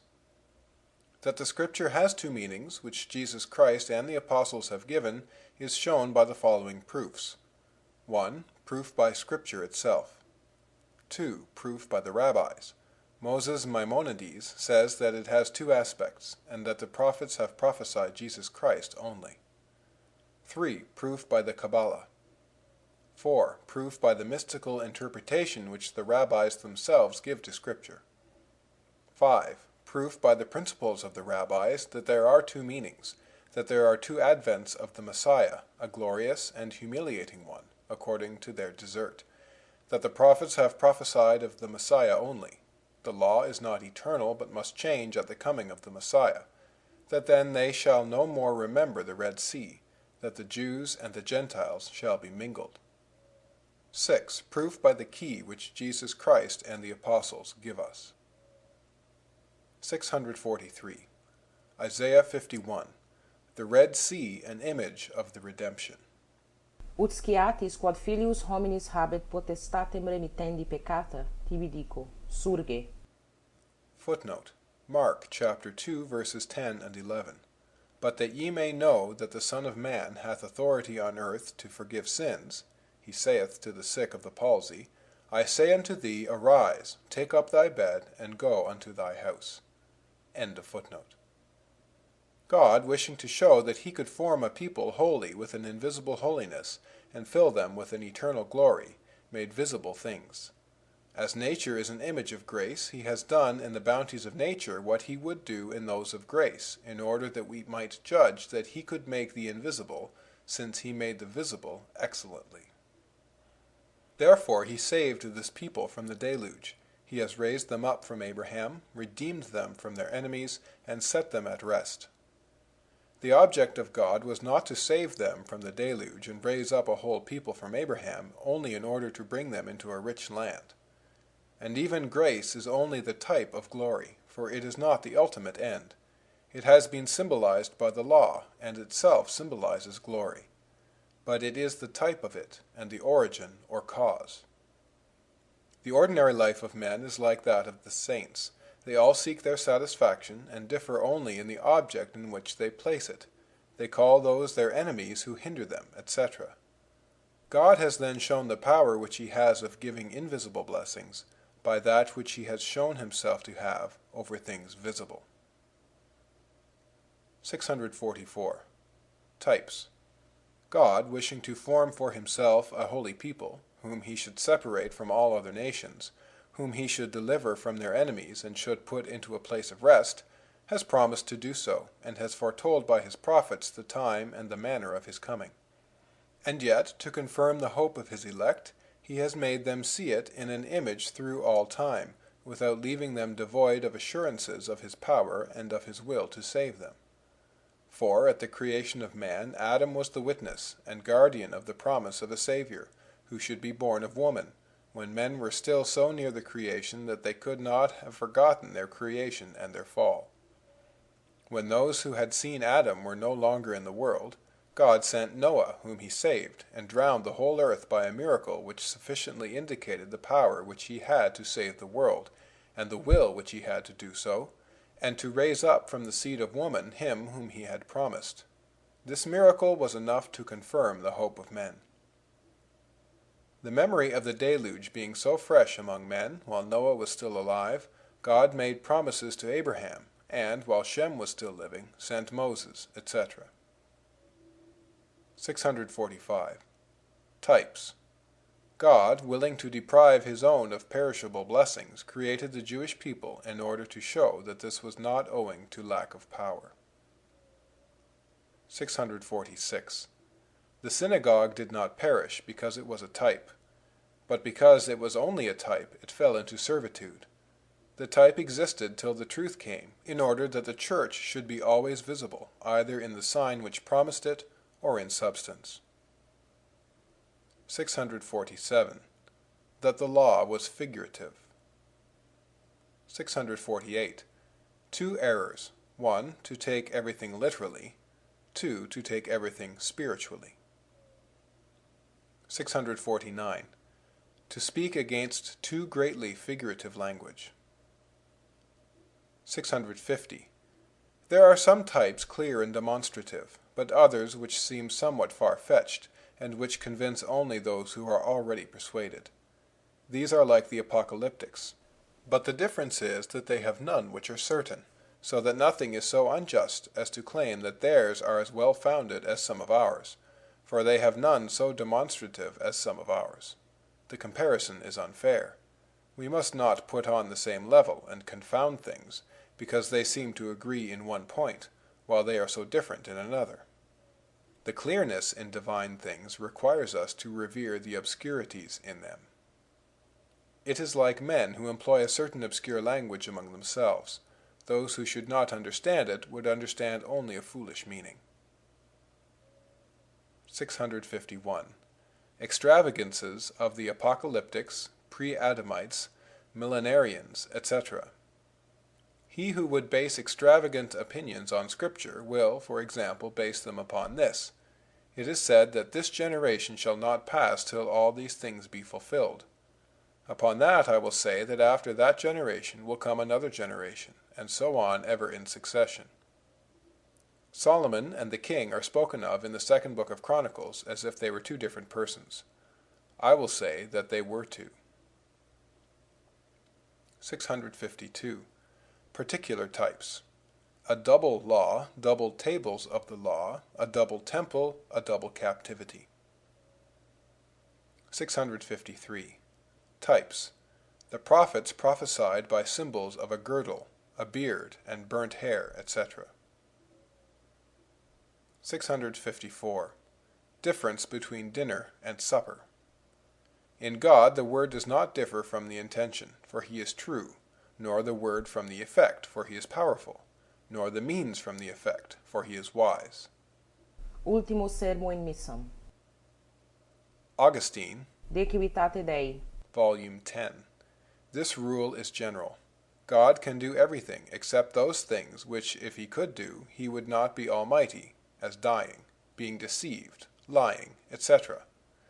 Many evangelists for the confirmation of the truth, their difference useful. The Eucharist after the Lord's Supper, truth after the type. The ruin of Jerusalem, a type of the ruin of the world 40 years after the death of Jesus. I know not, as a man or as an ambassador. Mark chapter 13, verse 32. Jesus condemned by the Jews and the Gentiles. The Jews and the Gentiles typified by the two sons. Augustine, De Civitate Dei. Book 20, Chapter 29. 655. The 6 ages, the 6 fathers of the 6 ages, the 6 wonders at the beginning of the 6 ages, the 6 mornings at the beginning of the 6 ages. 656. Adam, Forma Futuri. footnote, Romans chapter 5, verse 14. Nevertheless death reigned from Adam until Moses, even over them that had not sinned after the likeness of Adam's transgression, who is a figure of him that was to come. End of footnote. The 6 days to form the one, the 6 ages to form the other. The 6 days which Moses represents for the formation of Adam are only the picture of the 6 ages to form Jesus Christ and the Church.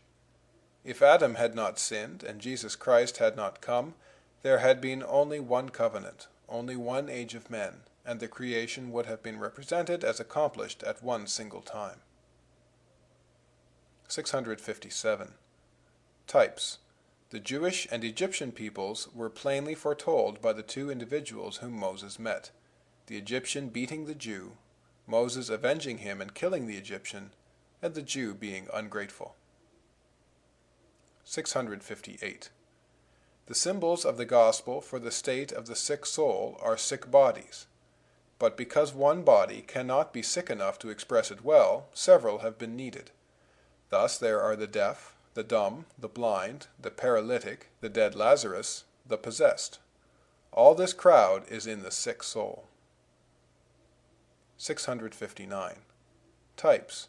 To show that the Old Testament is only figurative, and that the prophets understood by temporal blessings other blessings, this is the proof. First, that this would be unworthy of God. Secondly, that their discourses express very clearly the promise of temporal blessings, and that they say nevertheless that their discourses are obscure, and that their meaning will not be understood.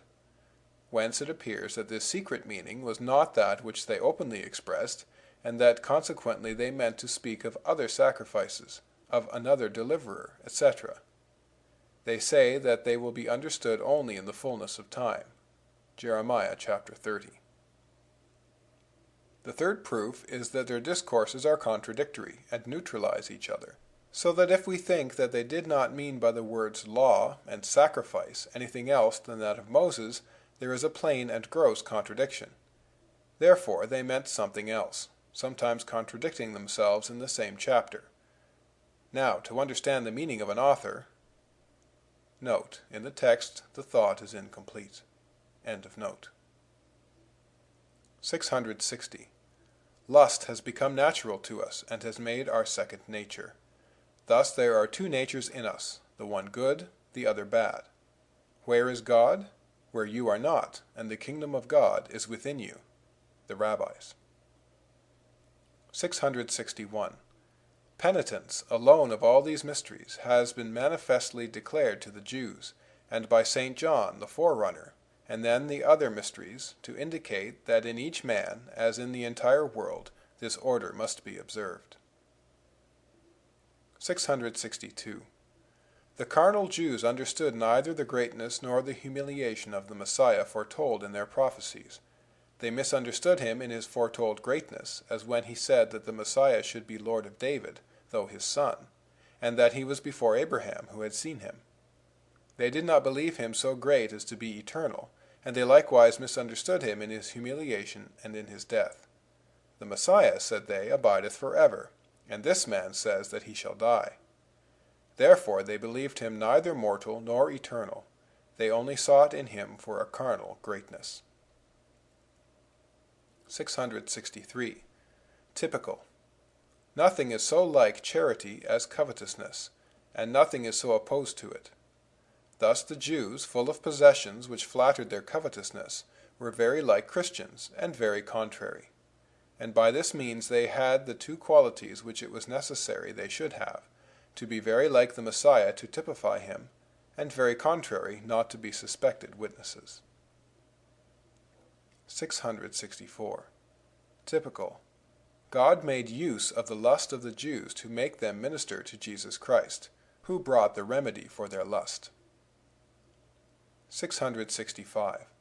Charity is not a figurative precept. It is dreadful to say that Jesus Christ, who came to take away types in order to establish the truth, came only to establish the type of charity, in order to take away the existing reality which was there before.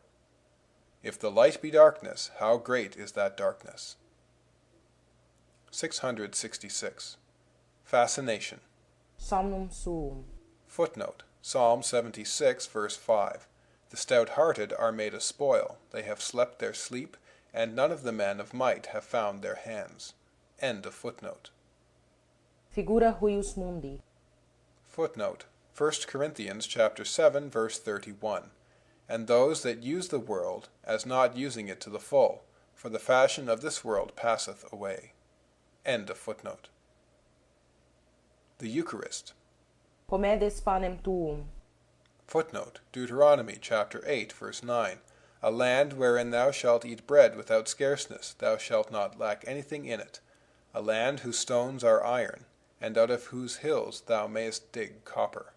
End of footnote. Panem nostrum. Footnote: Luke chapter 11, verse 3. Give us day by day our daily bread. End of footnote. Inimici Dei terram dingent. Footnote: Psalm 72, verse 9. They that dwell in the wilderness shall bow before him, and his enemies shall lick the dust. End of footnote. Sinners lick the dust, that is to say, love earthly pleasures. The Old Testament contained the types of future joy, and the New contains the means of arriving at it. The types were of joy, the means of penitence, and nevertheless the paschal lamb was eaten with bitter herbs. Cum amaritudinibus. Footnote: Exodus chapter 12, verse 8. And they shall eat the flesh in that night, roast with fire, and unleavened bread, with bitter herbs they shall eat it. End of footnote. Singularis sum ego donec transeam. Footnote: Psalm 141, verse 10. Let the wicked fall into their own nets, whilst that I withal escape. End of footnote. Jesus Christ, before his death, was almost the only martyr. 667. Typical: the expressions sword, shield. Potentissime. 668. We are estranged only by departing from charity. Our prayers and our virtues are abominable before God, if they are not the prayers and the virtues of Jesus Christ. And our sins will never be the object of mercy, but of the justice of God, if they are not those of Jesus Christ. He has adopted our sins and has admitted us into union with him, for virtues are his own, and sins are foreign to him, while virtues are foreign to us, and our sins are our own. Let us change the rule which we have hitherto chosen for judging what is good. We had our own will as our rule. Let us now take the will of God. All that he wills is good and right to us, and all that he does not will is bad. All that God does not permit is forbidden. Sins are forbidden by the general declaration that God has made, that he did not allow them. Other things which he has left without general prohibition, and which for that reason are said to be permitted, are nevertheless not always permitted. For when God removes some one of them from us, and when, by the event, which is a manifestation of the will of God, it appears that God does not will that we should have a thing, that is then forbidden to us as sin, since the will of God is that we should not have one more than another. There is this sole difference between these two things, that it is certain that God will never allow sin, while it is not certain that he will never allow the other. But so long as God does not permit it, we ought to regard it as sin. So long as the absence of God's will, which alone is all goodness and all justice, renders it unjust and wrong. 669. To change the type because of our weakness. 670. Types.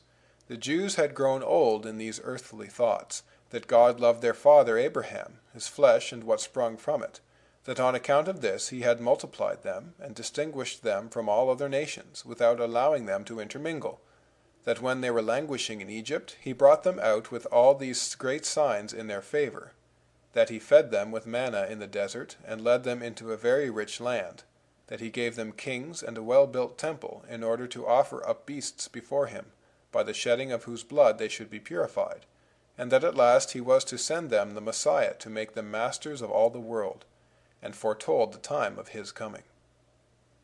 The world having grown old in these carnal errors, Jesus Christ came at the time foretold, but not with the expected glory, and thus men did not think it was he. After his death, St. Paul came to teach men that all these things had happened in allegory, that the kingdom of God did not consist in the flesh, but in the Spirit, that the enemies of men were not the Babylonians, but the passions, that God delighted not in temples made with hands, but in a pure and contrite heart, that the circumcision of the body was unprofitable, but that of the heart was needed, that Moses had not given them the bread from heaven, etc.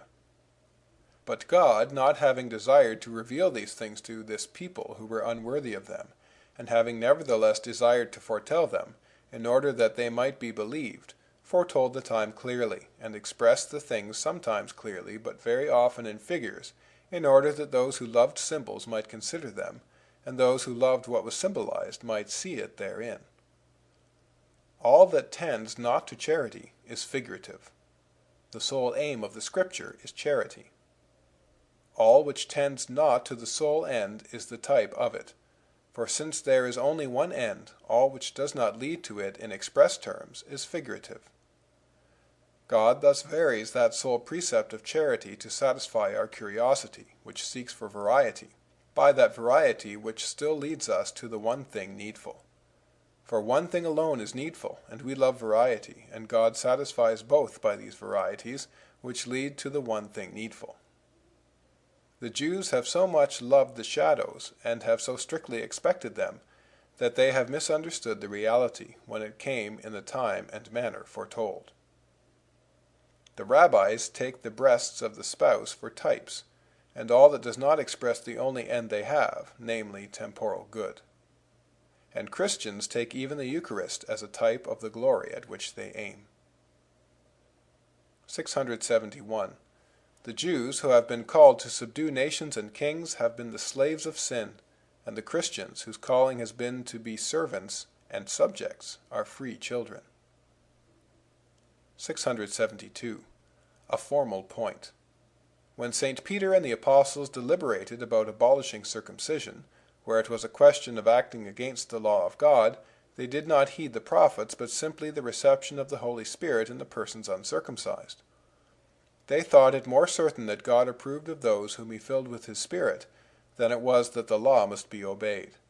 They knew that the end of the law was only the Holy Spirit, and that thus, as men certainly had this without circumcision, it was not necessary. 673. Fac secundum exemplar quod tibi ostensum est in monte. Footnote. Exodus chapter 25, verse 40. And see that thou make them after their pattern, which hath been showed thee in the mount. End of footnote. The Jewish religion, then, has been formed on its likeness to the truth of the Messiah, and the truth of the Messiah has been recognized by the Jewish religion, which was the type of it. Among the Jews the truth was only typified. In heaven it is revealed. In the Church it is hidden, and recognized by its resemblance to the type. The type has been made according to the truth, and the truth has been recognized according to the type.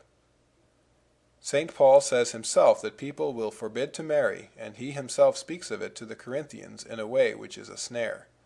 For if a prophet has said the one, and St. Paul had then said the other, he would have been accused. 674. Typical. Do all things according to the pattern which has been shown thee on the mount, on which St. Paul says that the Jews have shadowed forth heavenly things. 675. And yet this covenant, made to blind some and enlighten others, indicated in those very persons whom it blinded the truth which should be recognized by others. For the visible blessings which they received from God were so great and so divine, that he indeed appeared able to give them those that are invisible, and a Messiah. For nature is an image of grace, and visible miracles are images of the invisible. Ut sciatis, tibi dico, surge. Footnote. Matthew chapter 9, verse 6. Latin language reading by Lenny, Rio de Janeiro, Brazil. Pensées by Blaise Pascal. Translated by W. F. Trotter. Section 11. The Prophecies, Part 1. 693. When I see the blindness and the wretchedness of man, when I regard the whole silent universe, and man without light, left to himself, and, as it were, lost in this corner of the universe, without knowing who has put him there, what he has come to do, what will become of him at death, and incapable of all knowledge, I become terrified, like a man who should be carried in his sleep to a dreadful desert island, and should awake without knowing where he is, and without means of escape. And thereupon I wonder how people in a condition so wretched do not fall into despair. I see other persons around me of a like nature. I ask them if they are better informed than I am. They tell me that they are not. And thereupon these wretched and lost beings, having looked around them and seen some pleasing objects, have given and attached themselves to them. For my own part I have not been able to attach myself to them, and considering how strongly it appears that there is something else than what I see, I have examined whether this God has not left some sign of himself. I see many contradictory religions, and consequently all false save one. Each wants to be believed on its own authority, and threatens unbelievers. I do not therefore believe them. Every one can say this, every one can call himself a prophet. But I see the Christian religion wherein prophecies are fulfilled, and that is what every one cannot do. 694. And what crowns all this is prediction, so that it should not be said that it is chance which has done it. Whosoever, having only a week to live, will not find out that it is expedient to believe that all this is not a stroke of chance. Now, if the passions had no hold on us, a week and 100 years would amount to the same thing.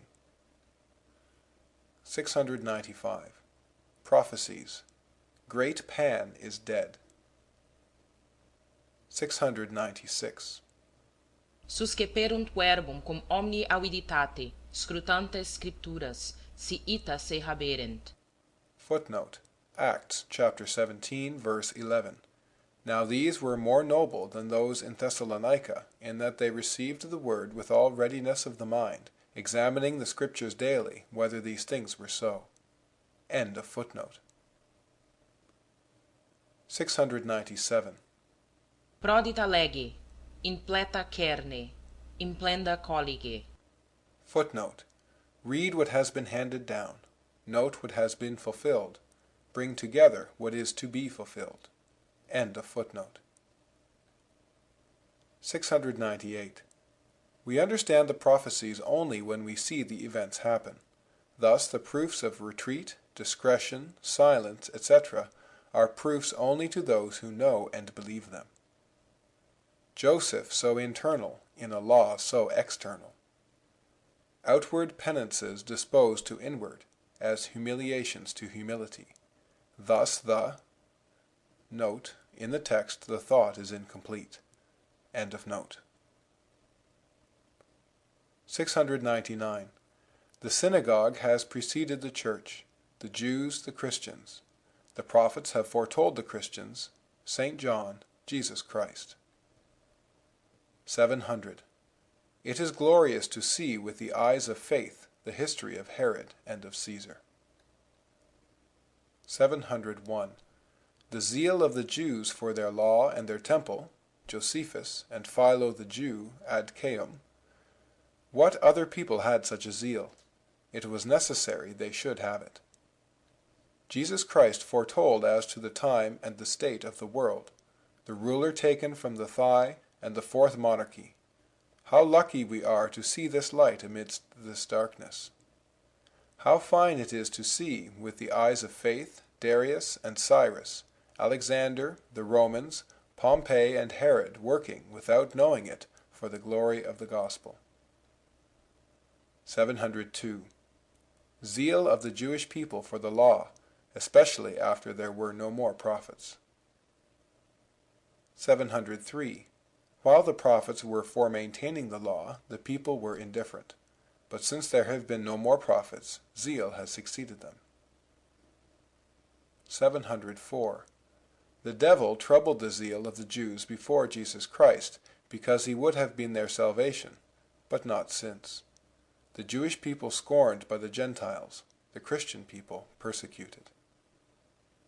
705. Proof. Prophecies with their fulfillment, what has preceded and what has followed Jesus Christ. 706. The prophecies are the strongest proof of Jesus Christ. It is for them also that God has made most provision, for the event which has fulfilled them is a miracle existing since the birth of the Church to the end.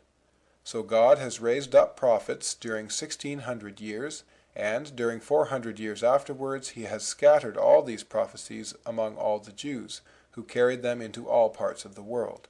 Such was the preparation for the birth of Jesus Christ, and, as his gospel was to be believed by all the world, it was not only necessary that there should be prophecies to make it believed, but that these prophecies should exist throughout the whole world, in order to make it embraced by the whole world.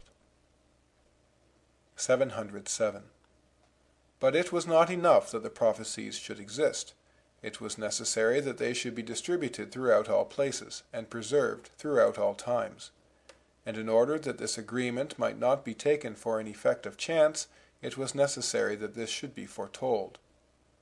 It is far more glorious for the Messiah that the Jews should be the spectators, and even instruments of his glory, besides that God had reserved them. 708. Prophecies. The time foretold by the state of the Jewish people, by the state of the heathen, by the state of the temple, by the number of years. 709. One must be bold to predict the same thing in so many ways. It was necessary that the 4 idolatrous or pagan monarchies, the end of the kingdom of Judah, and the 70 weeks, should happen at the same time, and all this before the second temple was destroyed. 710. Prophecies. If one man alone had made a book of predictions about Jesus Christ as to the time and the manner, and Jesus Christ had come in conformity to these prophecies, this fact would have infinite weight. But there is much more here. Here is a succession of men during 4,000 years, who, constantly and without variation, come, one after another, to foretell this same event.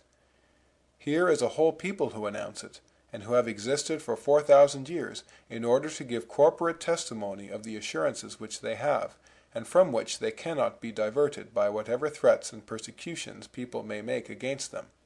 This is far more important. 711. Predictions of particular things. They were strangers in Egypt, without any private property, either in that country or elsewhere. There was not the least appearance either of the royalty which had previously existed so long, or of that supreme council of 70 judges which they called the Sanhedrin, and which, having been instituted by Moses, lasted to the time of Jesus Christ. All these things were as far removed from their state at that time as they could be. When Jacob, dying and blessing his 12 children, declared to them that they would be proprietors of a great land, and foretold in particular to the family of Judah that the kings who would one day rule them should be of this race, and that all his brethren should be their subjects, and that even Messiah, who was to be the expectation of nations, should spring from him, and that the kingship should not be taken away from Judah, nor the ruler and lawgiver of his descendants, till the expected Messiah should arrive in his family. This same Jacob, disposing of this future land as though he had been its ruler, gave a portion to Joseph more than to the others. I give you, said he, 1 part more than to your brothers. And blessing his 2 children, Ephraim and Manasseh, whom Joseph had presented to him, the elder Manasseh on his right, and the young Ephraim on his left, he put his arms crosswise, and placing his right hand on the head of Ephraim, and his left on Manasseh, he blessed them in this manner. And upon Joseph's representing to him that he was preferring the younger, he replied to him with admirable resolution, I know it well, my son, but Ephraim will increase more than Manasseh. This has been indeed so true in the result, that, being alone almost as fruitful as the 2 entire lines, which composed a whole kingdom, They have been usually called by the name of Ephraim alone. This same Joseph, when dying, bade his children carry his bones with them when they should go into the land, to which they only came 200 years afterwards. Moses, who wrote all these things so long before they happened, himself assigned to each family portions of that land before they entered it, as though he had been its ruler. In fact, he declared that God was to raise up from their nation and their race a prophet, of whom he was the type. And he foretold them exactly all that was to happen to them in the land which they were to enter after his death, the victories which God would give them, their ingratitude towards God, the punishments which they would receive for it, and the rest of their adventures. He gave them judges who should make the division. He prescribed the entire form of political government which they should observe, the cities of refuge which they should build, and... Note, in the text the thought is incomplete. End of note.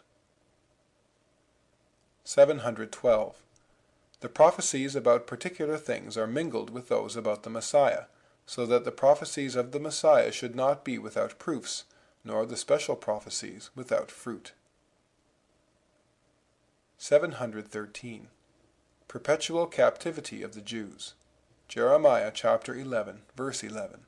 I will bring evil upon Judah from which they shall not be able to escape. Types. Isaiah chapter 5. The Lord had a vineyard from which he looked for grapes, and it brought forth only wild grapes. I will therefore lay it waste, and destroy it. The earth shall only bring forth thorns, and I will forbid the clouds from raining upon it. The vineyard of the Lord is the house of Israel, and the men of Judah his pleasant plant. I looked that they should do justice, and they bring forth only iniquities. Isaiah chapter 8. Sanctify the Lord with fear and trembling. Let him be your only dread, and he shall be to you for a sanctuary, but for a stone of stumbling and a rock of offense to both the houses of Israel, for a gin and for a snare to the inhabitants of Jerusalem. And many among them shall stumble against that stone, and fall, and be broken, and be snared, and perish. Hide my words, and cover my law for my disciples. I will then wait in patience upon the Lord that hideth and concealeth himself from the house of Jacob. Isaiah chapter 29. Be amazed and wonder, people of Israel. Stagger and stumble and be drunken, but not with wine. Stagger, but not with strong drink. For the Lord hath poured out upon you the spirit of deep sleep. He will close your eyes, he will cover your princes and your prophets that have visions. Daniel chapter 12. The wicked shall not understand, but the wise shall understand. Hosea, the last chapter, the last verse, after many temporal blessings, says, Who is wise, and he shall understand these things, etc. And the visions of all the prophets are become unto you as a sealed book, which men deliver to one that is learned, and who can read. And he saith, I cannot read it, for it is sealed. And when the book is delivered to them that are not learned, they say, I am not learned. Wherefore the Lord said, Forasmuch as this people with their lips do honor me, but have removed their heart far from me. There is the reason and the cause of it, for if they adored God in their hearts, they would understand the prophecies. And their fear towards me is taught by the precept of man. Therefore, behold, I will proceed to do a marvelous work among this people, even a marvelous work and a wonder, for the wisdom of their wise men shall perish, and their understanding shall be hid. Prophecies, proofs of divinity. Isaiah chapter 41. Show the things that are to come hereafter, that we may know that ye are gods. We will incline our heart unto your words. Teach us the things that have been at the beginning, and declare us things for to come. By this we shall know that ye are gods. Yea, do good or do evil if you can. Let us then behold it and reason together. Behold, ye are of nothing, and only an abomination, etc. Who, among contemporary writers, hath declared from the beginning that we may know of the things done from the beginning and origin, that we may say, You are righteous. There is none that teacheth us, yea, there is none that declareth the future. Isaiah chapter 42. I am the Lord, and my glory will I not give to another. I have foretold the things which have come to pass, and things that are to come do I declare. Sing unto God a new song in all the earth. Bring forth the blind people that have eyes and see not, and the deaf that have ears and hear not. Let all the nations be gathered together. Who among them can declare this, and show us former things and things to come? Let them bring forth their witnesses, that they may be justified, or let them hear and say, It is truth. Ye are my witnesses, saith the Lord, and my servant whom I have chosen, that ye may know and believe me, and understand that I am he. I have declared and have saved, and I alone have done wonders before your eyes. Ye are my witnesses, said the Lord, that I am God. For your sake I have brought down the forces of the Babylonians. I am the Lord, your Holy One and Creator. I have made a way in the sea, and a path in the mighty waters. I am he that drowned and destroyed forever the mighty enemies that have resisted you. Remember ye not the former things, neither consider the things of old. Behold, I will do a new thing, now it shall spring forth. Shall ye not know it? I will even make a way in the wilderness, and rivers in the desert. This people have I formed for myself, I have established them to show forth my praise, etc. I, even I, am he that blotteth out thy transgressions for mine own sake, and will not remember thy sins. Put in remembrance your ingratitude. See thou, if thou mayest be justified. Thy first father hath sinned, and thy teachers have transgressed against me. Isaiah chapter 44. I am the first, and I am the last, saith the Lord. Let him who will equal himself to me declare the order of things, since I appointed the ancient people, and the things that are coming. Fear ye not. Have I not told you all these things? Ye are my witnesses. Prophecy of Cyrus. Isaiah chapter 45, verse 4. For Jacob's sake, mine elect, I have called thee by thy name. Isaiah chapter 45, verse 21. Come and let us reason together. Who hath declared this from ancient time? Who hath told it from that time? Have not I, the Lord? Isaiah chapter 46. Remember the former things of old, and know there is none like me, declaring the end from the beginning, and from ancient times the things that are not yet done, saying, My counsel shall stand, and I will do all my pleasure. Isaiah chapter 42. Behold, the former things are come to pass, and new things do I declare. Before they spring forth, I tell you of them. Isaiah chapter 48, verse 3. I have declared the former things from the beginning. I did them suddenly, and they came to pass. Because I know that thou art obstinate, that thy spirit is rebellious, and thy brow brass, I have even declared it to thee before it came to pass, lest thou shouldst say that it was the work of thy gods, and the effect of their commands. Thou hast seen all this, and will ye not declare it? I have showed thee new things from this time, even hidden things, and thou didst not know them. They are created now, and not from the beginning. I have kept them hidden from thee, lest thou shouldst say, Behold, I knew them.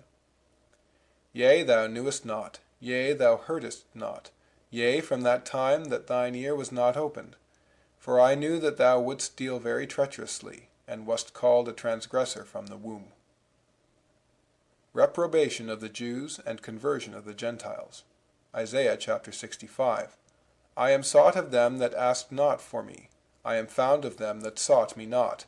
I said, Behold me, unto a nation that did not call upon my name. I have spread out my hands all the day unto an unbelieving people, which walketh in a way that was not good, after their own thoughts, a people that provoketh me to anger continually by the sins they commit in my face, that sacrificeth to idols, etc. These shall be scattered like smoke in the day of my wrath, etc. Your iniquities and the iniquities of your fathers will I assemble together, and will recompense you for all according to your works. Thus saith the Lord, As the new wine is found in the cluster, and one saith, Destroy it not, for a blessing is in it, and the promise of fruit. For my servant's sake I will not destroy all Israel. Thus I will bring forth a seed out of Jacob and out of Judah, an inheritor of my mountains, and mine elect and my servants shall inherit it, and my fertile and abundant plains. But I will destroy all others, because you have forgotten your God to serve strange gods. I called, and ye did not answer. I spake, and ye did not hear, and ye did choose the thing which I forbade. Therefore thus saith the Lord, Behold, my servants shall eat, but ye shall be hungry. My servants shall rejoice, but ye shall be ashamed. My servants shall sing for joy of heart, but ye shall cry and howl for vexation of spirit. And ye shall leave your name for a curse unto my chosen, for the Lord shall slay thee, and call his servants by another name, that he who blesseth himself in the earth shall bless himself in God, etc., because the former troubles are forgotten. For behold, I create new heavens and a new earth, and the former things shall not be remembered, nor come into mind. But be ye glad and rejoice for ever in that which I create, for behold, I create Jerusalem a rejoicing, and her people a joy. And I will rejoice in Jerusalem, and joy in my people, and the voice of weeping shall no more be heard in her, nor the voice of crying. Before they call, I will answer, and while they are yet speaking, I will hear. The wolf and the lamb shall feed together, and the lion shall eat straw like the bullock, and dust shall be the serpent's meat. They shall not hurt nor destroy in all my holy mountain. Isaiah chapter 56, verse 3. Thus saith the Lord, Keep ye judgment, and do justice, for my salvation is near to come, and my righteousness to be revealed. Blessed is the man that doeth this, that keepeth the Sabbath, and keepeth his hand from doing any evil. Neither let the strangers that have joined themselves to me say, God will separate me from his people. For thus saith the Lord, Whoever will keep my Sabbath, and choose the things that please me, and take hold of my covenant, even unto them will I give in mine house a place and a name better than that of sons and of daughters. I will give them an everlasting name that shall not be cut off.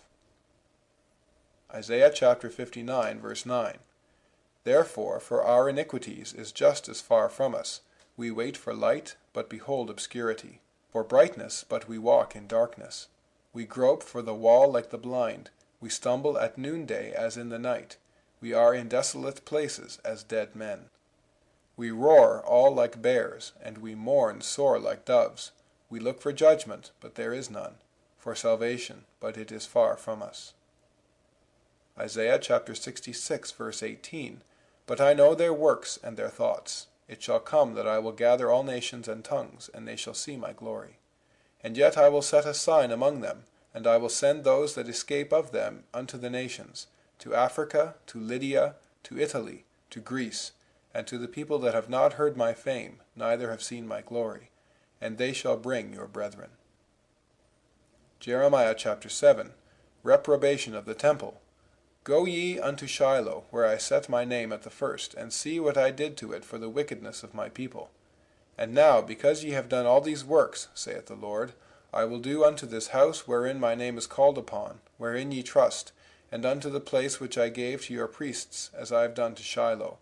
For I have rejected it, and made myself a temple elsewhere.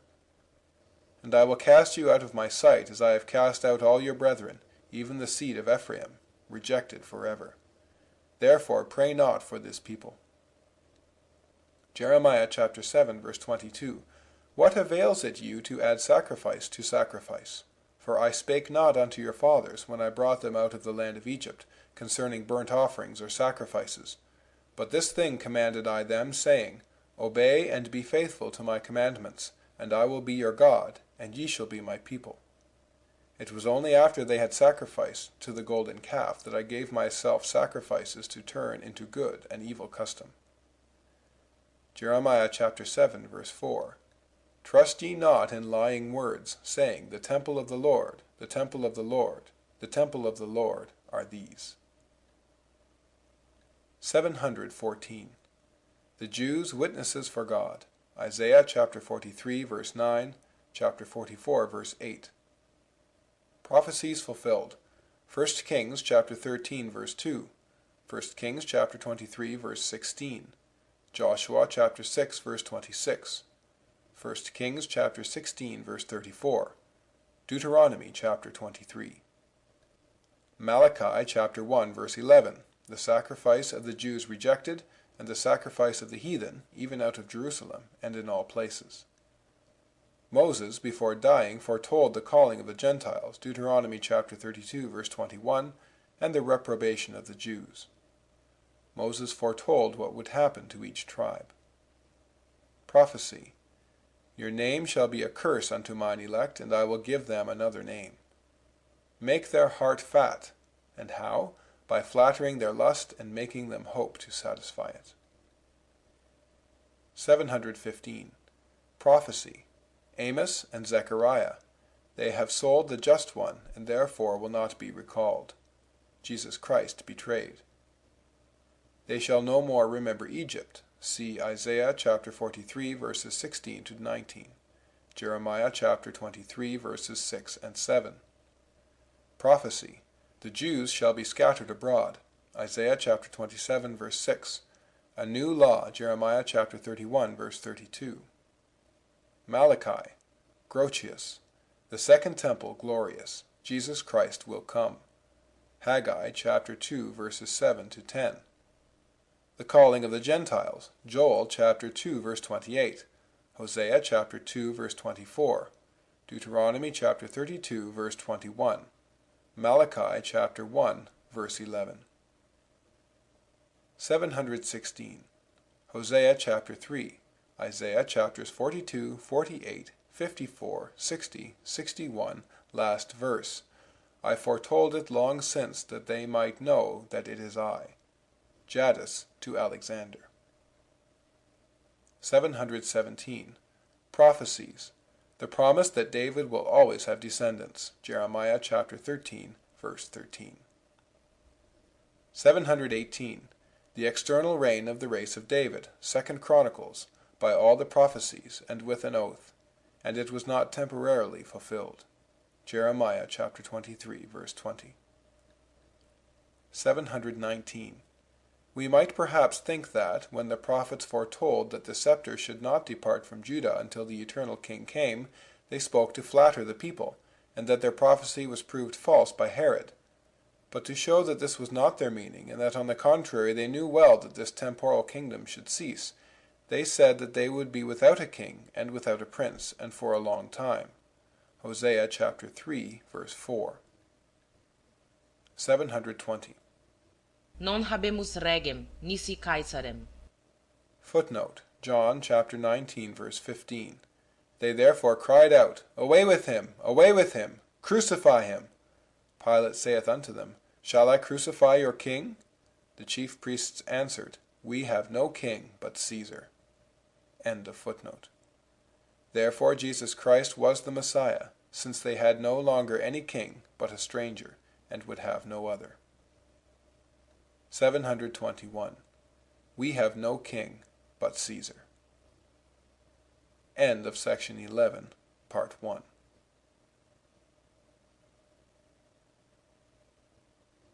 All thy soothsayers and wise men cannot show unto thee the secret which thou hast demanded. But there is a God in heaven who can do so, and hath revealed to thee in thy dream what shall be in the latter days. This dream must have caused him much misgiving. And it is not by my own wisdom that I have knowledge of this secret, but by the revelation of this same God, that hath revealed it to me, to make it manifest in thy presence. Thy dream was then of this kind. Thou sawest a great image, high and terrible, which stood before thee. His head was of gold, his breast and arms of silver, his belly and his thighs of brass, his legs of iron, his feet part of iron and part of clay. Thus thou sawest, till that a stone was cut out without hands, which smote the image upon his feet, that were of iron and of clay, and brake them to pieces. Then was the iron, the clay, the brass, the silver, and the gold broken to pieces together, and the wind carried them away.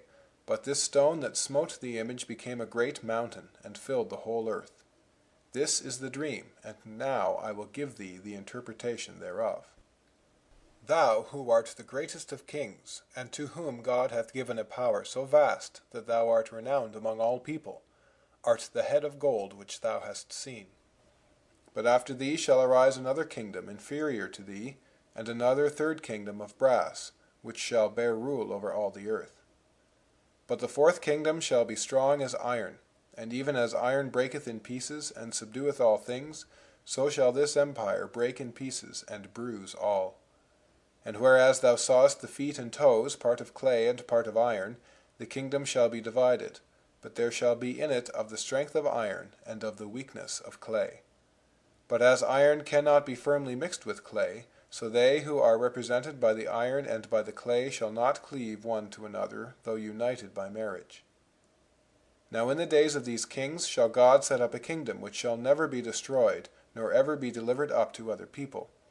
It shall break in pieces, and consume all these kingdoms, and it shall stand forever, according as thou sawest that the stone was cut out of the mountain without hands, and that it fell from the mountain, and brake in pieces, the iron, the clay, the silver, and the gold. God hath made known to thee what shall come to pass hereafter. This dream is certain, and the interpretation thereof sure. Then Nebuchadnezzar fell upon his face towards the earth, etc.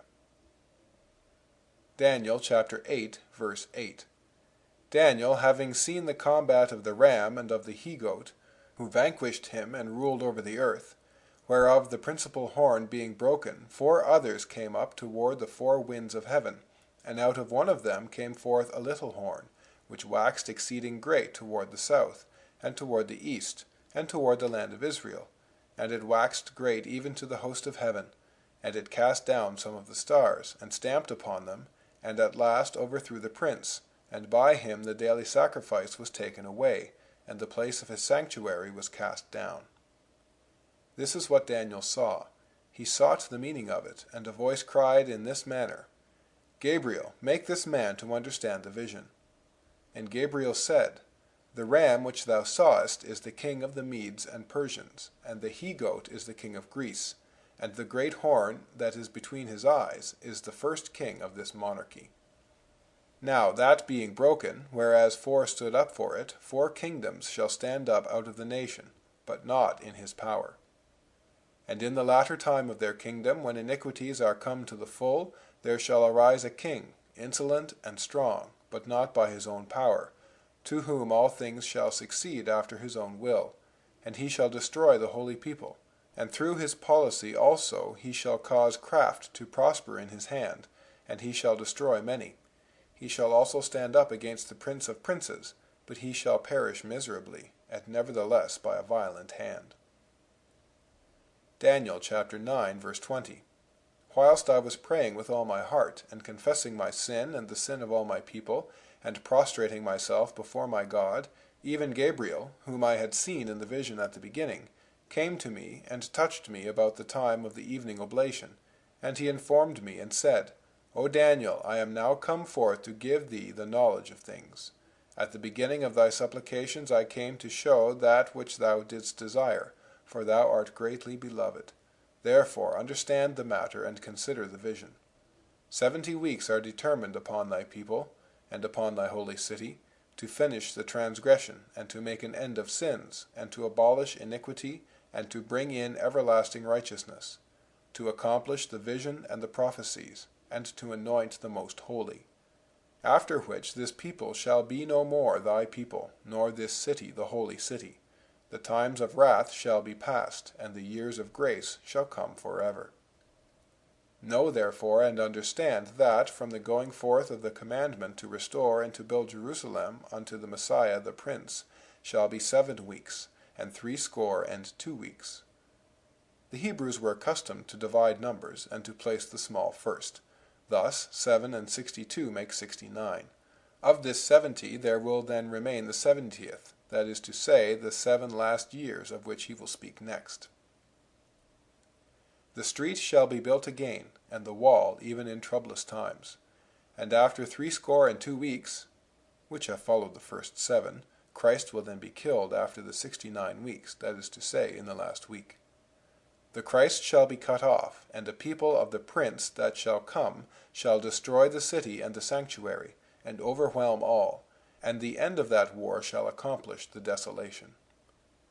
Now 1 week, which is the 70th, which remains, shall confirm the covenant with many, and in the midst of the week, that is to say, the last 3.5 years, he shall cause the sacrifice and the oblation to cease, and for the overspreading of abominations he shall make it desolate, even until the consummation, and that determined shall be poured upon the desolate. Daniel chapter 11. The angel said to Daniel, There shall stand up yet, after Cyrus, under whom this still is, 3 kings in Persia, Cambyses, Smerdis, Darius. And the 4th who shall then come, Xerxes, shall be far richer than they all, and far stronger, and shall stir up all his people against the Greeks. But a mighty king shall stand up, Alexander, that shall rule with great dominion, and do according to his will. And when he shall stand up, his kingdom shall be broken, and shall be divided in 4 parts toward the 4 winds of heaven, as he had said above, chapter 6, verse 6, chapter 8, verse 8. But not his posterity, and his successors shall not equal his power, for his kingdom shall be plucked up, even for others besides these, his 4 chief successors. And the king of the south, Ptolemy, son of Lagos, Egypt, shall be strong, but one of his princes shall be strong above him, and his dominion shall be a great dominion. Seleucus, king of Syria. Appian says that he was the most powerful of Alexander's successors. And in the end of years they shall join themselves together, and the king's daughter of the south, Berenice, daughter of Ptolemy Philadelphus, son of the other Ptolemy, shall come to the king of the north, to Antiochus Deus, king of Syria and of Asia, son of Seleucus Lagadas, to make peace between these princes. But neither she nor her seed shall have a long authority, for she and they that brought her, and her children, and her friends, shall be delivered to death. Berenice and her son were killed by Seleucus Callinicus. But out of a branch of her roots shall one stand up.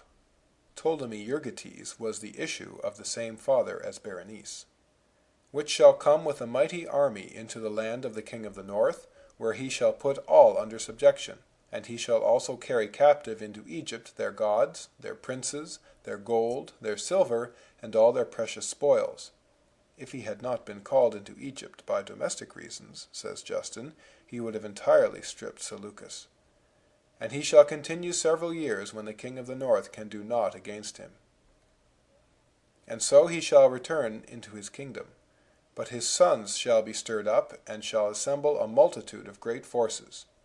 Seleucus Caranus, Antiochus the Great. And their army shall come and overthrow all, wherefore the king of the south shall be moved with choler, and shall also form a great army, and fight him, Ptolemy Philopator, against Antiochus the Great at Raphia, and conquer, and his troops shall become insolent, and his heart shall be lifted up. This Ptolemy desecrated the temple, Josephus. He shall cast down many 10,000s, but he shall not be strengthened by it, for the king of the north, Antiochus the Great, shall return with a greater multitude than before, and in those times also a great number of enemies shall stand up against the king of the south, during the reign of the young Ptolemy Epiphanes. Also the apostates and robbers of thy people shall exalt themselves to establish the vision, but they shall fall. Those who abandon their religion to please Euergetes, when he will send his troops to Scopus, for Antiochus will again take Scopus and conquer them. And the king of the north shall destroy the fenced cities, and the arms of the south shall not withstand, and all shall yield to his will. He shall stand in the land of Israel, and it shall yield to him. And thus he shall think to make himself master of all the empire of Egypt, despising the youth of Epiphanes, says Justin. And for that he shall make alliance with him, and give his daughter, Cleopatra, in order that she may betray her husband. On which Appian says that, doubting his ability to make himself master of Egypt by force, because of the protection of the Romans, he wished to attempt it by cunning. He shall wish to corrupt her, but she shall not stand on his side, neither be for him. Then he shall turn his face to other designs, and shall think to make himself master of some isles, that is to say, seaports, and shall take many, as Appian says. But a prince shall oppose his conquests, Scipio Africanus, who stopped the progress of Antiochus the Great because he offended the Romans in the person of their allies, and shall cause the reproach offered by him to cease. He shall then return into his kingdom, and there perish, and be no more. He was slain by his soldiers. And he who shall stand up in his estate, Seleucus Philopator, or Soter, the son of Antiochus the Great, shall be a tyrant, a raiser of taxes in the glory of the kingdom, which means the people. But within a few days he shall be destroyed, neither in anger nor in battle. And in his place shall stand up a vile person, unworthy of the honor of the kingdom, but he shall come in cleverly by flatteries. All armies shall bend before him. He shall conquer them, and even the prince with whom he has made a covenant. For having renewed the league with him, he shall work deceitfully, and enter with a small people into his province, peaceably and without fear. He shall take the fattest places, and shall do that which his fathers have not done, and ravage on all sides. He shall forecast great devices during his time. 723. Prophecies. The 70 weeks of Daniel are ambiguous as regards the term of commencement, because of the terms of the prophecy, and as regards the term of conclusion, because of the differences among chronologists. But all this difference extends only to 200 years. 724. Predictions. That in the fourth monarchy, before the destruction of the second temple, before the dominion of the Jews was taken away in the 70th week of Daniel, during the continuance of the second temple, the heathen should be instructed and brought to the knowledge of the God worshipped by the Jews, that those who loved him should be delivered from their enemies and filled with his fear and love. And it happened that in the fourth monarchy, before the destruction of the second temple, etc., the heathen in great number worshipped God, and led an angelic life. Maidens dedicated their virginity and their life to God. Men renounced their pleasures. What Plato could only make acceptable to a few men, specially chosen and instructed, a secret influence imparted by the power of a few words to 100 million ignorant men. The rich left their wealth. Children left the dainty homes of their parents to go into the rough desert. See Philo the Jew. All this was foretold a great while ago. For 2,000 years no heathen had worshipped the God of the Jew, and at the time foretold a great number of the heathen worshipped this only God. The temples were destroyed. The very kings made submission to the cross. All this was due to the Spirit of God, which was spread abroad upon the earth. No heathen since Moses until Jesus Christ believed according to the very rabbis. A great number of the heathen after Jesus Christ believed in the books of Moses, kept them in substance and spirit, and only rejected what was useless. 725. Prophecies. The conversion of the Egyptians, Isaiah chapter 19, verse 19, an altar in Egypt to the true God. 726. Prophecies. In Egypt, Pugio Fide, page 659, Talmud. It is a tradition among us that, when the Messiah shall come, the house of God, destined for the dispensation of his word, shall be full of filth and impurity, and that the wisdom of the scribes shall be corrupt and rotten. Those who shall be afraid to sin shall be rejected by the people and treated as senseless fools. Isaiah chapter 49. Listen, O isles, unto me, and hearken, ye people from afar. The Lord hath called me by my name from the womb of my mother. In the shadow of his hand hath he hid me, and hath made my words like a sharp sword, and said unto me, Thou art my servant, in whom I will be glorified. Then I said, Lord, have I labored in vain? Have I spent my strength for naught? Yet surely my judgment is with thee, O Lord, and my work with thee. And now, saith the Lord, that formed me from the womb to be his servant, to bring Jacob and Israel again to him, Thou shalt be glorious in my sight, and I will be thy strength. It is a light thing that thou shouldst convert the tribes of Jacob. I have raised thee up for a light to the Gentiles, that thou mayest be my salvation unto the ends of the earth. Thus saith the Lord to him whom man despiseth, to him whom the nation abhorreth, to a servant of rulers. Princes and kings shall worship thee, because the Lord is faithful that hath chosen thee. Again saith the Lord unto me, I have heard thee in the days of salvation and of mercy, and I will preserve thee for a covenant of the people, to cause to inherit the desolate nations, that thou mayest say to the prisoners, Go forth, to them that are in darkness show yourselves, and possess these abundant and fertile lands. They shall not hunger nor thirst, neither shall the heat nor sun smite them, for he that hath mercy upon them shall lead them, even by the springs of waters shall he guide them, and make the mountains a way before them. Behold, the peoples shall come from all parts, from the east and from the west, from the north and from the south. Let the heavens give glory to God, let the earth be joyful, for it hath pleased the Lord to comfort his people, and he will have mercy upon the poor who hope in him. Yet Zion dared to say, The Lord hath forsaken me, and hath forgotten me. Can a woman forget her child, that she should not have compassion on the son of her womb? But if she forget, yet will not I forget thee, O Zion. I will bear thee always between my hands, and thy walls are continually before me. They that shall build thee are come, and thy destroyers shall go forth of thee. Lift up thine eyes round about, and behold, all these gather themselves together, and come to thee. As I live, saith the Lord, thou shalt surely clothe thee with them all, as with an ornament.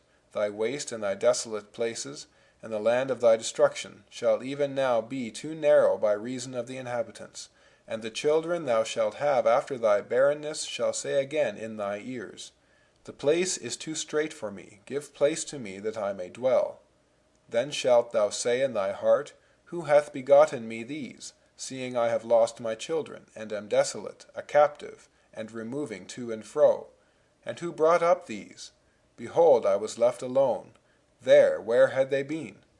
And the Lord shall say to thee, Behold, I will lift up mine hand to the Gentiles, and set up my standard to the people, and they shall bring thy sons in their arms and in their bosoms. And kings shall be their nursing fathers, and queens their nursing mothers. They shall bow down to thee with their face toward the earth, and lick up the dust of thy feet, and thou shalt know that I am the Lord, for they shall not be ashamed that wait for me. Shall the prey be taken from the mighty? But even if the captives be taken away from the strong, nothing shall hinder me from saving thy children, and from destroying thy enemies. And all flesh shall know that I am the Lord, thy Saviour and thy Redeemer, the mighty one of Jacob. Thus saith the Lord, What is the bill of this divorcement, wherewith I have put away the synagogue? And why have I delivered it into the hands of your enemies? Is it not for your iniquities and for your transgressions that I have put it away? For I came, and no man received me. I called, and there was none to hear. Is my arm shortened, that I cannot redeem? Therefore I will show the tokens of mine anger. I will clothe the heavens with darkness, and make sackcloth their covering.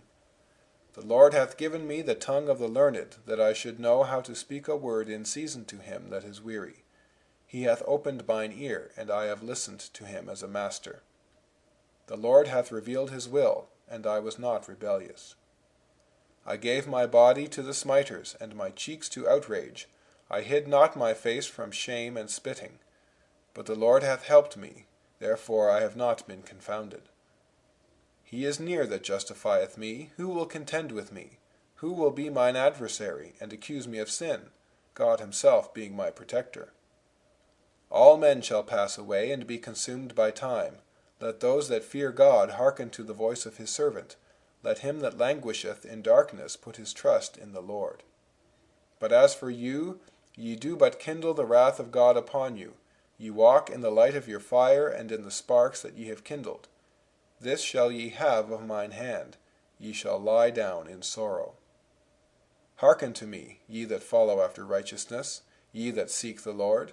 Look unto the rock whence ye are hewn, and to the hole of the pit whence ye are digged.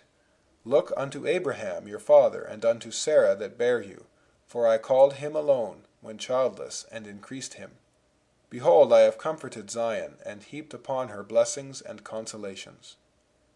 Hearken unto me, my people, and give ear unto me, for a law shall proceed from me, and I will make my judgment to rest for a light of the Gentiles. Amos chapter 8. The prophet, having enumerated the sins of Israel, said that God had sworn to take vengeance on them. He says this, And it shall come to pass in that day, saith the Lord, that I will cause the sun to go down at noon, and I will darken the earth in the clear day, and I will turn your feasts into mourning, and all your songs into lamentation. You all shall have sorrow and suffering, and I will make this nation mourn as for an only son, and the end therefore as a bitter day. Behold, the days come, saith the Lord, that I will send a famine in the land, not a famine of bread, nor a thirst for water, but of hearing the words of the Lord. And they shall wander from sea to sea, and from the north even to the east. They shall run to and fro to seek the word of the Lord, and shall not find it. In that day shall the fair virgins and young men faint for thirst. They that have followed the idols of Samaria, and sworn by the god of Dan, and followed the manner of Beersheba, shall fall, and never rise up again. Amos chapter 3, verse 2. Ye only have I known of all the families of the earth for my people.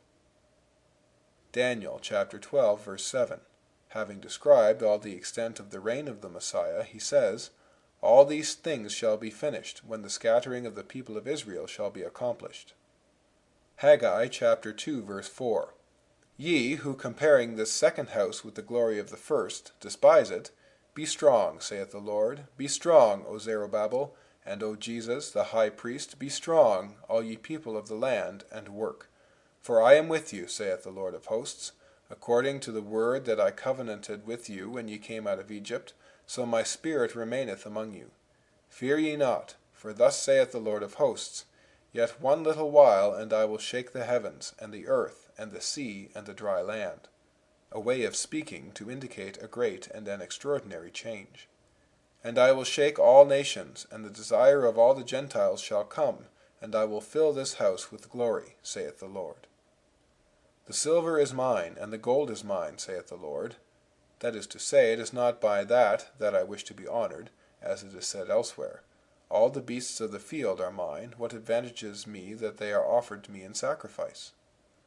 The glory of this latter house shall be greater than of the former, saith the Lord of hosts, and in this place will I establish my house, saith the Lord.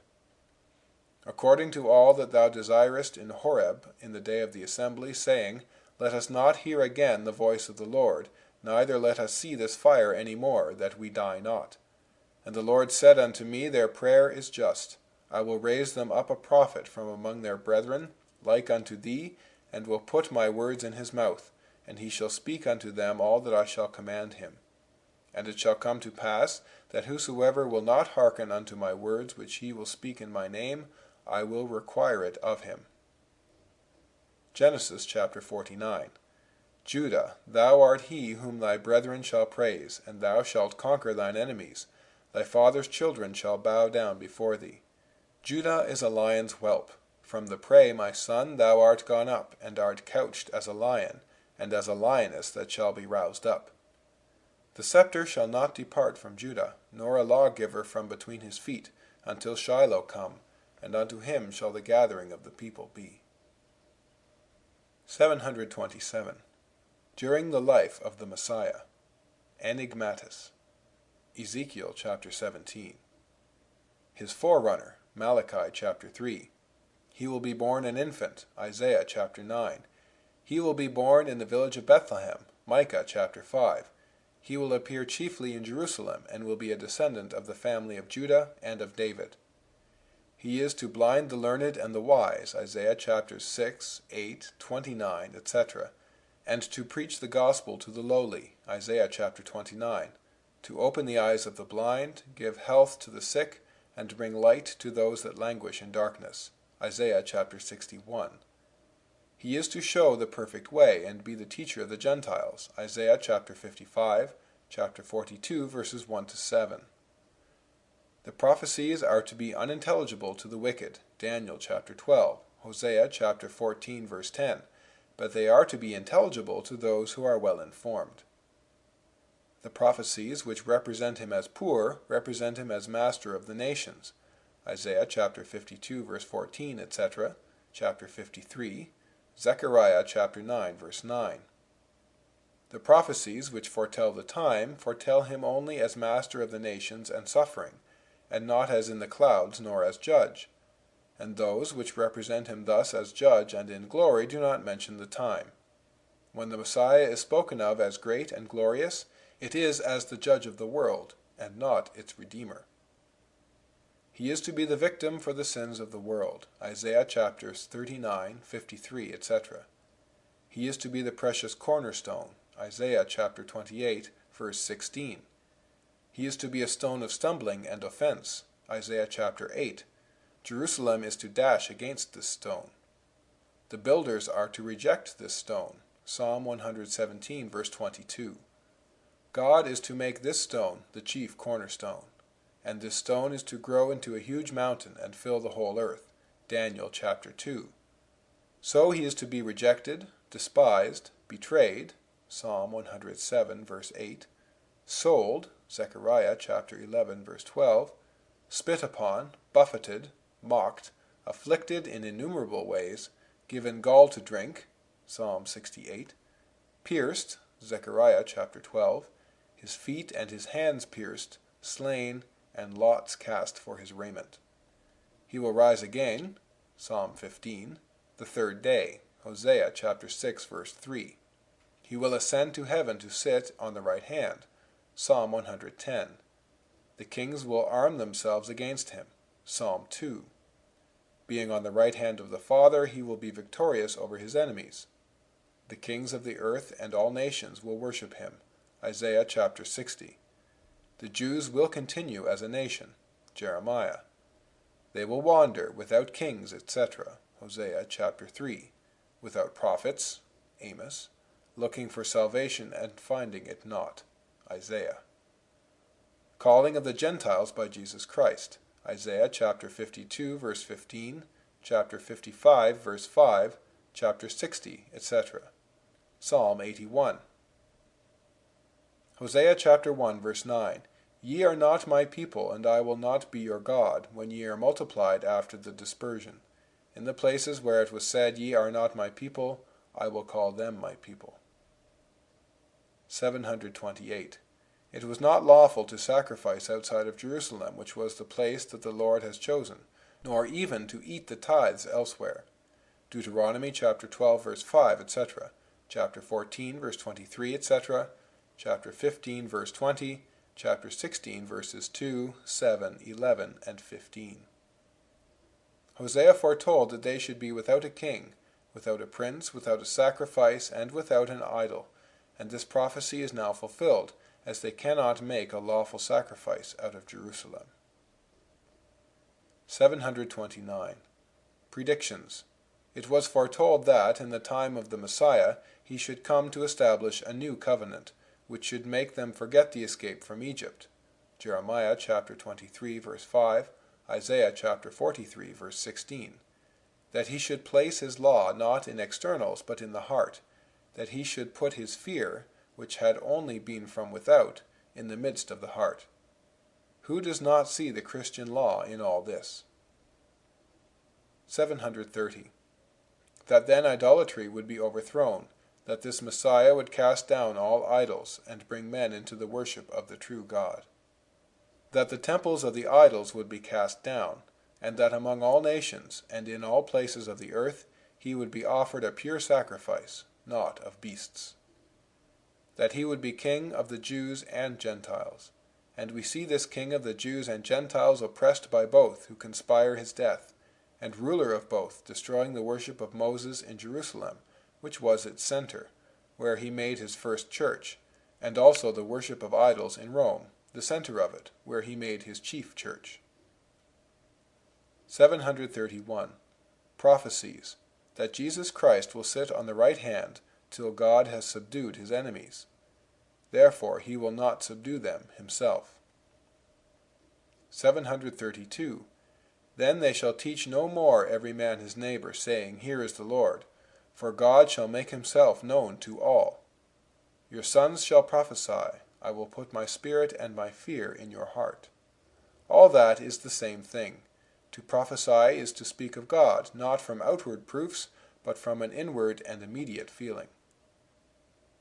733. That he would teach men the perfect way. And there has never come before him nor after him any man who has taught anything divine approaching to this. 734. That Jesus Christ would be small in his beginning, and would then increase, the little stone of Daniel. If I had in no wise heard of the Messiah, nevertheless, after such wonderful predictions of the course of the world which I see fulfilled, I see that he is divine. And if I knew that these same books foretold a Messiah, I should be sure that he would come, and seeing that they place his time before the destruction of the second temple, I should say that he had come. 735. Prophecies. that the Jews would reject Jesus Christ, and would be rejected of God for this reason, that the chosen vine brought forth only wild grapes, that the chosen people would be faithless, ungrateful, and unbelieving. Populum non credentem et contradicentem. Footnote: Isaiah chapter 65, verse 2. I have spread out my hands all the day unto a rebellious people, that walk in a way that is not good, after their own thoughts. Romans chapter 10, verse 21. But as to Israel, he saith, All the day long did I spread out my hands unto a disobedient and gainsaying people. End of footnote. That God would strike them with blindness, and in full noon they would grope like the blind, and that a forerunner would go before him. 736. Transfixerunt. Zechariah chapter 12, verse 10. That a deliverer should come, who would crush the demon's head and free his people from their sins. Ex omnibus iniquitatibus. That there should be a new covenant which would be eternal. That there should be another priesthood after the order of Melchizedek, and that it should be eternal. That the Christ should be glorious, mighty, strong, and yet so poor that he would not be recognized. And language reading by Lenny, Rio de Janeiro, Brazil. Pensées by Blaise Pascal. Translated by W. F. Trotter. Section 12. Proofs of Jesus Christ. 737. Therefore I reject all other religions. In that way I find an answer to all objections. It is right that a God so pure should only reveal himself to those whose hearts are purified. Hence this religion is lovable to me, and I find it now sufficiently justified by so divine a morality. But I find more in it. I find it convincing that, since the memory of man has lasted, it was constantly announced to men that they were universally corrupt, but that a Redeemer should come. That it was not one man who said it, but innumerable men, and a whole nation expressly made for the purpose, and prophesying for 4,000 years. This is a nation which is more ancient than every other nation. Their books, scattered abroad, are 4,000 years old.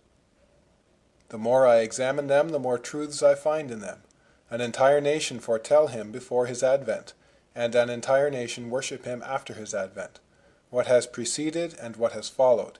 In short, people without idols and kings, this synagogue which was foretold, and these wretches who frequent it, and who, being our enemies, are admirable witnesses of the truth of these prophecies, wherein their wretchedness and even their blindness are foretold.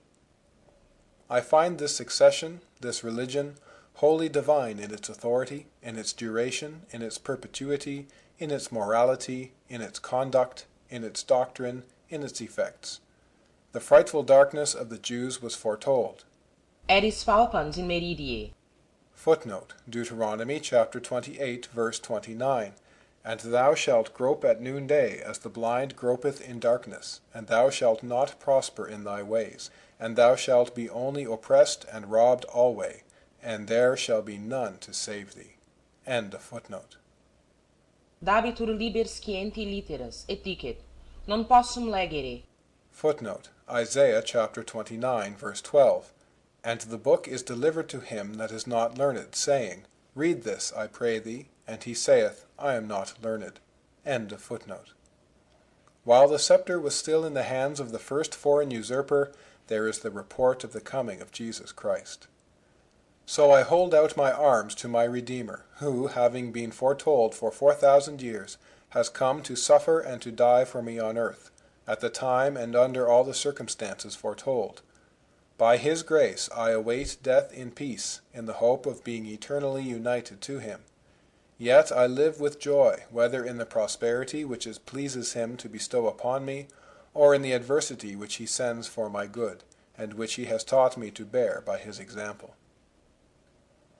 738. The prophecies having given different signs which should all happen at the advent of the Messiah, it was necessary that all these signs should occur at the same time. So it was necessary that the fourth monarchy should have come, when the 70 weeks of Daniel were ended, and that the scepter should have then departed from Judah. And all this happened without any difficulty. Then it was necessary that the Messiah should come, and Jesus Christ then came, who was called the Messiah. And all this again was without difficulty. This indeed shows the truth of the prophecies. 739. The prophets foretold, and were not foretold. The saints again were foretold, but did not foretell. Jesus Christ both foretold and was foretold. 740. Jesus Christ, whom the two testaments regard, the Old as its hope, the New as its model, and both as their center. 741. The two oldest books in the world are those of Moses and Job, the one a Jew and the other a Gentile. Both of them look upon Jesus Christ as their common center and object, Moses in relating the promises of God to Abraham, Jacob, etc., and his prophecies, and Job, Quis mihi deet ut, etc., scio enim quod redemptor meus vivit, etc. Footnote: Job chapter 19, verses 23 to 25. Oh, that my words were now written! Oh, that they were inscribed in a book! That with an iron pen and lead they were graven in the rock forever. But as for me, I know that my Redeemer liveth, and at last he will stand up upon the earth. End of footnote. 742. The Gospel only speaks of the virginity of the Virgin up to the time of the birth of Jesus Christ, all with reference to Jesus Christ. 743. Proofs of Jesus Christ. Why was the book of Ruth preserved? Why the story of Tamar? 744. Pray that ye enter not into temptation. It is dangerous to be tempted, and people are tempted because they do not pray. et tu, conversus, confirma fratres tuos. Footnote: Luke chapter 22, verse 32. But I made supplication for thee, that thy faith fail not. And do thou, when once thou hast turned again, establish thy brethren. End of footnote. But before, Conversus Iesus respexit Petrum. Footnote: Luke chapter 22, verse 61. And the Lord turned and looked upon Peter, and Peter remembered the word of the Lord, how that he said unto him, Before the cock crow this day, thou shalt deny me thrice. End of footnote. St. Peter asks permission to strike Malchus, and strikes before hearing the answer. Jesus Christ replies afterwards. The word Galilee, which the Jewish mob pronounced as if by chance in accusing Jesus Christ before Pilate, afforded Pilate a reason for sending Jesus Christ to Herod, and thereby the mystery was accomplished, that he should be judged by Jews and Gentiles. Chance was apparently the cause of the accomplishment of the mystery. 745.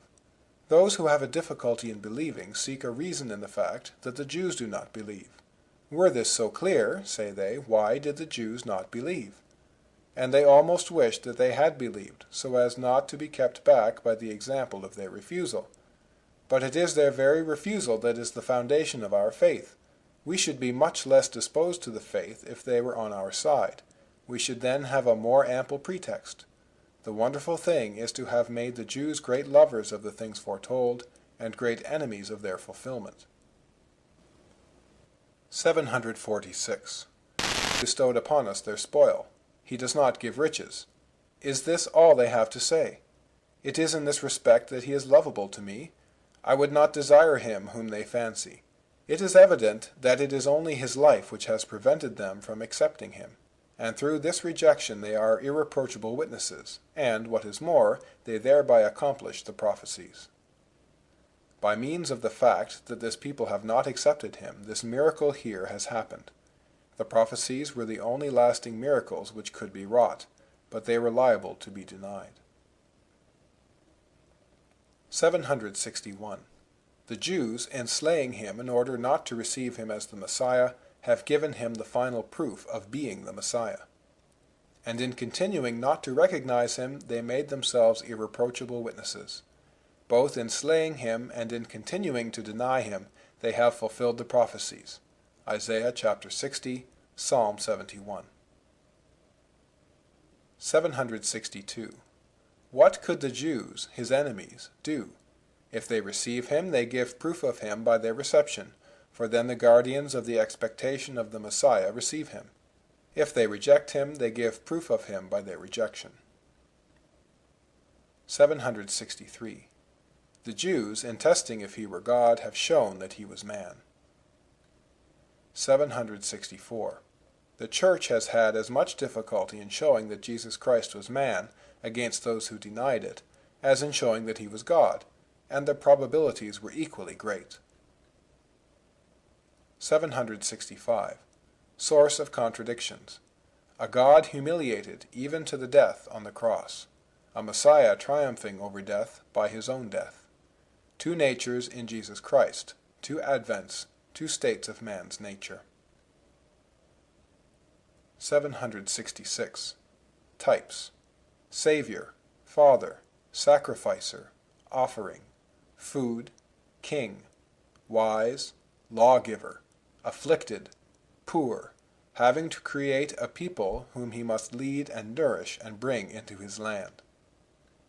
Jesus Christ. Offices.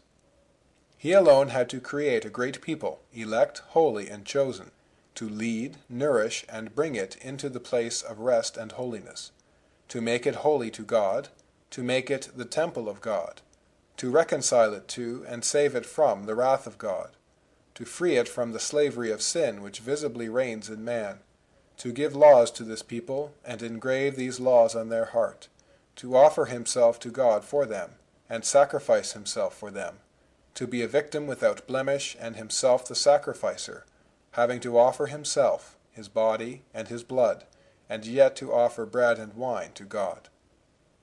Ingrediens mundum. Footnote: Hebrews chapter 10, verse 5. Wherefore, when he cometh into the world, he saith, Sacrifice and offering thou wouldest not, but a body didst thou prepare for me. End of footnote. Stone upon stone. What preceded and what followed. All the Jews exist still and are wanderers. 767. Of all that is on earth he partakes only of the sorrows, not of the joys. He loves his neighbors, but his love does not confine itself within these bounds, and overflows to his own enemies, and then to those of God. 768. Jesus Christ typified by Joseph, the beloved of his father, sent by his father to see his brethren, etc., innocent, sold by his brethren for 20 pieces of silver, and thereby becoming their Lord, their Saviour, the Saviour of strangers, and the Saviour of the world, which had not been but for their plot to destroy him, their sale and their rejection of him. In prison, Joseph innocent between two criminals, Jesus Christ on the cross between two thieves. Joseph foretells freedom to the one and death to the other, from the same omens. Jesus Christ saves the elect and condemns the outcast for the same sins. Joseph foretells only, Jesus Christ acts. Joseph asks him who will be saved to remember him when he comes into his glory, and he whom Jesus Christ saves asks that he will remember him when he comes into his kingdom. 769. The conversion of the heathen was only reserved for the grace of the Messiah. The Jews have been so long in opposition to them without success. All that Solomon and the prophets said has been useless. Sages, like Plato and Socrates, have been able to persuade them. 770. After many persons had gone before, Jesus Christ at last came to say, Here am I, and this is the time. That which the prophets have said was to come in the fullness of time, I tell you my apostles will do. The Jews shall be cast out, Jerusalem shall be soon destroyed, and the heathen shall enter into the knowledge of God. My apostles shall do this, after you have slain the heir of the vineyard. Then the apostles said to the Jews, You shall be accursed. Celsus laughed at it. And to the heathen, You shall enter into the knowledge of God. And this then came to pass. 771. Jesus Christ came to blind those who saw clearly, and to give sight to the blind, to heal the sick and leave the healthy to die, to call to repentance and to justify sinners, and to leave the righteous in their sins, to fill the needy and leave the rich empty. 772. Holiness. Effundum spiritum meum. Footnote: Joel chapter 2 verse 28. And it shall come to pass afterward that I will pour out my Spirit upon all flesh, and your sons and your daughters shall prophesy, your old men shall dream dreams, your young men shall see visions. End of footnote. All nations were in unbelief and lust. The whole world now became fervent with love. Princes abandoned their pomp, maidens suffered martyrdom. Whence came this influence? The Messiah was come. These were the effect and signs of his coming. 773. Destruction of the Jews and heathen by Jesus Christ. Omnes gentes venient et adorabunt eum. Footnote: Psalm 22, verse 2. O my God, I cry in the daytime, but thou answerest not, and in the night season, and am not silent. End of footnote. Parum est ut. Etc. Footnote: Isaiah chapter 49, verse 6. He says, It is too small a thing for you to be my servant, to restore the tribes of Jacob, and to bring back those of Israel I have kept. I will also make you a light for the Gentiles, that you may bring my salvation to the ends of the earth. End of footnote. Postula a me. Footnote: Psalm 2, verse 8. Ask of me, and I will make the nations your inheritance, the ends of the earth your possession. End of footnote. Adorabunt eum omnes reges. Footnote: Psalm 72, verse 11. All kings will bow down to him, and all nations will serve him. End of footnote. Testes iniqui. Footnote: Psalm 35, verse 11. Ruthless witnesses come forward. They question me on things I know nothing about. End of footnote. Dabit maxillam percutienti. Footnote: Lamentations chapter 3, verse 30. Let him offer his cheek to one who would strike him, and let him be filled with disgrace. End of footnote. Dederunt fel in escam. Footnote: Psalm 69, verse 21. They put gall in my food, and gave me vinegar for my thirst. End of footnote. 774. Jesus Christ for all, Moses for a nation. The Jews blessed in Abraham, I will bless those that bless thee. But all nations blessed in his seed. Parum est ut. Etc. Lumen ad revelationem gentium. Footnote: Luke chapter 2, verse 32. A light for revelation to the Gentiles, and for glory to your people Israel. End of footnote. Non fecit taliter omni nationi. Footnote: Psalm 147, verse 20. He has done this for no other nation. They do not know his laws. Praise the Lord. End of footnote. Said David in speaking of the law. But in speaking of Jesus Christ, we must say, Fecit taliter omni nationi. Parum est ut. etc. Isaiah. So it belongs to Jesus Christ to be universal. Even the Church offers sacrifice only for the faithful. Jesus Christ offered that of the cross for all. 775. There is heresy in always explaining omnes by all, and heresy in not explaining it sometimes by all. Bibite ex hoc omnes. Footnote: Matthew chapter 26, verse 27. Then he took the cup, gave thanks, and offered it to them, saying, Drink from it, all of you. End of footnote. The Huguenots are heretics in explaining it by all. In quo omnes peccaverunt. Footnote: Romans chapter 5, verse 12. Therefore, just as sin entered the world through one man, and death through sin, in this way death came to all men, because all sinned. End of footnote. The Huguenots are heretics in accepting the children of true believers. We must then follow the Fathers and tradition in order to know when to do so, since there is heresy to be feared on both sides. 776. Netimias pusillus grex. Footnote: Luke chapter 12, verse 32. Do not be afraid, little flock, for your Father has been pleased to give you the kingdom. End of footnote. Timore et tremore. Quid ergo? Netimias modo timias. Fear not, provided you fear. But if you fear not, then fear. Qui me recipit non me recipit, sed eum qui me misit. Footnote: Matthew chapter 10, verse 40. He who receives you receives me. and he who receives me receives the one who sent me. End of footnote. Ne moscit, neque filius. Footnote, Matthew chapter 11, verse 27. All things have been committed to me by my Father.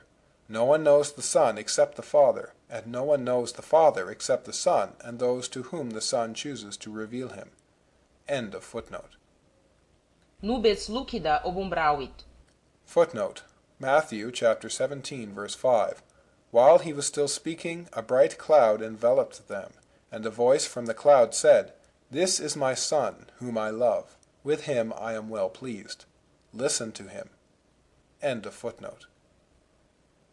St. John was to turn hearts of the fathers to the children, and Jesus Christ to plant division. There is no contradiction. 777. The effects In communi ad in particulari. Footnote, in general, in particular. End of footnote. The semi-Pelagians err in saying of in communi what is true only in particulari, and the Calvinists in saying in particulari what is true in communi. Such is my opinion. 778. Omnis Judaea regio, et Hierosolomitai universi, et baptizabantur. Footnote, Mark chapter 1, verse 5. The whole Judean countryside and all the people of Jerusalem went out to him. Confessing their sins, they were baptized by him in the Jordan River. End of footnote. Because of all the conditions of men who came there. From these stones there can come children unto Abraham. 779. If men knew themselves, God would heal and pardon them.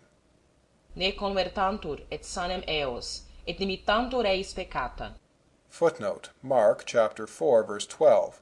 So that they may be ever seeing but never perceiving, and ever hearing but never understanding. Otherwise they might turn and be forgiven.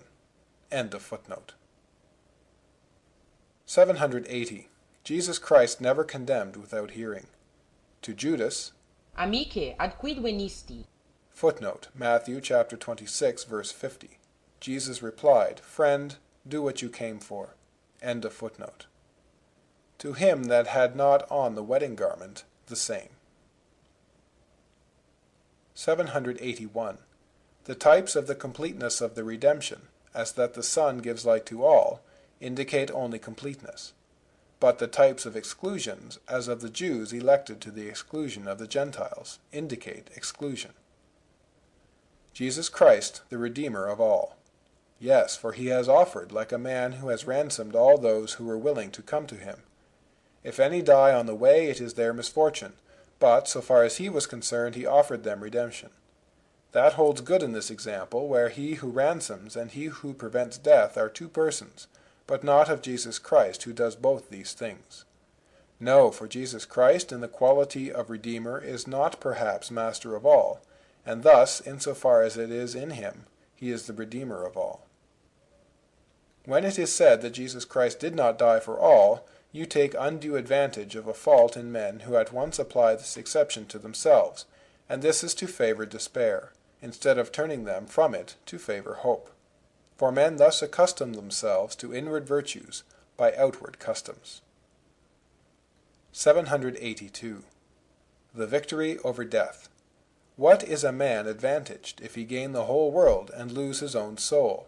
Whosoever will save his soul shall lose it. I am not come to destroy the law, but to fulfill. Lambs took not away the sins of the world, but I am the Lamb which taketh away the sins. Moses gave you not the bread from heaven. Moses hath not led you out of captivity, and made you truly free. 783. Then Jesus Christ comes to tell men that they have no other enemies but themselves, that it is their passions which keep them apart from God, that he comes to destroy these, and to give them his grace, so as to make of them all one holy church. That he comes to bring back into this church the heathen and Jews, that he comes to destroy the idols of the former and the superstition of the latter. To this all men are opposed, not only from the natural opposition of lust, but above all the kings of the earth, as had been foretold, joined together to destroy this religion at its birth. Quare fermerunt gentes, reges terrae, adversus Christum. Footnote, Psalm 2, verses 1 and 2. Why do the nations conspire and the peoples plot in vain? The kings of the earth take their stand, and the rulers gather together against the Lord and against his anointed one. Taken as a prophecy of Christ. End of footnote. All that is great on earth is united together, the learned, the wise, the kings. The first right, the second condemn, the last kill. And notwithstanding all these oppositions, these men, simple and weak, resist all these powers, subdue even these kings, these learned men and these sages, and remove idolatry from all the earth. And all this is done by the power which had foretold it. 784. Jesus Christ would not have the testimony of devils, nor of those who were not called, but of God and John the Baptist. 785. I consider Jesus Christ in all persons and in ourselves, Jesus Christ as a father in his Father, Jesus Christ as a brother in his brethren, Jesus Christ as poor in the poor, Jesus Christ as rich in the rich, Jesus Christ as doctor and priest in priests, Jesus Christ as sovereign in princes, etc. For by his glory he is all that is great, being God, and by his mortal life he is all that is poor and abject.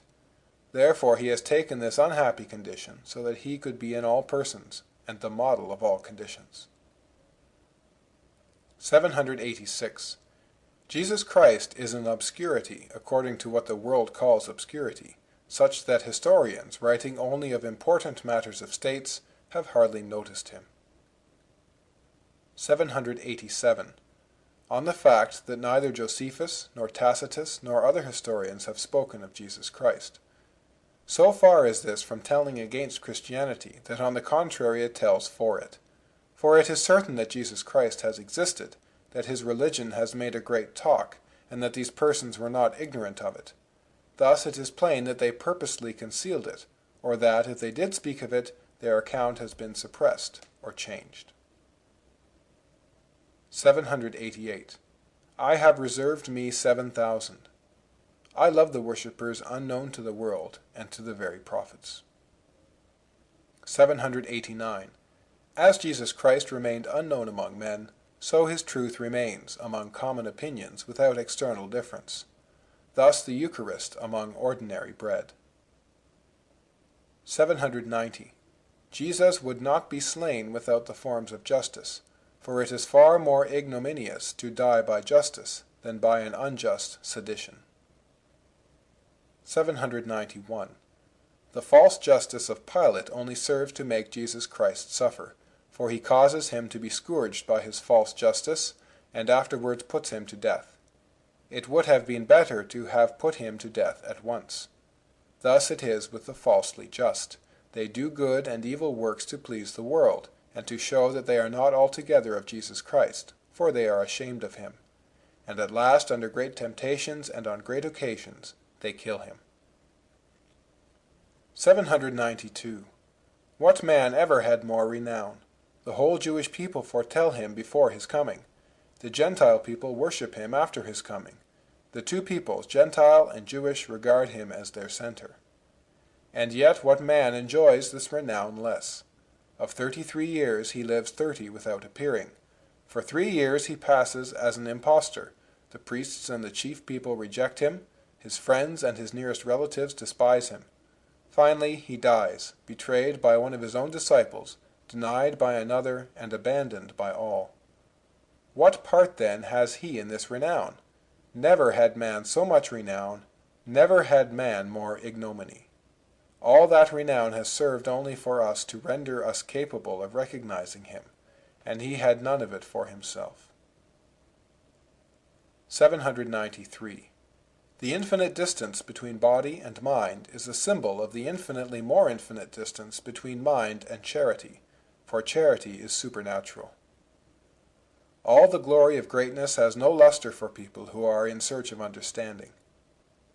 The greatness of clever men is invisible to kings, to the rich, to chiefs, and to all the worldly great. The greatness of wisdom, which is nothing if not of God, is invisible to the carnal-minded and to the clever. These are three orders differing in kind. Great geniuses have their power, their glory, their greatness, their victory, their luster, and have no need of worldly greatness, with which they are not in keeping. They are seen, not by the eye, but by the mind. This is sufficient.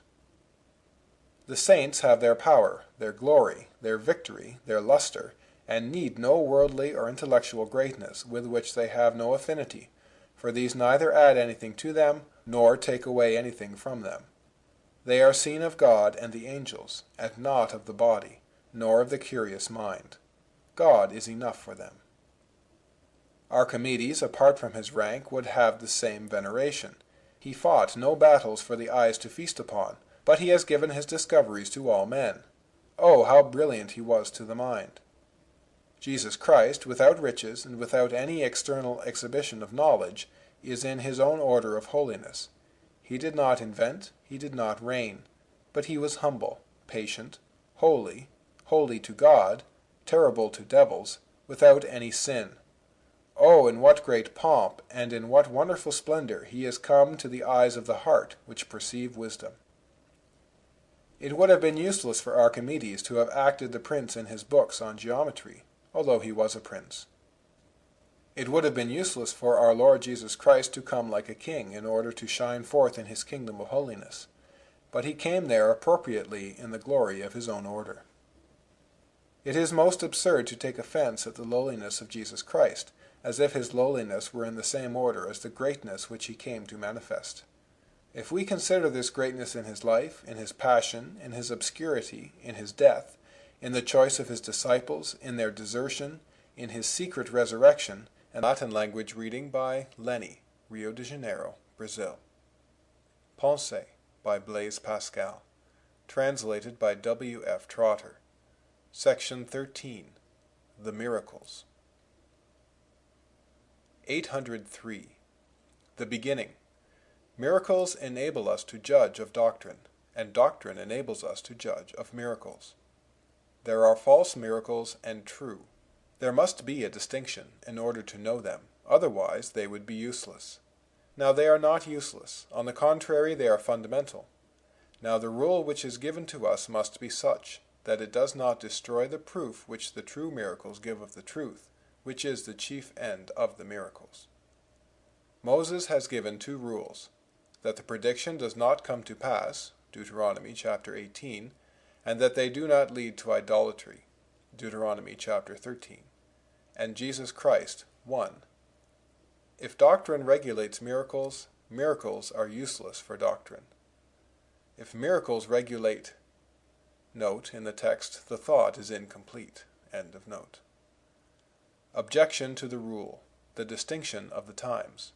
One rule during the time of Moses, another at present. 804. Miracle.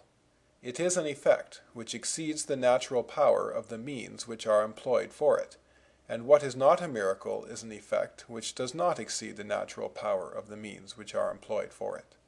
Thus, those who heal by invocation of the devil do not work a miracle, for that does not exceed the natural power of the devil. But, note, in the text the thought is incomplete. End of note. 805. The two fundamentals, one inward, the other outward, grace and miracles, both supernatural. 806.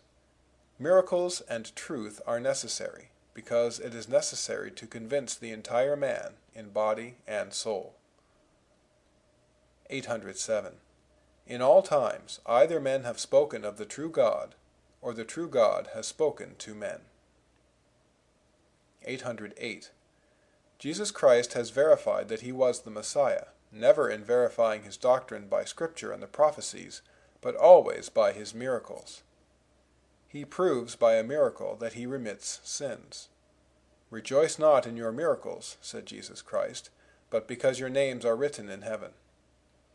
If they believe not Moses, neither will they believe one risen from the dead. Nicodemus recognizes by his miracles that his teaching is of God. Scimus quia venisti ad eo, magister. Nemo enim potest haec signa facere, quae tu facis, nisi Deus fuerit cum eo. Footnote: John chapter 3, verse 2. The same came unto him by night, and said to him, Rabbi, we know that thou art a teacher come from God, for no one can do these signs that thou doest, except God be with him. End of footnote. He does not judge of the miracles by the teaching, but of the teaching by the miracles. The Jews had a doctrine of God as we have one of Jesus Christ, and confirmed by miracles. They were forbidden to believe every worker of miracles, and they were further commanded to have recourse to the chief priests, and to rely on them. And thus, in regard to which among these particular effects are true, believe them all. In the same way, the reason why so many false effects are credited to the moon is that there are some true, as the tide. It is the same with prophecies, miracles, divination by dreams, sorceries, etc. For if there had been nothing true in all this, men would have believed nothing of them. And thus, instead of concluding that there are no true miracles because there are so many false, we must, on the contrary, say that there certainly are true miracles, since there are false, and that there are false miracles only because some are true. We must reason in the same way about religion, for it would not be possible that men should have imagined so many false religions if there had not been a true one. The objection to this is that savages have a religion, but the answer is that they have heard the true spoken of, as appears by the deluge, circumcision, the cross of St. Andrew, etc. 818. Having considered how it comes that there are so many false miracles, false revelations, sorceries, etc., it has seemed to me that the true cause is that there are some true, for it would not be possible that there should be so many false miracles if there were none true, nor so many false revelations if there were none true, nor so many false religions if there were not one true. For if there had never been all this, it is almost impossible that men should have imagined it, and still more impossible that so many others should have believed it. But as there have been very great things true, and as they have been believed by great men, this impression has been the cause that nearly everybody is rendered capable of believing also the false. And thus, instead of concluding that there are no true miracles, since there are so many false, it must be said, on the contrary, that there are true miracles, since there are so many false, and that there are false ones only because there are true, and that in the same way there are false religions because there is one true. Objection to this: savages have a religion, but this is because they have heard the true spoken of, as appears by the cross of St. Andrew, the deluge, circumcision, etc. This arises from the fact that the human mind, finding itself inclined to that side by the truth, becomes thereby susceptible to all the falsehoods of this. 819. Jeremiah chapter 23, verse 32. The miracles of the false prophets, in the Hebrew and Vatable. Footnote: Professor of Hebrew in the Collège Royal in the 16th century. End of footnote. They are the tricks. Miracle does not always signify miracle. 1 Samuel chapter 14, verse 15. Miracle signifies fear, and is so in the Hebrew. The same evidently in Job chapter 33, verse 7, and also Isaiah chapter 21, verse 4, Jeremiah chapter 44, verse 12. Portentum signifies simulacrum. Jeremiah chapter 50, verse 38, and it is so in the Hebrew and Vatable. Isaiah chapter 8, verse 18. Jesus Christ says that he and his will be in miracles. 820. If the devil favored the doctrine which destroys him, he would be divided against himself, as Jesus Christ said. If God favored the doctrine which destroys the church, he would be divided against himself. Omne regnum divisum. Footnote: Matthew chapter 12, verse 25. And knowing their thoughts, he said unto them, Every kingdom divided against itself is brought to desolation, and every city or house divided against itself shall not stand. End of footnote. For Jesus Christ wrought against the devil and destroyed his power over the heart, of which exorcism is the symbolization, in order to establish the kingdom of God. And thus he adds, Si indigito Dei regnum Dei ad vos. Footnote: Luke chapter 11, verse 20. But if I, by the finger of God, cast out demons, then is the kingdom of God come upon you. End of footnote. 821. There is a great difference between tempting and leading into error. God tempts, but he does not lead into error. To tempt is to afford opportunities which impose no necessity. If men do not love God, they will do a certain thing. To lead into error is to place a man under the necessity of inferring and following out what is untrue. 822. Abraham and Gideon are above revelation. The Jews blinded themselves in judging of miracles by the Scripture. God has never abandoned his true worshippers. I prefer to follow Jesus Christ than any other, because he has miracle, prophecy, doctrine, perpetuity, etc. The Donatists, no miracle which obliges them to say it is the devil. The more we particularize God, Jesus Christ, the Church. Note, in the text the thought is incomplete. End of note. 823. If there were no false miracles, there would be certainty.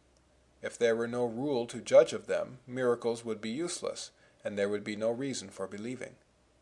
Now there is, humanly speaking, no human certainty, but we have reason. 824. Either God has confounded the false miracles, or he has foretold them, and in both ways he has raised himself above what is supernatural with respect to us, and has raised us to it. 825. Miracles serve not to convert, but to condemn. 826. Reasons why we do not believe. John chapter 12, verses 37 and 38. Cum autem tanta signa fecisset, non credebant in eum, ut sermo Isaiae imteretur, ex caecavit, etc. Note, but though he had done so many signs before them, yet they believed not on him, that the word of Isaiah the prophet might be fulfilled, which he spake, Lord, who hath believed our report? And to whom hath the arm of the Lord been revealed? End of note. haec dixit Isaias, quando vidit gloriam eius, et locutus est de eo. Iudaei signa petunt, et Graeci sapientiam quaerunt. Nos autem iesum crucifixum, sed plenum signis, sed plenum sapientia. Vos autem Christum non crucifixum, et religionem sine miraculis, et sine sapientia. Footnote: 1 Corinthians chapter 1, verses 22 and 23. Seeing that Jews ask for signs, and Greeks seek after wisdom, but we preach Christ crucified, unto Jews a stumbling block, and unto Gentiles foolishness. End of footnote. What makes us not believe in the true miracles is want of love. John. Sed vos non creditis, quia non estis ex ovibus. Footnote: John chapter 10, verse 26. But ye believe not, because ye are not of my sheep. End of footnote. What makes us believe the false is want of love. 1 Thessalonians chapter 2. The foundation of religion, it is the miracles. What then? Does God speak against miracles, against the foundations of the faith which we have in him? If there is a God, faith in God must exist on earth. Now, the miracles of Jesus Christ are not foretold by Antichrist, but the miracles of Antichrist are foretold by Jesus Christ. And so if Jesus Christ were not the Messiah, he would have indeed led into error, but Antichrist cannot surely lead into error. When Jesus Christ foretold the miracles of Antichrist, did he think of destroying faith in his own miracles? Moses foretold Jesus Christ and bade to follow him. Jesus Christ foretold Antichrist and forbade to follow him. It was impossible that in the time of Moses men should keep their faith for Antichrist, who was unknown to them. But it is quite easy in the time of Antichrist to believe in Jesus Christ, already known. There is no reason for believing in Antichrist, which there is not for believing in Jesus Christ. But there are reasons for believing in Jesus Christ, which there are not for believing in the other. 827. Judges chapter 13, verse 23. If the Lord were pleased to kill us, he would not have showed us all these things. Hezekiah, Sennacherib. Jeremiah. Hananiah the false prophet dies in 7 months. 2 Maccabees chapter 3. The temple, ready for pillage, miraculously succored. 2 Maccabees chapter 15. 1 Kings chapter 17. The widow to Elijah who had restored her son. By this I know that thy words are true. 1 Kings chapter 18. Elijah with the prophets of Baal. In the dispute concerning the true God and the truth of religion, there has never happened any miracle on the side of error, and not of truth. 828. Opposition. Abel, Cain. Moses, the magicians. Elijah, the false prophets. Jeremiah, Hananiah. Micaiah, the false prophets. Jesus Christ, the Pharisees. St. Paul, Bar-Jesus. The Apostles, the exorcists. Christians, unbelievers. Catholics, heretics. Elijah, Enoch. Antichrist. 829. Jesus Christ says that the Scriptures testify of him, but he does not point out in what respect. Even the prophecies could not prove Jesus Christ during his life, and so men would not have been culpable for not believing in him before his death, had the miracles not sufficed without doctrine. Now those who did not believe in him when he was still alive were sinners, as he said himself, and without excuse. Therefore they must have had proof beyond doubt, which they resisted. Now they had not the prophecies, but only the miracles. Therefore the latter suffice, when the doctrine is not inconsistent with them, and they ought to be believed. John chapter 7, verse 40. Dispute among the Jews as among the Christians of today. Some believed in Jesus Christ, others believed him not, because of the prophecies which said that he should be born in Bethlehem. They should have considered more carefully whether he was not. For his miracles being convincing, they should have been quite sure of these supposed contradictions of his teaching to Scripture, and this obscurity did not excuse, but blinded them. Thus those who refuse to believe in the miracles in the present day on account of a supposed contradiction which is unreal are not excused. The Pharisees said to the people who believed in him because of his miracles, This people who knoweth not the law are cursed. But have any of the rulers or of the Pharisees believed on him? For we know that out of Galilee ariseth no prophet. Nicodemus answered, Doth our law judge any man before it hear him? And specially such a man who works such miracles. 830. The prophecies were ambiguous. They are no longer so. 831. The 5 propositions were ambiguous. They are no longer so. 832. Miracles are no longer necessary because we have had them already. But when tradition is no longer minded, when the Pope alone is offered to us, when he has been imposed upon, and when the true source of truth, which is tradition, is thus excluded, and the Pope, who is its guardian, is biased, the truth is no longer free to appear. Then, as men speak no longer of truth, truth itself must speak to men. This is what happened in the time of Arius. Miracles under Diocletian and under Arius. 833. Miracle. The people conclude this of themselves, but if the reason of it must be given to you, it is unfortunate to be an exception to the rule. The same must be strict and opposed to exception. But yet, as it is certain that there are exceptions to a rule, our judgment must, though strict, be just. 834. John chapter 6, verse 26. Non quia vidistis signum, sed quia saturati estis. Note, Jesus answered them and said, Verily, verily, I say unto you, ye seek me not because ye saw signs, but because ye ate of the loaves and were filled. End of note. Those who follow Jesus Christ because of his miracles honor his power in all the miracles which it produces. But those who, making profession to follow him because of his miracles, follow him in fact only because he comforts them and satisfies them with worldly blessings, discredit his miracles, when they are opposed to their own comforts. John chapter 9, verse 16. Non est hic homo ad Deo, quia sabbatum non custodit. Ali, quomodo potest homo peccator haec signa facere? Note, some therefore of the Pharisees said, This man is not from God, because he keepeth not the Sabbath. But others said, How can a man that is a sinner do such signs? And there was division among them. End of note. Which is the most clear? This house is not of God, for they do not there believe that the 5 propositions are in Jansenius. Others, this house is of God, for in it there are wrought strange miracles. Which is the most clear? Tu quid dicis? Dico, quia profeta est. Nisi esset hic ad Deo, non poterat facere quidquam. Footnote: John chapter 9, verses 17 and 33. They say therefore unto the blind man again, What sayest thou of him, in that he opened thine eyes? And he said, He is a prophet. If this man were not from God, he could do nothing. End of footnote.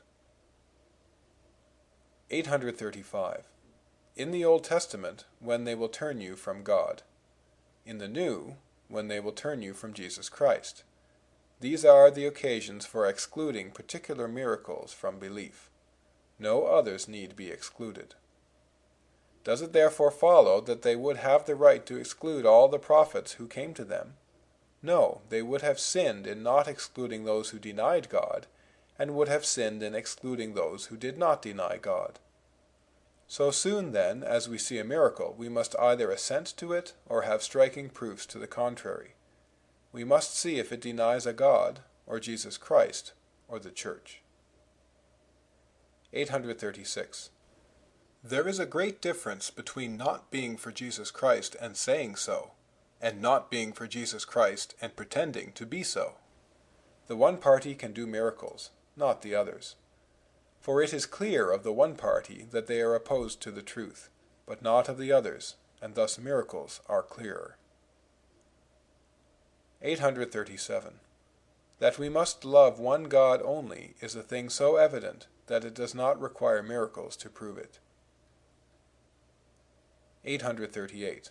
Jesus Christ performed miracles, then the apostles, and the first saints in great number, because the prophecies not being yet accomplished, but in the process of being accomplished by them, the miracles alone bore witness to them. It was foretold that the Messiah should convert the nations. How could this prophecy be fulfilled without the conversion of the nations? And how could the nations be converted to the Messiah if they did not see this final effect of the prophecies which prove him? Therefore, till he had died, risen again, and converted the nations, all was not accomplished, and so miracles were needed during all this time. Now they are no longer needed against the Jews, for the accomplished prophecies constitute a lasting miracle. 839. Though ye believe not me, believe at least the works. He refers them, as it were, to the strongest proof. It had been told to the Jews as well as to Christians that they should not always believe the prophets, but yet the Pharisees and scribes are greatly concerned about his miracles, and try to show that they are false or wrought by the devil, for they must needs be convinced if they acknowledge that they are of God. At the present day we are not troubled to make this distinction. Still it is very easy to do.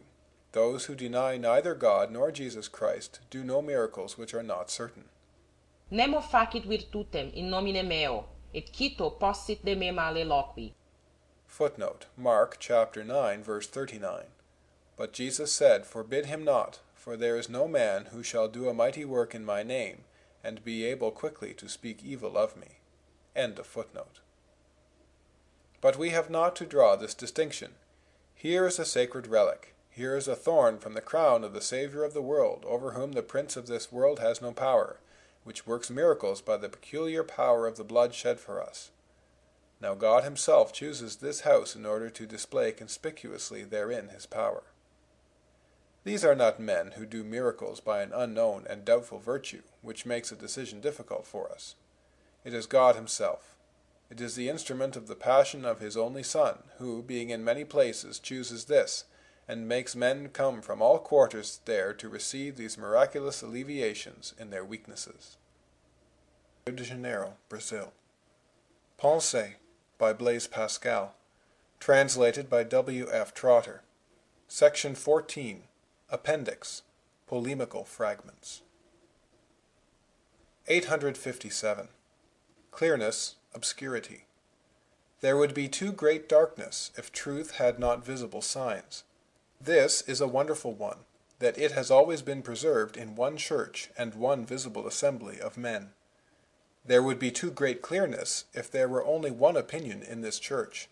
But in order to recognize what is true, one has only to look at what has always existed. For it is certain that truth has always existed, and that nothing false has always existed. 858. The history of the Church ought properly to be called the history of truth. 859. There is a pleasure in being in a ship beaten about by a storm, when we are sure that it will not founder. The persecutions which harass the Church are of this nature. 860. In addition to so many other signs of piety, they are also persecuted, which is the best sign of piety. 861. The Church is an excellent state when it is sustained by God only. 862. The Church has always been attacked by opposite errors, but perhaps never at the same time as now. And if she suffer more because of the multiplicity of errors, she derives this advantage from it, that they destroy each other. She complains of both, but far more of the Calvinists, because of the schism. It is certain that many of the two opposite sects are deceived. They must be disillusioned. Faith embraces many truths which seem to contradict each other. There is a time to laugh and a time to weep, etc. Respond, no responda, etc. Footnote: Proverbs chapter 26, verses 4 and 5. Answer not a fool according to his folly, lest thou also be like unto him. Answer a fool according to his folly, lest he be wise in his own conceit. End of footnote. The source of this is the union of the two natures in Jesus Christ, and also the two worlds, the creation of a new heaven and a new earth, a new life and a new death, all things double, and the same names remaining. And finally the two natures that are in the righteous, for they are the two worlds, and a member and image of Jesus Christ. And thus all the names suit them: righteous, yet sinners; dead, yet living; living, yet dead; elect, yet outcast, etc. There are then a great number of truths, both of faith and of morality, which seem contradictory, and which all hold good together in a wonderful system. The source of all heresies is the exclusion of some of these truths, and the source of all the objections which the heretics make against us is the ignorance of some of our truths.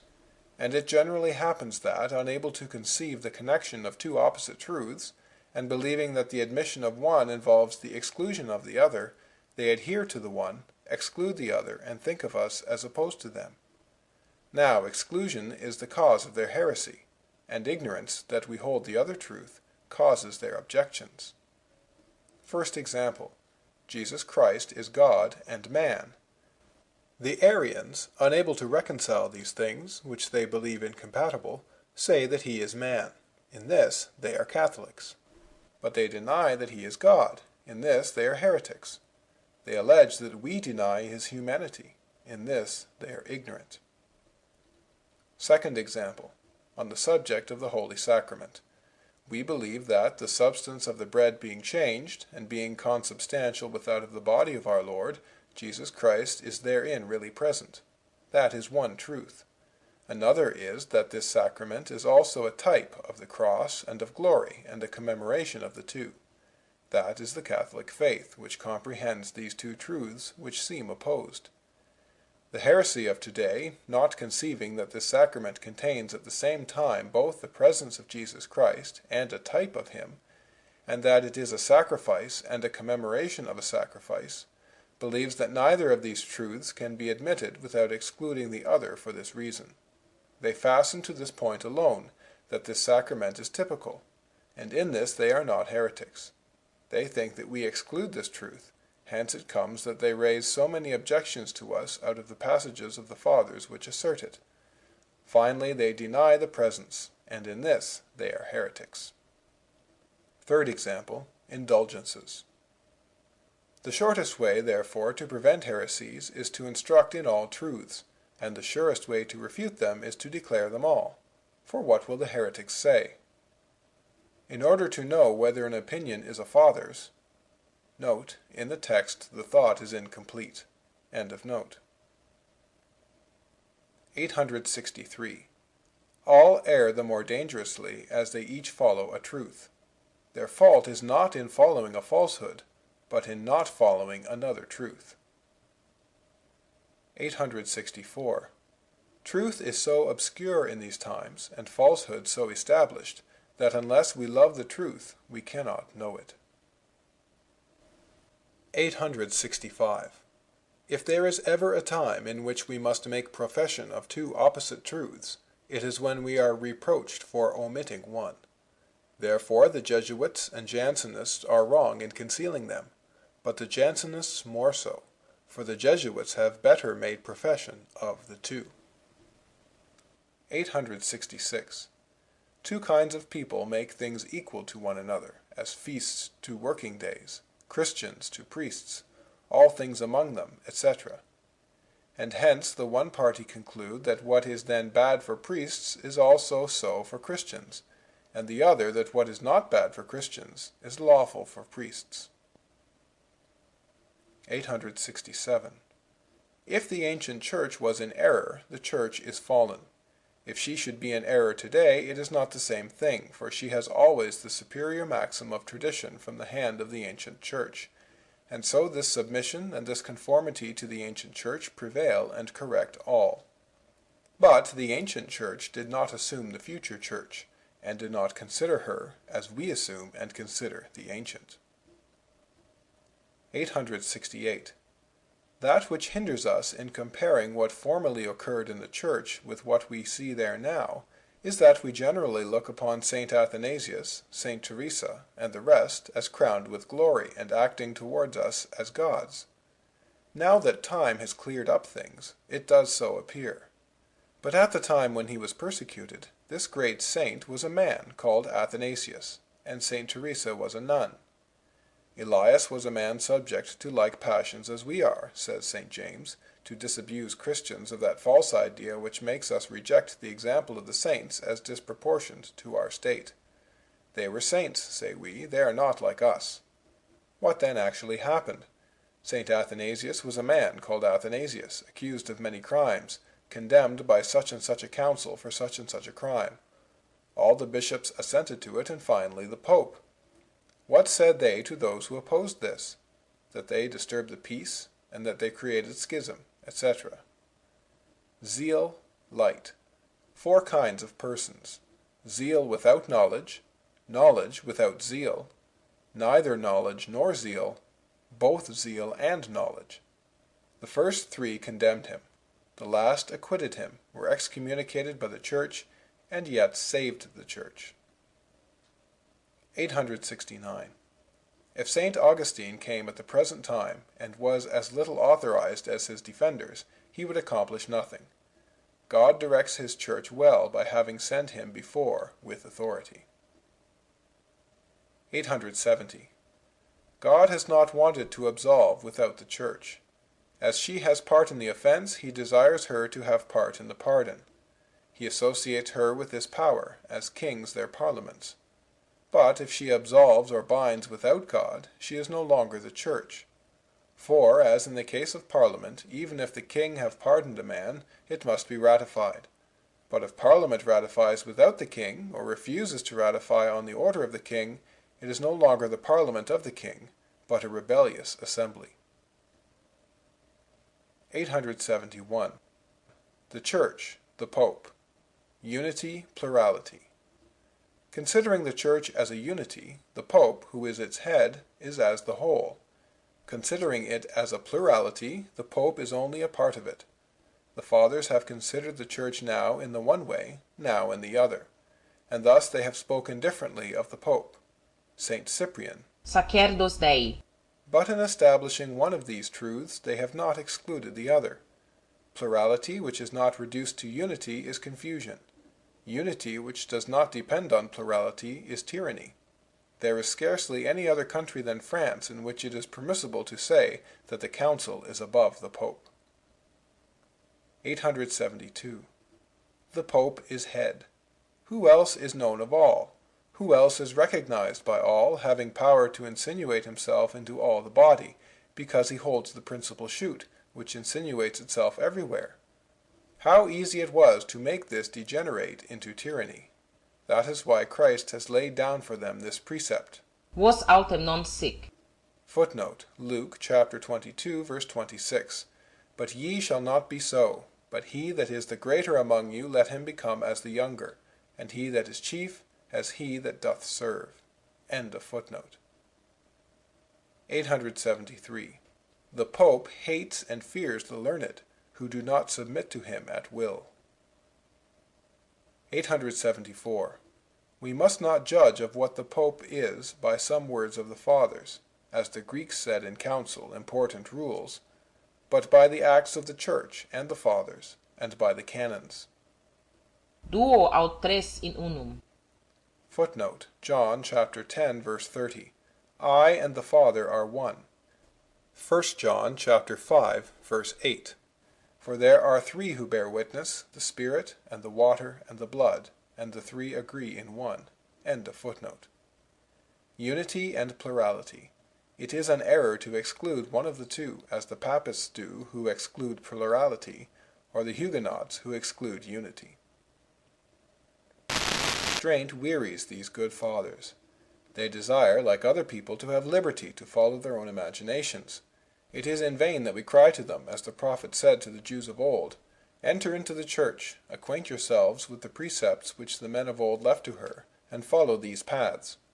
They have answered like the Jews, We will not walk in them, but we will follow the thoughts of our hearts. And they have said, We will be as the other nations. 904. They make a rule of exception. Have the men of old given absolution before penance? Do this as exceptional. But of the exception you make a rule without exception, so that you do not even want the rule to be exceptional. 905. On confessions and absolutions without signs of regret. God regards only the inward, the Church judges only by the outward. God absolves as soon as he sees penitence in the heart, the Church when she sees it in works. God will make a church pure within, which confounds, by its inward and entirely spiritual holiness, the inward impiety of proud sages and Pharisees. And the Church will make an assembly of men whose external manners are so pure as to confound the manners of the heathen. If there are hypocrites among them, but so well disguised that she does not discover their venom, she tolerates them. For, though they are not accepted of God, whom they cannot deceive, they are of men, whom they do deceive. And thus she is not dishonored by their conduct, which appears holy. But you want the Church to judge neither of the inward, because that belongs to God alone, nor of the outward,